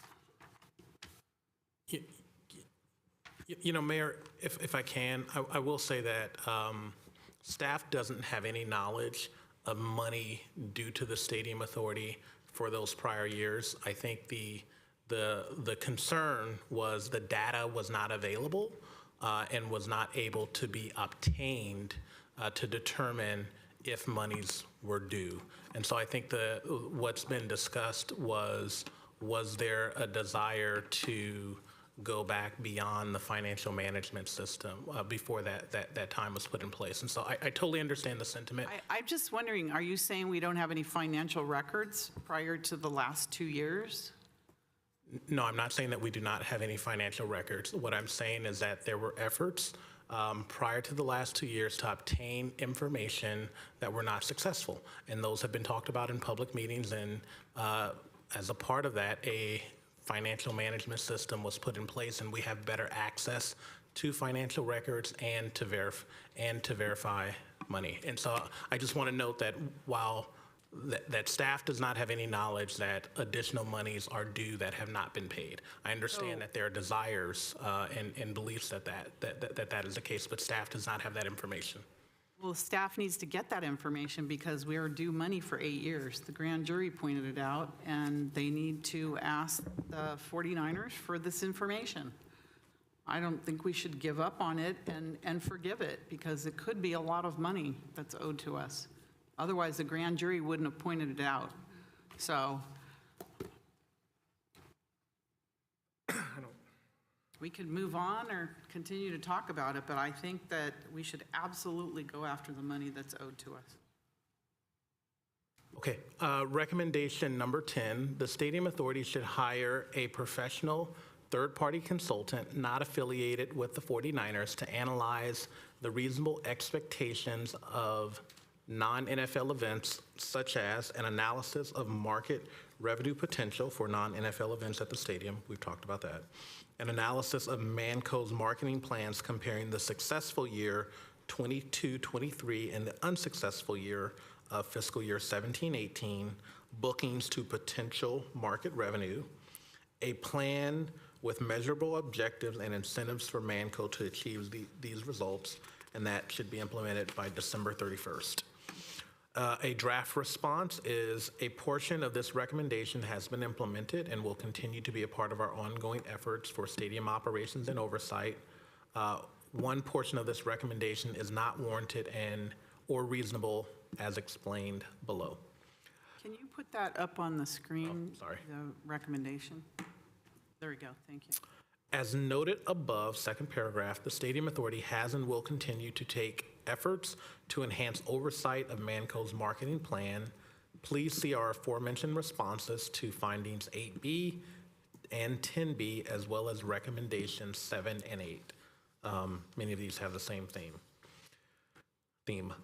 In regard to attempting to conduct a comparative analysis of Manco's marketing plans with regard to the unsuccessful fiscal year 22-23 and the successful FY 22-23 and unsuccessful FY 17-18 bookings and revenue, we believe that such an effort will detract from needed ongoing oversight in Stadium Authority operations.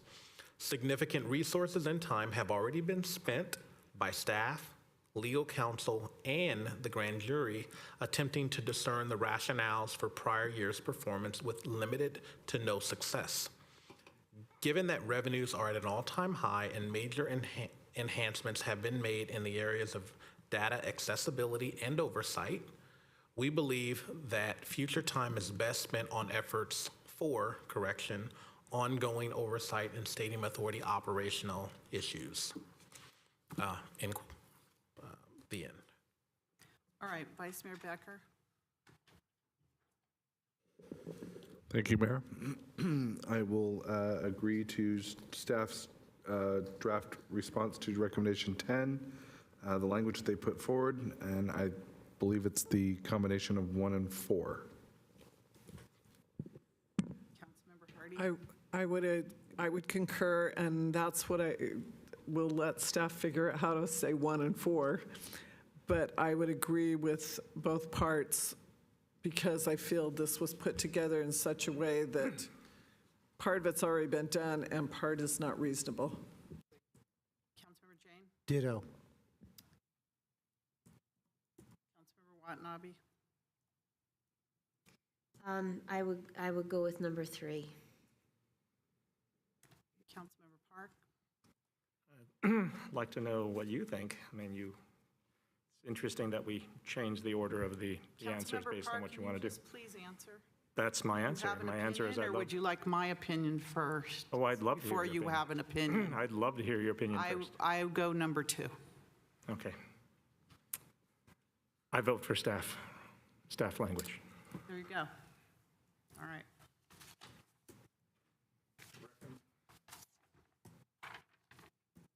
Recommendation 12. The Stadium Authority is not an appropriate the Stadium Authority is not an appropriate location for a community facility. The Stadium Authority should work with the 49ers to identify and procure an alternative space for community needs. This should be implemented by June 30 of 25. Draft language for you to consider is the recommendation has not yet been implemented. Stadium Authority staff will aim to discuss with Manco Statco or Statco Manco and identify alternatives by June 30, 25. However, it is important to note that if an agreed upon alternative includes relocation and/or facility modifications, it is unlikely that such changes can be implemented by June 30, 25. Thank you. Councilmember, Vice Mayor Becker? Thank you, Mayor. So I'm going to go with, I'm going to say yes, I agree with staff's draft response to recommendation 12. I'm thinking it's a number 2, I'm hoping. Might need a lifeline, but yeah, I'll say a 2. And I kind of want to mention that it's kind of like, I agree with what Councilmember Jane said just a while ago about using the, towards some of our other community center groups or community center rooms and allocating that instead if we can't get it this way. I think Councilmember Jane said it better than I'm saying it. It's getting to be a late hour, so I apologize, but I will go with the staff's recommendation of number 12, draft response language to recommendation number 12. Councilmember Hardy? I would agree with this, and especially I like that staff put in that the deadline was not reasonable for us. So however that works out in a number, 2, I'm guessing, but thank you. Councilmember Jane? Yeah, I'm going to go with 3 because there's a lot of data that has to be collected. There's further study that's involved to try to figure out what the best way to find an alternate site or to modify the current site or to subsidize other rentals. I'd say 3, and I'm okay with the language. Councilmember Watanabe? 2. Councilmember Park?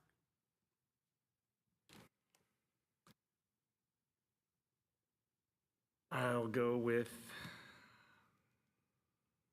I think staff language is actually 3, if I believe that to be correct. You're looking at me, and I will comment a little bit. I think it's a little bit of a hybrid again, where it's got elements of 2 that we will do it, but clearly there's even the grand jury measure itself suggests there's going to be some discussions and analysis required. So it's kind of a hybrid version of 2 and 3, and so maybe the best thing here is to, as opposed to categorize it per se, indicate to us whether you're comfortable with our language or whether you need modifications to it. Understood. Well, I'm just saying that it says, to note that if agreed upon alternative includes relocation and/or facility modifications, it is unlikely that such changes can be implemented by June 30th. But I can also imagine some alternatives that we wouldn't go for. Maybe we try to find use of, like it says, alternative space. And if we find a way to make the space work, well, that doesn't satisfy the need of the requirement for alternative space. And, I mean, you understand what I'm saying? It's a little bit of a nuance, but I guess I will go with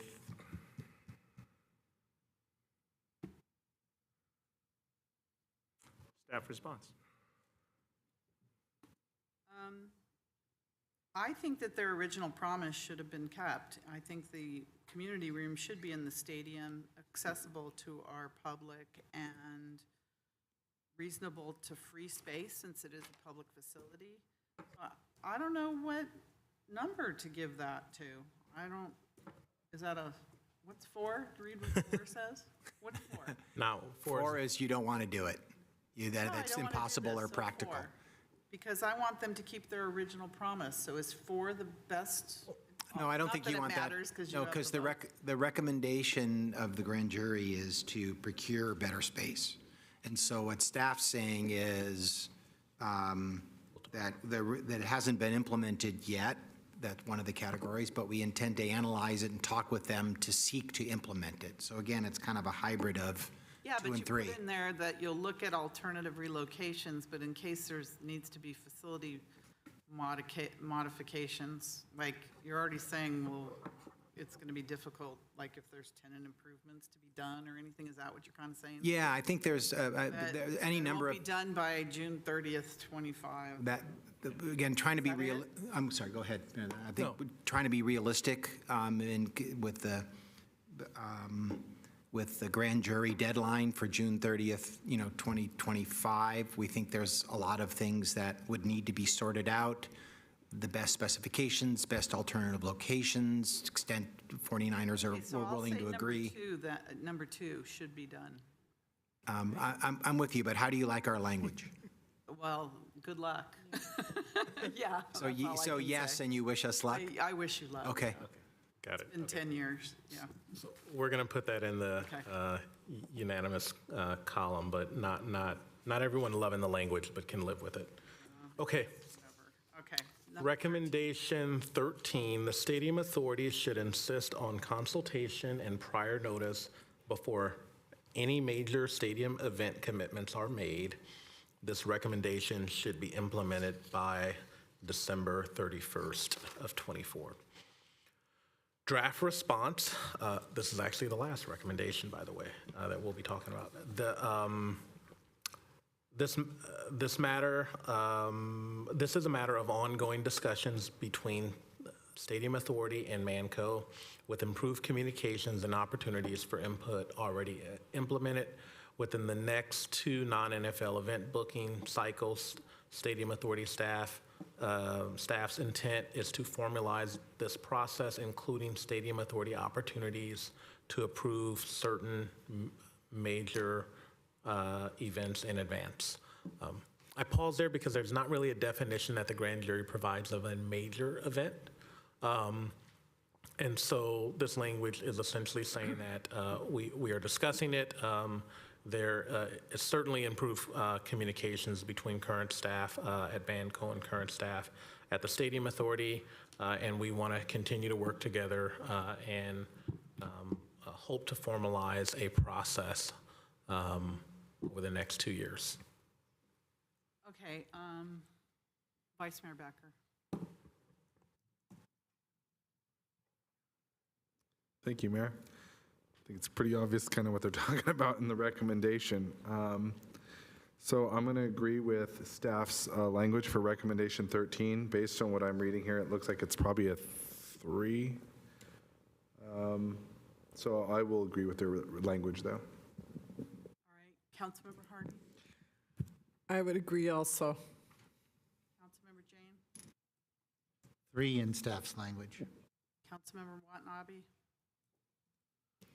I like to consider myself to be an optimist, but in this case, I consider myself, I'm going to be a pessimist, so I'm going with number 4. Councilmember Park. I guess the question is, I mean, what they're saying is very explicit. It says, should insist on consultation and prior notice before any major stadium event commitments are made. And I can conceive of events, I can conceive of special events, I can conceive of deals where maybe it's not feasible or it's not possible to give prior notice before an agreement, before a commitment is made. I think that going into a room where you're trying to make a deal and knowing that the other side doesn't have the final say, that certainly puts some deals at a disadvantage.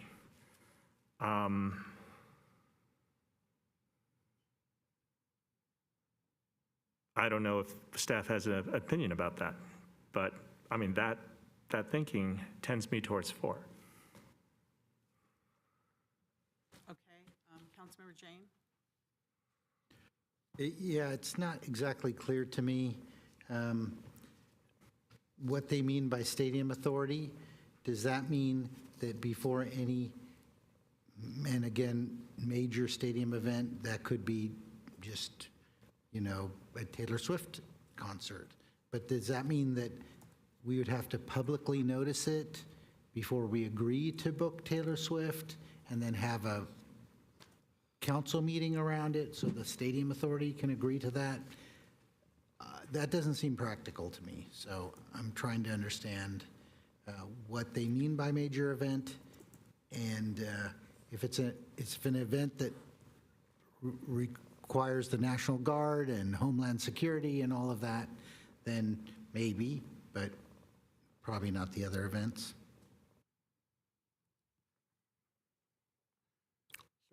I guess you can answer. Sure. Through the mayor, in response to Councilmember Jane and Councilmember Park's question, both the city attorney and I will endeavor to respond. I'll start by saying absolutely there are benefits and complexities, and the grand jury doesn't provide a definition of major, and certainly there are various types of events. I will say that there have certainly been challenges on even just an operational level historically, right? One of the things I heard shortly after starting here is sometimes staff didn't find out about an event booking until it was publicly released and announced. And there was, oh, X is coming and we'll have a concert at Levi's. And so can there be better communication at an operational staff level? So for example, the police that are working the event don't find out about the event when it's publicized. So that level of ongoing communication and collaboration is one level. Certainly, I think Councilmember Jane, you mentioned earlier today that there have been concerns about confidentiality, right? And Manco, as our operator, based on the contract, is negotiating with promoters and other entities. And there have been certainly concerns that, well, if we tell the Stadium Authority, will that get out? And promoters are negotiating with various other venues, and will there be the confidentiality? And so certainly we will have conversations around the type of event, who's notified, and that definition of major, because maybe something does need, if it's at a certain level, needs to come higher up above staff. And so we are having those conversations, and we'll continue to have them. They're complex. Certainly, this is not an insignificant matter, and very complex conversations. We're starting on a more operational level to address those and to improve operations, and I think there have been improvements thus far, but those mega events, very difficult. I'll turn it to the city attorney for additional comment. Thank you, Madam Mayor. A suggested wording enhancements and a comment on why it was drafted the way it was. I would propose that after the first sentence, we make it a little bit more clear that we're going to take some action going forward by adding before the sentence beginning with within the next 2 non-NFL event booking cycles, the following. The Stadium Authority intends to further implement this recommendation as follows, and then it would continue to read, within the next 2 non-NFL event booking cycles, Stadium Authority staff's intent is to formalize this consultation and notice process, adding consultation and notice process because that's what's described above, including Stadium Authority opportunities to approve certain major events in advance. I have to say, we think this is appropriate and necessary, but somewhat aspirational in light of the fact that the Manco has taken a position this is not necessarily something we're allowed to or that we can insist on under the terms of our contract. We have a good faith disagreement, about that,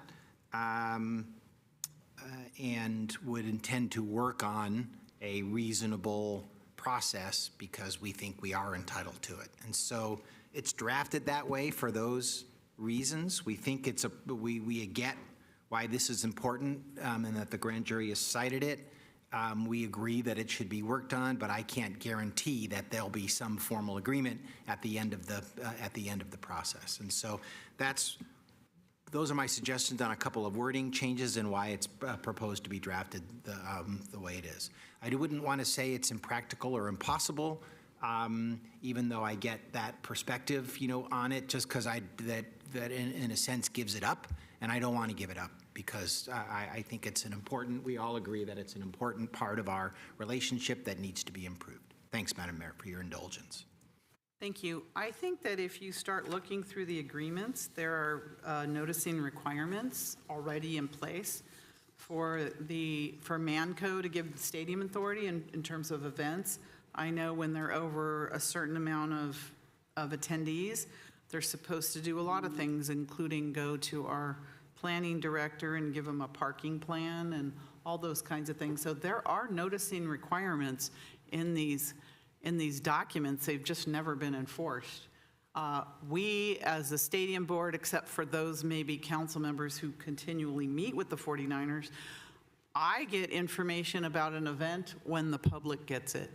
Whenever they make their announcement, sometimes they'll send an email maybe an hour before or 2 hours before it goes to the public. But usually I learn about events when they advertise them to the public. But I think you need to look through the documents because there are some noticing requirements to the staff that when they have a certain amount of people, that they have to give notice, whether it's quarterly notice or something to the executive director and other things. So I think there's already things built in there. We just have to enforce it. And so therefore, I think the recommendation, I would give it a 2 because it should be in place already, but we're not enforcing it. So I Madam Mayor, think that and it's- ours it's- is, I'm sorry, Madam Mayor, go I ahead. think that it's certainly reasonable for us to ask for, Yeah. for planning purposes for ourselves. But please try to look through the contracts to see anything that has the noticing requirements, because I know it's there. Yeah, that is going on already, Madam Mayor. I think this is really getting at the kind of the mega events and certain events, right, where we don't even want the commitment being made, Well, I without think some it's, consultation. the issue here is before any event commitments are made. Right, and that's the point. And so we can't be committed to things that we don't know about. I mean, if Manco can commit to certain things on our behalf, but, not unreasonable things. And I think that's what happened with World Cup. They're committing to things that we don't know about, and certainly some of us, and certainly the public still doesn't know about what commitments were made. You may know, but I don't know. So I think that's the issue, is what commitments were made and what notice are we getting?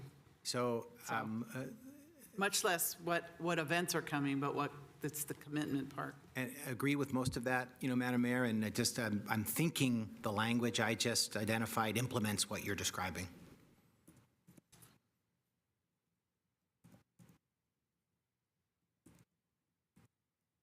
It partially does, but I don't see anything in here about enforcing what we already have on the books.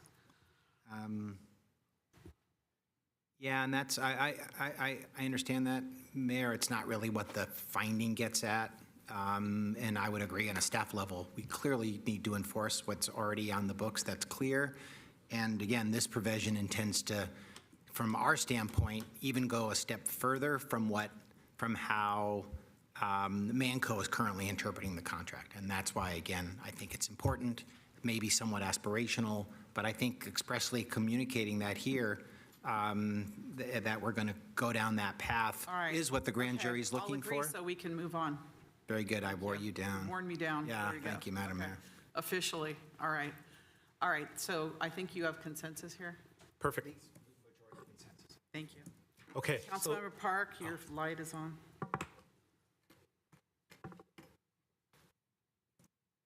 Oh, it's off, okay.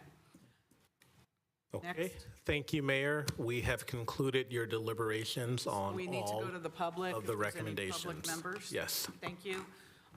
Do we have any public members? We have nobody here in the chambers. Is there any public? Michelle Ryan, go ahead, please.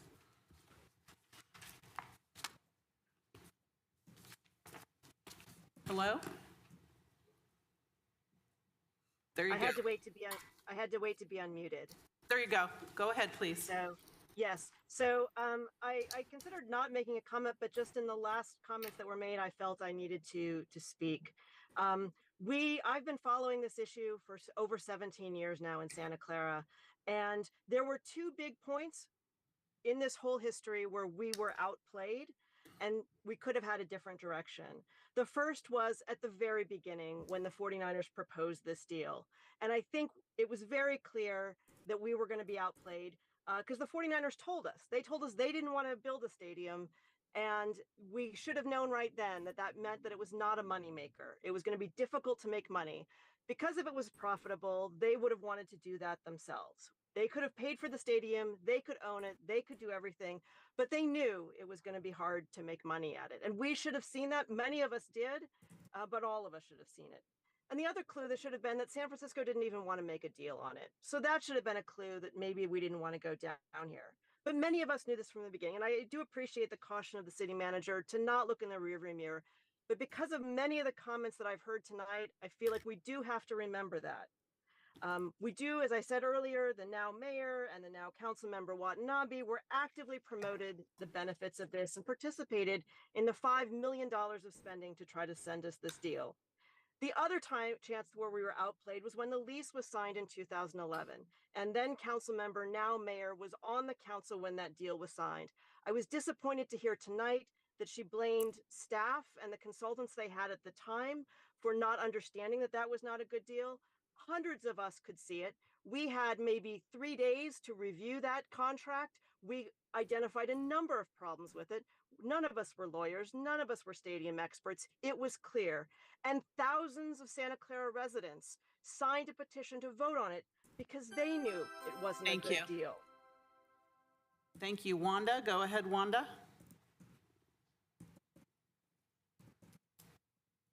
There you go, Wanda. Welcome. Mayor and council, thank you very much for addressing this all the time, and staff that you put into it. I really, really appreciate it. I do believe that out of the 2 nights that something positive has come, and reiterating the past over and over and interpreting the past now and who knew what and whatever. It is the past, and it doesn't help us heal, and it doesn't help us move forward. And I don't understand all the intricacies, but I know that businesses get more business, and there can be some positive ID with the 49ers. I just don't know how we get there. So just keep on moving, and I'm sorry for all the distress for everyone, and thank you. Thank you, Wanda. Do we have anybody else? Thank you, Wanda. Do we have anyone else? City Clerk. Is that it? Okay. May I please have a motion to adjourn? I think we need a motion for the recommendation, correct? Oh, is there a recommendation? I thought we went through all of that. Where's the recommendation? Yeah, Madam Mayor, if you remember from the last process, and we can probably do an expedited version of it this time, what you all indicated were kind of preliminary indications with the concept that then the public would be given another opportunity to provide input, and then we would formalize your votes kind of in bundles. And so we're now at the bundled phase, of this, as opposed to adjournment. Okay. Yeah, Okay. we've been going on for a I'm while. ready to adjourn. Nope, yeah, I'm with you. Okay, That may have been on everybody's mind. Let's move then. All right, Yeah. City Attorney, go So ahead. if you'd like to, we'll engage in that process Yes, now. go ahead, please. Yeah, so we're going to break it down again in groupings with a little bit of a special category, because there are some of these where Member Park was not, present, but I know he's been following and read the staff report, so we'll kind of loop him in on some of this, even though we didn't get your formal polling, on some of it. So, Madam Mayor, the first bundled category, which I somewhat presumptively included Member Park, in, is the 100% agreement on findings. That is where you either all communicated that you were supportive of the staff's, presentation, or didn't object, and so I had reason to believe. Right. Yep, so the ones that are included in this category are findings 2, which relates to Slide 13 and 14. Yeah, that the fact that the city is not, that actually has not done the full economic impact of the stadium. There was agreement that we hadn't done that. Somewhat presumptively, again, Member Park, excuse me, I'm trying to channel you a little bit here. The next one in this category is finding 9B. Took us a while to get to one of these again. Slide 39. You didn't go through all the slides last night. You just gave us the list of the, I did quickly, Mayor. I did a quick abbreviated version we of the didn't do slides. this. Yeah, so we did, Mayor. I did it kind of quick. So 9B, just to give you the gist, is that the finding was that the Manco interprets the lease to not require an NFL surcharge to be applied to these seats. We agreed that that's how Stanco interprets it. We have And 34 items, City Attorney. Are you matters- going to do this for each of them? I'm going quick, Mayor, that this item is under review. I just want to make sure you all know what you're voting on. So I'm with you. So 9, if you'd like, and everyone agrees, I could just list them. The items that I'm putting in this 100, it appeared to be 100% support, was finding 2, finding 9B, finding 12, and finding 13, with some tweaks to finding 13 on the slide that I added with language, Mayor, that everyone found acceptable, where I've added language to say that we intend to further implement this, this process. So those are the ones that were 100%. Member Park, excuse me, I kind of included you in that. At a minimum, they were majority support. And so 2, 9B, 12, and 13, Mayor, were ones that I had pretty good support for how staff proposed the approach. Vice Mayor Becker? Yeah, sorry, to the mayor, to the city attorney. I apologize if I'm going to ask if you could read these just a little bit slower, because I was trying to catch up. And I do understand that there is some pressure to try to move faster, but I would like to hear it a little slower just because I'm trying to write these down. So 100% agree is finding 2, finding 9B. 2, 9B, 12, and 13. Thank you. Councilmember Jane? I think what you're saying is that these are items that we had the same vote on, but Yes, polling indicated that there was But some could unanimous be- support. Member Park was not present for 9B, 12, or 13, so there's an asterisk on those. right, but within those, there is the agree, disagree, partially disagree. You know what I'm saying? Did we all vote? That you basically all voted that you liked staff's approach. Okay, so. 100%. We voted whether it was agree or disagree. We Yeah. all agreed, That's what I'm whatever it saying. was. We all agreed 100%. Yeah, I'm trying to understand that. yeah. And I'm sorry it's late, so we all voted the same, but. 100%. I get it. What I'm trying to understand, and if you would allow me to try to understand this, Mayor, we all voted the same, but in some cases, we agreed with the recommendation, in some cases, we disagreed with the recommendation. Is that what you're saying? That is correct. That's what I'm trying to understand. There's different, items 2, 9B, 12, 13 aren't necessarily agreed Yeah, with the that's what I'm- finding. I just wanted- It's what we drafted. Sometimes we agreed, sometimes we partially disagreed, sometimes we disagreed. But Yep. we all voted the same. But you all voted the same. That's what I wanted to understand. Yep. Thank you. So the bundle is, if the mayor, for you to. Motion. I'll make a motion. Thank you. Yep. Vice Mayor Becker makes a motion. I'll second that. Councilmember Hardy seconds. And we can vote online, correct? Yes. He's ready.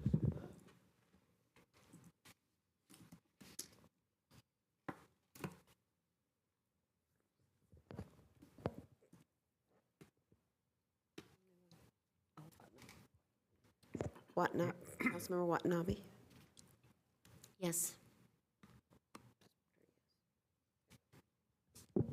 And that passes with those present unanimously. So, City Attorney?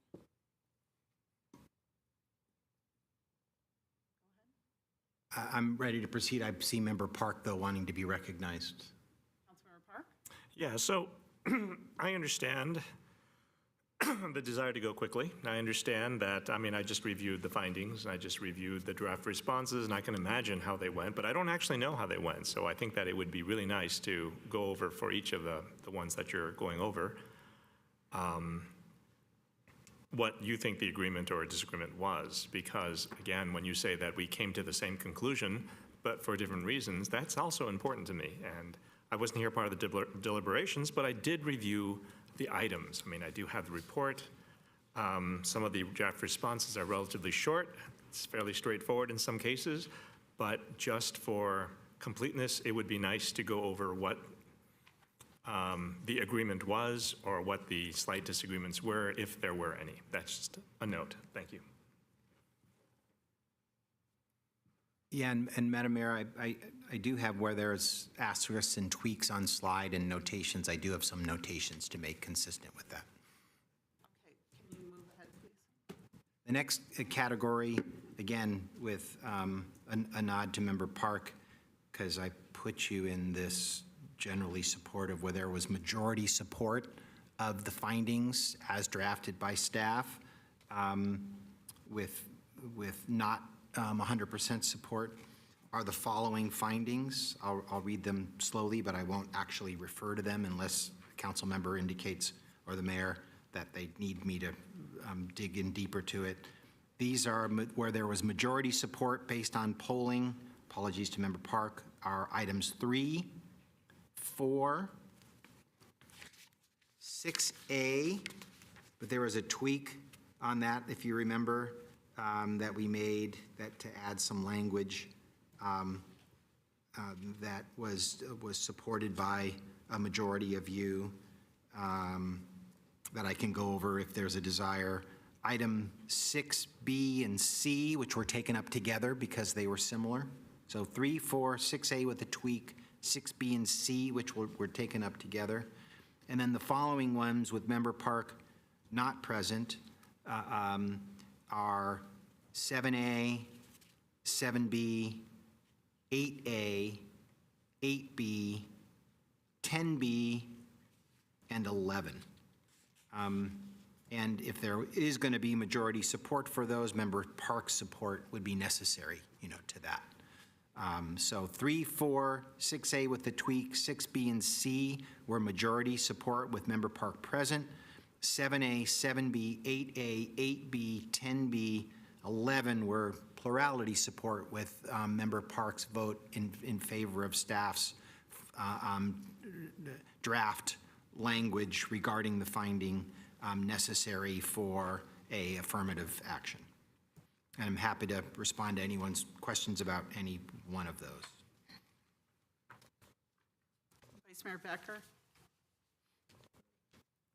Sorry, my hand was not up. My apologies. I did that, my mistake. Anybody have questions? Yes. Councilmember Jane? Well, I know it's late, and I know that this is a lengthy process, but you're saying that there's majority of support.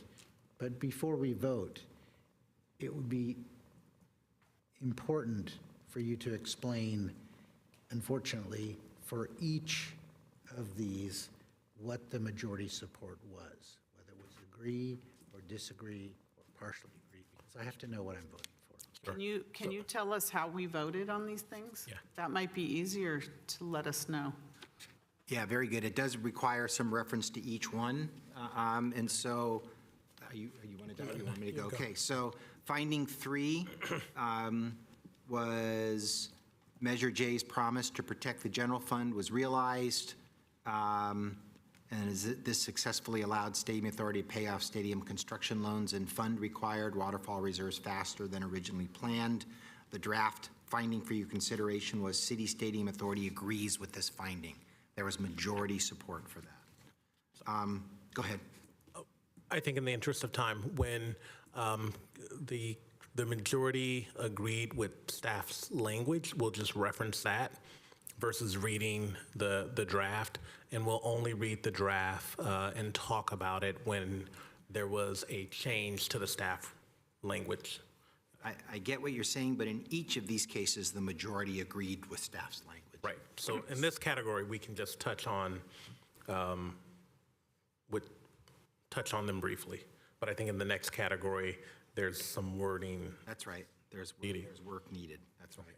So draft finding 4 related to the inherent conflict of interest with using Manco.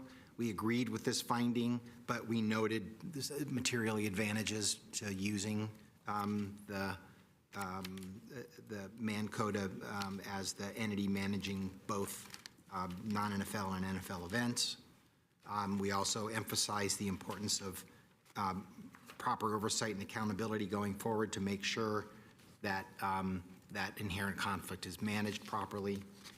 6A was a finding by the grand jury that the Stadium Authority failed to ensure the management agreement provided the Stadium Authority with full access to financial records. Staff partially disagreed with this finding because the management agreement did contain substantial terms. The point was that the contract language has not been the issue. It's been in the implementation of that. Member Hardy proposed some language that was supported by the group, and then with the mayor's support resulted from addition of language at the end of the sentence, making it clear that with Manco resisted the full access. And so that resulted in majority support for that item 6A. 6B and C together were simple agreements with the grand jury finding that the financial transparency has improved with the new with the 2022 financial management system. 6B, 6C is transaction level testing generally supports Manco's reporting of financial results for non-NFL events. In each case, the draft finding was that you agreed with that finding. So that's 6B and C. 7A related to whether or not the original management agreement contained sufficient language and specific terms and metrics that prioritize Stadium Authority revenue generation. The grand jury said it failed to ensure that. And our response for your consideration was that we partially disagree with that finding with a fairly detailed description. You'll remember that we got from outside counsel on why we disagreed, because we thought that was too great of a simplification. 7B was similar. The grand jury said that there was a failure to use the marketing correction plan, section 3.3 of the management agreement, based on input from outside counsel who was there. We disagreed with that finding because we thought it had been used in a variety of different ways, but there was only majority support for that with, I think, Madam Mayor and Member Watanabe disagreeing. 8A was saying that there's no evidence showing that Manco is negotiating to maximize Stadium Authority profits for non-NFL events. There was a fairly detailed description of staff that indicated that we disagreed with that finding because they said no evidence, and we actually thought that that you would consider this, that there was, evidence, and we gave examples of that in the language. That's 8A. 8B was a finding that the Stadium Authority failed to ensure the management agreement required Manco to incentivize its staff to prioritize the Stadium Authority's success. You'll remember staff's recommended response for you that was that the contract was with Manco, not with its employees, and that it wouldn't be appropriate to have employee incentives, built in, and that the financial incentives were there for Manco as an entity to maximize profits based upon the answer in the previous one. That's item 8B. 10B, quickly, was a finding that the Stadium Authority is unaware of the market revenue potential for non-NFL events and doesn't know what net revenue should be expected from ticketed and non-ticketed events. The staff's draft to that partially disagreed with the finding based upon some substantial knowledge built over the years of operating, the stadium, and an indication that there's an RFP pending to actually hire a consultant to improve, our understanding of this. And so that was the basis for our partial disagreement with the finding. That's 10B. And then finally, in this category was finding 11, where the grand jury said that the Stadium Authority failed to negotiate pertinent details about buffet costs. and that the Stadium Authority accepted responsibility for costs but failed to follow up when it was omitted from their budgets. Again, the gist of staff's recommended response in partially disagreeing with this finding was that it's more complicated than that, and that hindsight wouldn't be constructive, and that in fact this issue was expressly addressed in the May 2024 settlement agreement. So that's that category, Madam Mayor, Council, which had, with some presumptions on Member Park because he was not available, appeared to have potential for majority support. Thank you. Vice Mayor Becker? Thank you, Mayor, and thank you, City Attorney, for reading all those off. And I want to also thank staff member who's in control of the display here and the slides by keeping in sync with the City Attorney. And that was the City Manager. So thank you, City Manager, for being in sync, because it kept us on track and it kept everybody in line, and also the people who are watching at home. So with that, I would like to make a motion to accept those findings, I guess, is how we would say it. Is there a second? No, but is there a second to this motion? I'll second it. Thank you. Councilmember Jane.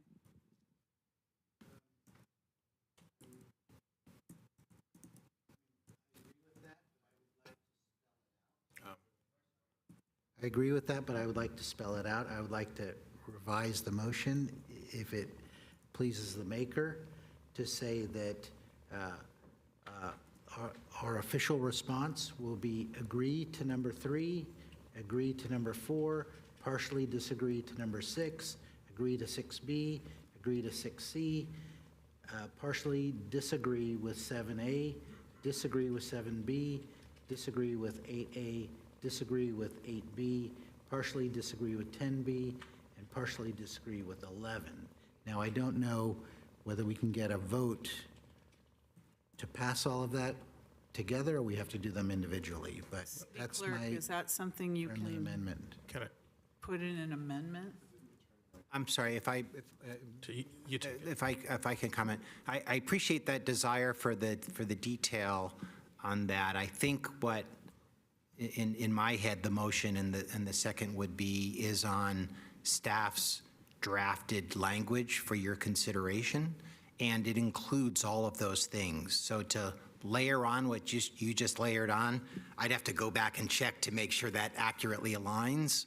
And I don't think it's necessary, but if that's a desire that be made more explicit, staff's draft language, and I'm assuming you read it accurately, already includes all that. So if the motion staff's draft language with respect to those findings, all of that's already built in. Okay, I withdraw my amendment. Great. We have a motion and a second. Any other discussion? So, Councilmember Park? yes. So I think I heard where you added tweaks, where you added your language, but I don't know that I get a great feeling for those. I don't know that I would. Can you go over the tweaks? sure, we will. I And believe then there was only one. In this group, I think there's only one. It's in Okay, 6A. so I know the one for 6A, and that was the Okay. one where you said that they did not take responsibility for, actually. That's right, emphasizing that the contract language was not the issue, and adding that Manco resisted for the express provision that Manco resisted full access. I don't think there were tweaks on other ones, other than, was this the one where you had already drafted the language to Yes. correct it? Yes. Can you get to, remember where that one is? That was early. Okay.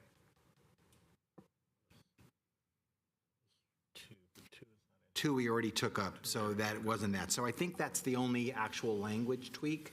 The rest of it, there appeared to be, again, subject to your approval, majority support for staff's determination with respect, staff's recommended language regarding your determination with respect to the finding, and the actual supplemental language to explain as necessary. Okay, with that clarification, I feel I can move forward. I know the recommendations. Clerk?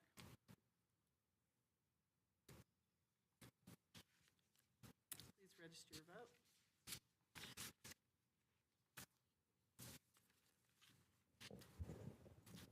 Councilmember Watanabe? Yes.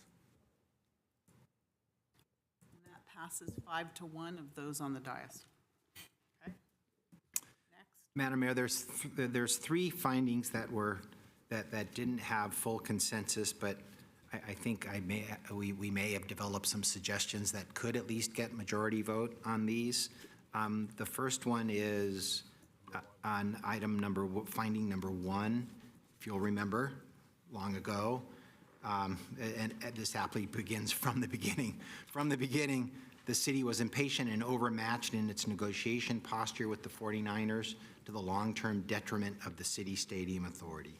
Staff's original draft to this disagreed with the finding because, again, we thought it was too simplified and declined to look back, at things and criticize professionals that were engaged.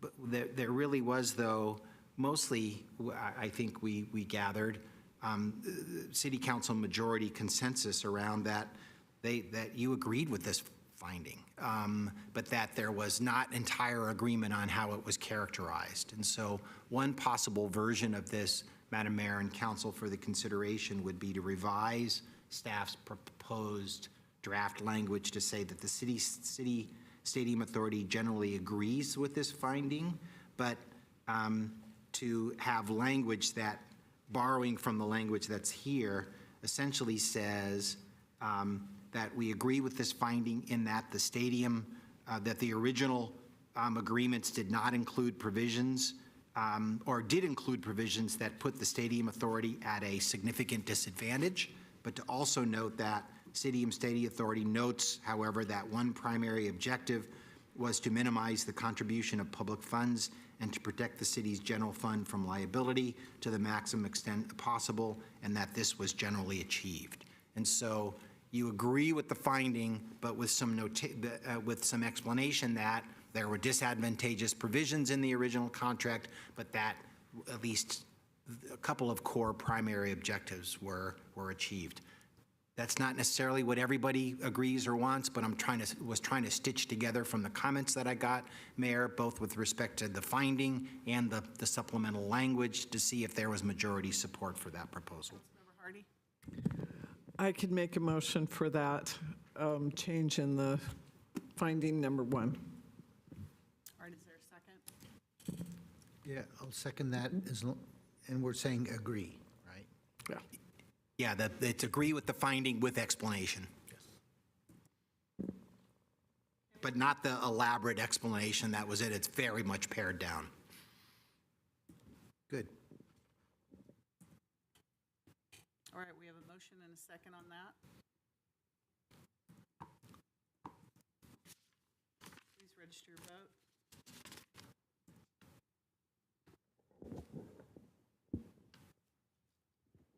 Councilmember Watanabe? No. And that passes 5-1.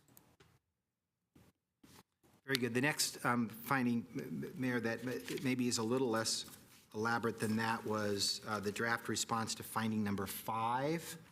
The finding from the grand jury was the city stadium authority failed to ensure that the management agreement included a fair termination clause. And we went through with staff's proposed language for your consideration, kind of this is more complicated than you're making it. We're unable to definitively agree or disagree with this, and then with explanations about everything. One thought for potential agreement on this would be to simply say that we're unable to definitively agree. That we partially disagree, and by saying, while the agreement does not include I'm trying to interpret some of my notes here. The finding would be that that you all partially disagree, but that we do agree that the provision is not ironclad, that the termination provisions are not ironclad and have been challenging to enforce. Just to simplify it so that there's partial disagree, agreement that the provision is not ironclad, but that it's been challenging to enforce. Again, Mayor, trying to extrapolate from the different feedback that different people got that didn't ultimately lead to a consensus on that, to see if there might be consensus on a version of that response. Vice Mayor Becker? I'll make a motion on that. Is there a second? I'll second it. All right, Councilmember Jane?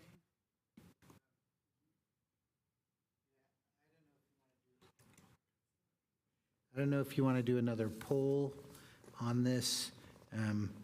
I actually prefer to agree on this, and I don't really like the partial disagree. So I don't know where we stand with that, but I guess we can just have more discussion before we call the vote. Does anybody have more discussion? If I might explain even the reason for partial agreement as opposed to, or partial disagreement as opposed to agreement, is the fact that they used in their finding the language that it's a fair termination clause, and we still struggled with that. So trying to get at the right characterization of it, but then to simplify the response and saying that we in effect agree that it's not ironclad and that it's been challenging to enforce. Okay, so we have a motion and a second. Councilmember Park? So I, for one, agree with the simplification. I think that there's a lot to say about this if we're trying to explain things away, but I don't think that this is the place for exposition. I think that parts we can agree with, parts we can disagree with. We don't necessarily have to explain that. I like the simplification. Thank you.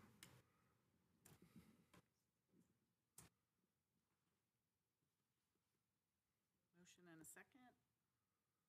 Register your vote, please.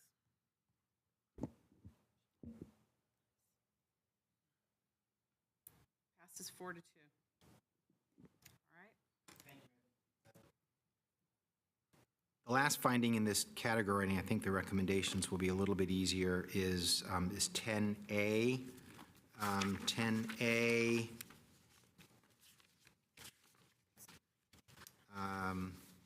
Where the finding was most revenue from non-NFL events goes to the promoter, which is typical. This is the grand jury speaking. Stadco can make money on luxury suites regardless of the event's profitability for the stadium authority.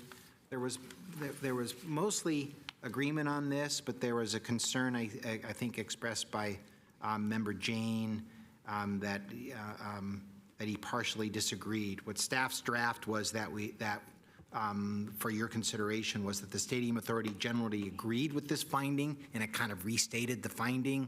Member Jane pointed out it was missing the concept that both Stadco and the Stadium Authority benefit from successful non-NFL events that generate substantial net revenues. So I would propose for potential majority support for that, the addition of that sentence to give it full context. What sentence was that? I just read it, Mayor. I'll read it again.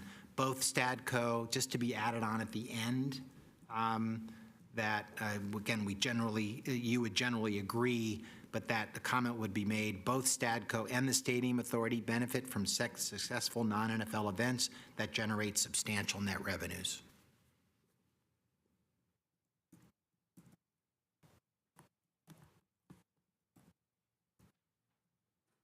I don't see the connection between that and the finding, so. It's somewhat ancillary, Madam Mayor. I think it's for context.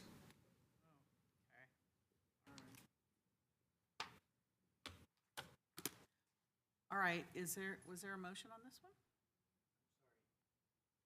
I wanted to understand what the majority agreement on that was. Was it, because it says generally agrees, and that's not really an official category. Yeah, that's right. I mean, if you don't like generally, we could say we agrees. There's just some nuance to how they phrased things that and so if you wanted to say agrees, I think that would be fine too, if that's what your concern is. I guess I would be fine with agree with that proviso, that last sentence that we just added, to say that we have sort of an aligned incentive for successful events. Very good. That could be now for your consideration then. Then that's the opposite of what this says, because we don't have aligned. Anyways, okay. Yeah. Whatever. Is there a motion for this one? I'm happy to make a motion.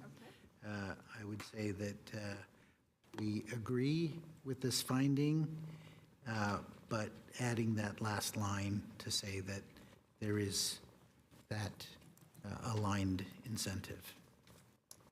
All right, is there a second on that? I will second that. Okay, we have a motion and a second.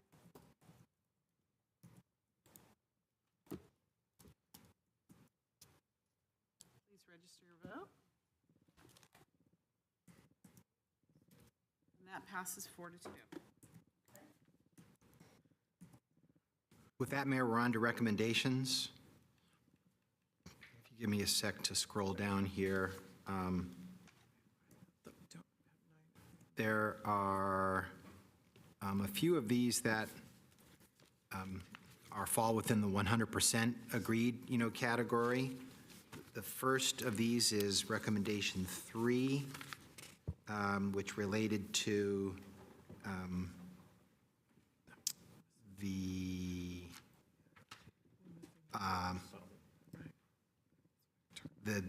implementation of a analysis of the stadium reserves, including necessary reserves for capital improvements. There was pretty wholesale support for that, with staff agreeing with the recommendation and saying that it would be implemented with a little bit more detail on how it would be implemented in staff's draft language. And there was, at the time of polling, 100% support for that. And I think, Member Park, you were back for that as well and indicated support. The next item in this category is 7, recommendation 7. There was a tweak to that that appeared to be acceptable.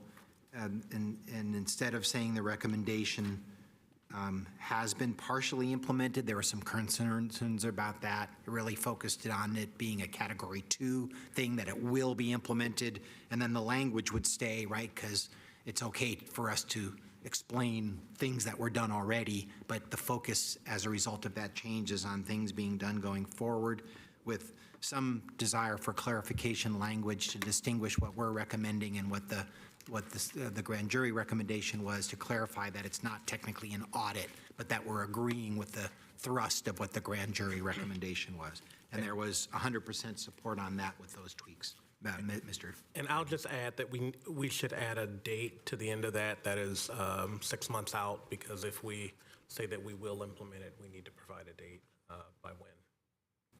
So Through the mayor, excuse me.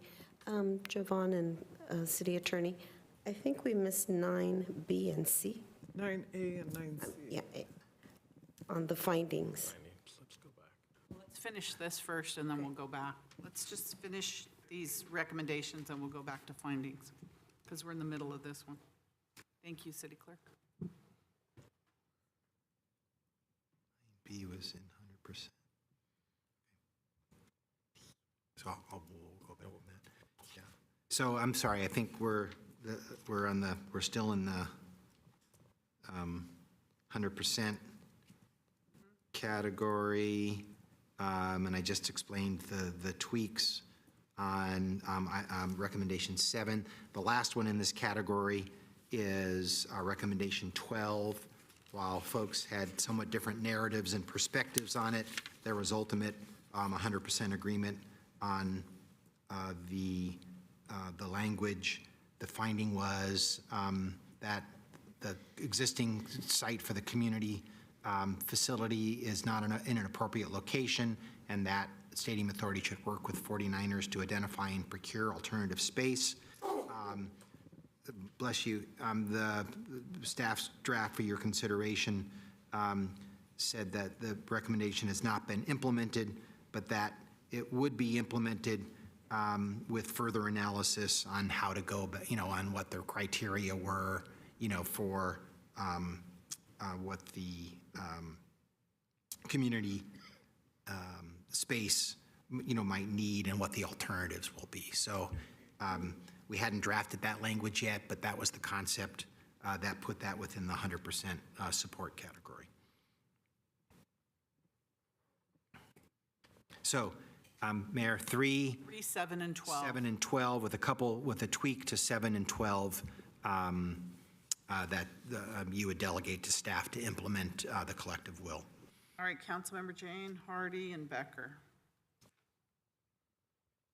I turned on my light because I was trying to get the attention over the ones we missed, but I'm willing to make a motion for recommendation 3, recommendation 7, and recommendation 12 as stated by the city attorney. Thank you.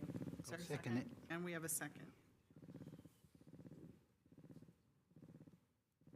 Vice Mayor Becker, you want to speak on 3, 7, or 12? No, I'm glad that you guys confirmed that. I thought I had recommendation 8 down on here. I don't know why, but thank you for 7 repeating and that. 12. Thank you. At 8, too. Yeah, I had 8 down, but, Yeah, I had didn't that No, down we're too. only 3, 7, and 12 okay, for this Okay. one. all right. Yeah, for this one.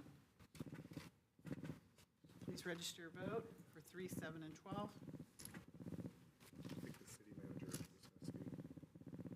And that passes unanimously with those on the dais. Okay, City Attorney next. Okay, we're going to go back to 9A and 9C, findings 9A and 9C, to discuss those, and then we will return to the recommendations. So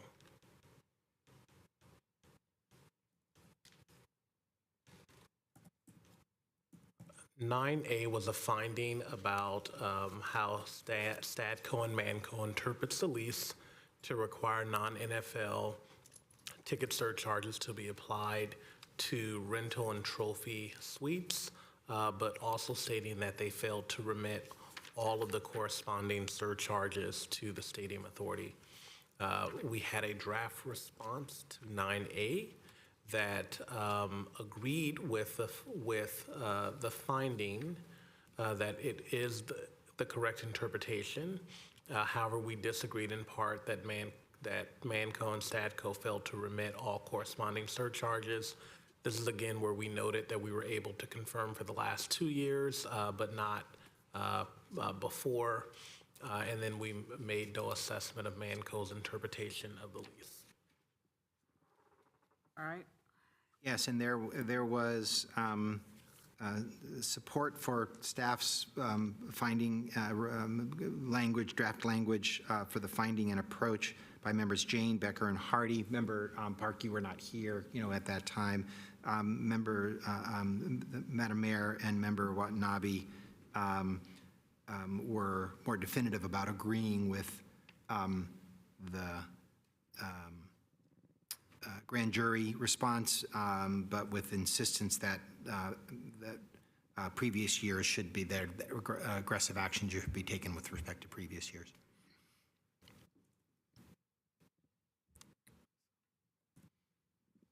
Okay, is there comments or motion on, are we just on 9? I'll make a motion for 9A with staff's recommendation. So we have a motion and a second for 9A with staff's recommendation.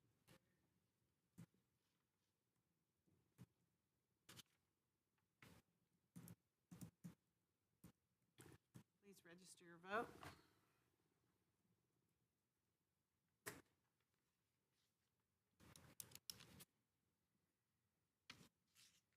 And that passes 4 to 2. And similarly, 9C, was that the right one, Madam Clerk? Yes. What was similar with the finding being that the grand jury finding being suite ticket revenue submitted to the Stadium Authority does not account for suite ticket revenue for certain suite attendees.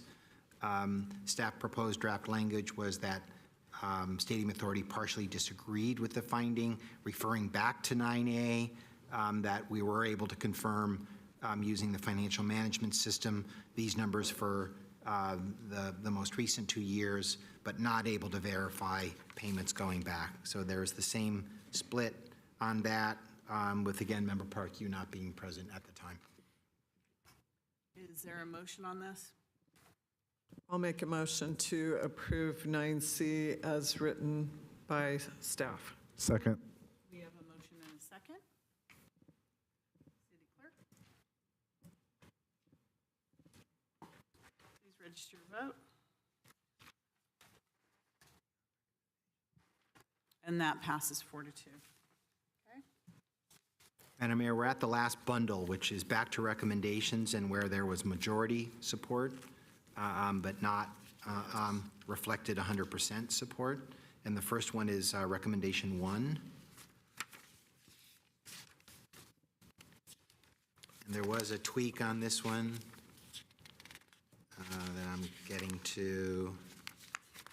And while he does that, the recommendation is about the long-term nature of the agreements and the 49ers sophistication, noting historical prior disputes, and recommending that the city engage advisors with specialized knowledge and expertise to level the playing field.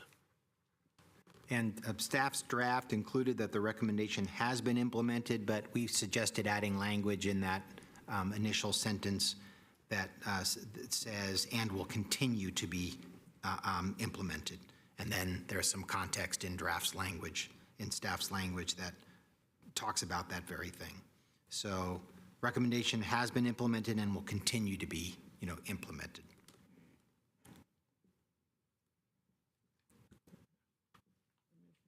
The next item is 2, recommendation number 2, which also had some tweaks to it. Do you want to read the recommendation? Sure. And this recommendation, as a reminder, was about commissioning our own economic impact report by July 1 of 25. And the recommendation, as the city attorney mentioned, I think we discussed a number of changes. Yeah, the concept was that there, that this would be something that would be studied because there was no consensus on methodology or the time period, but there was, we thought, a general agreement on that this matter would be analyzed, by staff in order to determine the appropriate time period and methodology, and brought back to City Council for and Stadium Authority Board for their consideration, within the next 6 months. So in effect, giving us an opportunity to decide what the right time period is to look at and how we would go about doing this, and you ultimately deciding. Since there was not consensus on some aspects of that, the thought was, let's study it and make a decision within the next 6 months. And then finally, and there was majority consensus on that. Not finally, I'm sorry, there's a couple of other ones, 8, 9, 10, and 13. First, 8.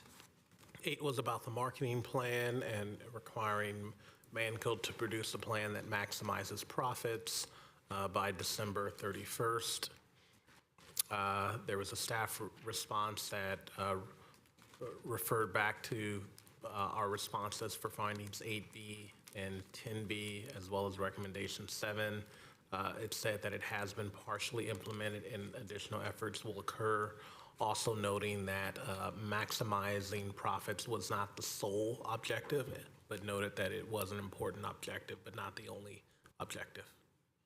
Yes. Didn't say that it wasn't an objective, just wasn't the sole objective. Yeah, and there was there was majority support for that. With I believe Madam Mayor and Member Watanabe objecting to that approach for reasons stated on the record. And then recommendation 9. Recommendation 9 was in regard to the Stadium Authority should review and ensure that all non-NFL ticket surcharge revenue is obtained both from event attendees as well as suites owned by the Stadium Authority, or suite attendees owed to the Stadium Authority. Yeah, and the staff's draft response for your consideration was that this recommendation had been implemented to the extent possible, and the stadium's authority ability to provide oversight and concern receipt of appropriate revenue has greatly improved in the last 2 years since the implementation of the financial management system. And then it goes on to provide some additional detail on that. Item 10, recommendation 10 is the next, almost there. That was in regard to hiring a third-party consultant not affiliated with the 49ers to analyze the reasonable expectations of various things related to non-NFL events, marketing revenue, to compare and contrast 2 fiscal years, 22-23, 17-18, as well as a plan on measurable objectives and incentives to achieve those results. Staff's draft response for your consideration was indicated that the recommendation had been implemented and will continue to be part of an ongoing Stadium Authority operations and oversight, but that one portion of the recommendation is not warranted or reasonable as explained below. And that was, I believe, in the last paragraph, I'll look back, at certain things that we didn't think was constructive or useful. And Yes. would be difficult to do. Yes. We did correct a word there in the very last sentence. Instead of efforts are ongoing oversight, efforts for ongoing oversight will be a correction that we'll implement, as, of course, any corrections might be as we go through and comb through this to prepare the final. So the last recommendation in this category of majority support is the recommendation 13. And that recommendation was insisting on consultation and prior notice for any major stadium event before any commitments are made, with a date of December 31st of this year for implementation. Staff's response was to indicate that this was a matter of ongoing discussions with, between the Stadium Authority and Manco, with improved communications and opportunities for input already implemented.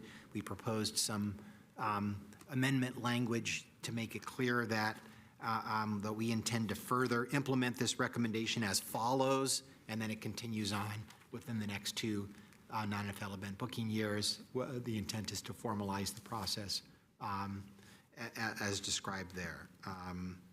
This consultation and notice process with those additional words. So there was majority support for that, but reservations and concerns expressed by Madam Mayor and Member Watanabe. So I believe, unless the clerk indicates to me I've missed a recommendation this time, I got a thumbs up, that is the last bundle where there was majority support. Items 1 with tweaks on the slide, items 2 with some tweaks, 8, 9, 10, 13 with a little correction here or there on those items. Thank you, Vice Madam Mayor. Becker. Thank you, Mayor. Thank you, City Attorney, for taking your time and going through all of those. I will make a motion for recommendations 1, 2, 8, 9, 10, and 13. I'll second. So we have a motion and a second on that.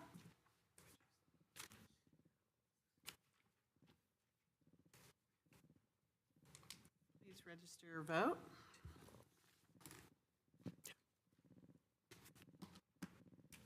And that should pass 4-2. All right. One last item, Mayor. So if we go back to the PowerPoint, there are 2 actions we've essentially done. We have done item 1, deciding on your specific responses to each finding and recommendation. Now there is the second formal recommendation where which reads, authorize the Stadium Authority Chair to submit the Stadium Authority, City Stadium Authority response to the civil grand jury in the form approved, subject only to finalization of the response language as directed, and any technical conforming non-substantive modifications approved by the City Attorney, Attorney Council, to the Honorable Beth McGowan, presiding judge, Superior Court, County of Santa Clara, no later than September 11th. I have a motion for this recommendation. Vice Mayor Becker, Yes, I do have a motion for this recommendation. is that a yes motion? Yes, a motion. Is there a second? Second it. Okay, And- motion and a second to send this off when it's ready, prior to September 11th. City Clerk, please register your vote.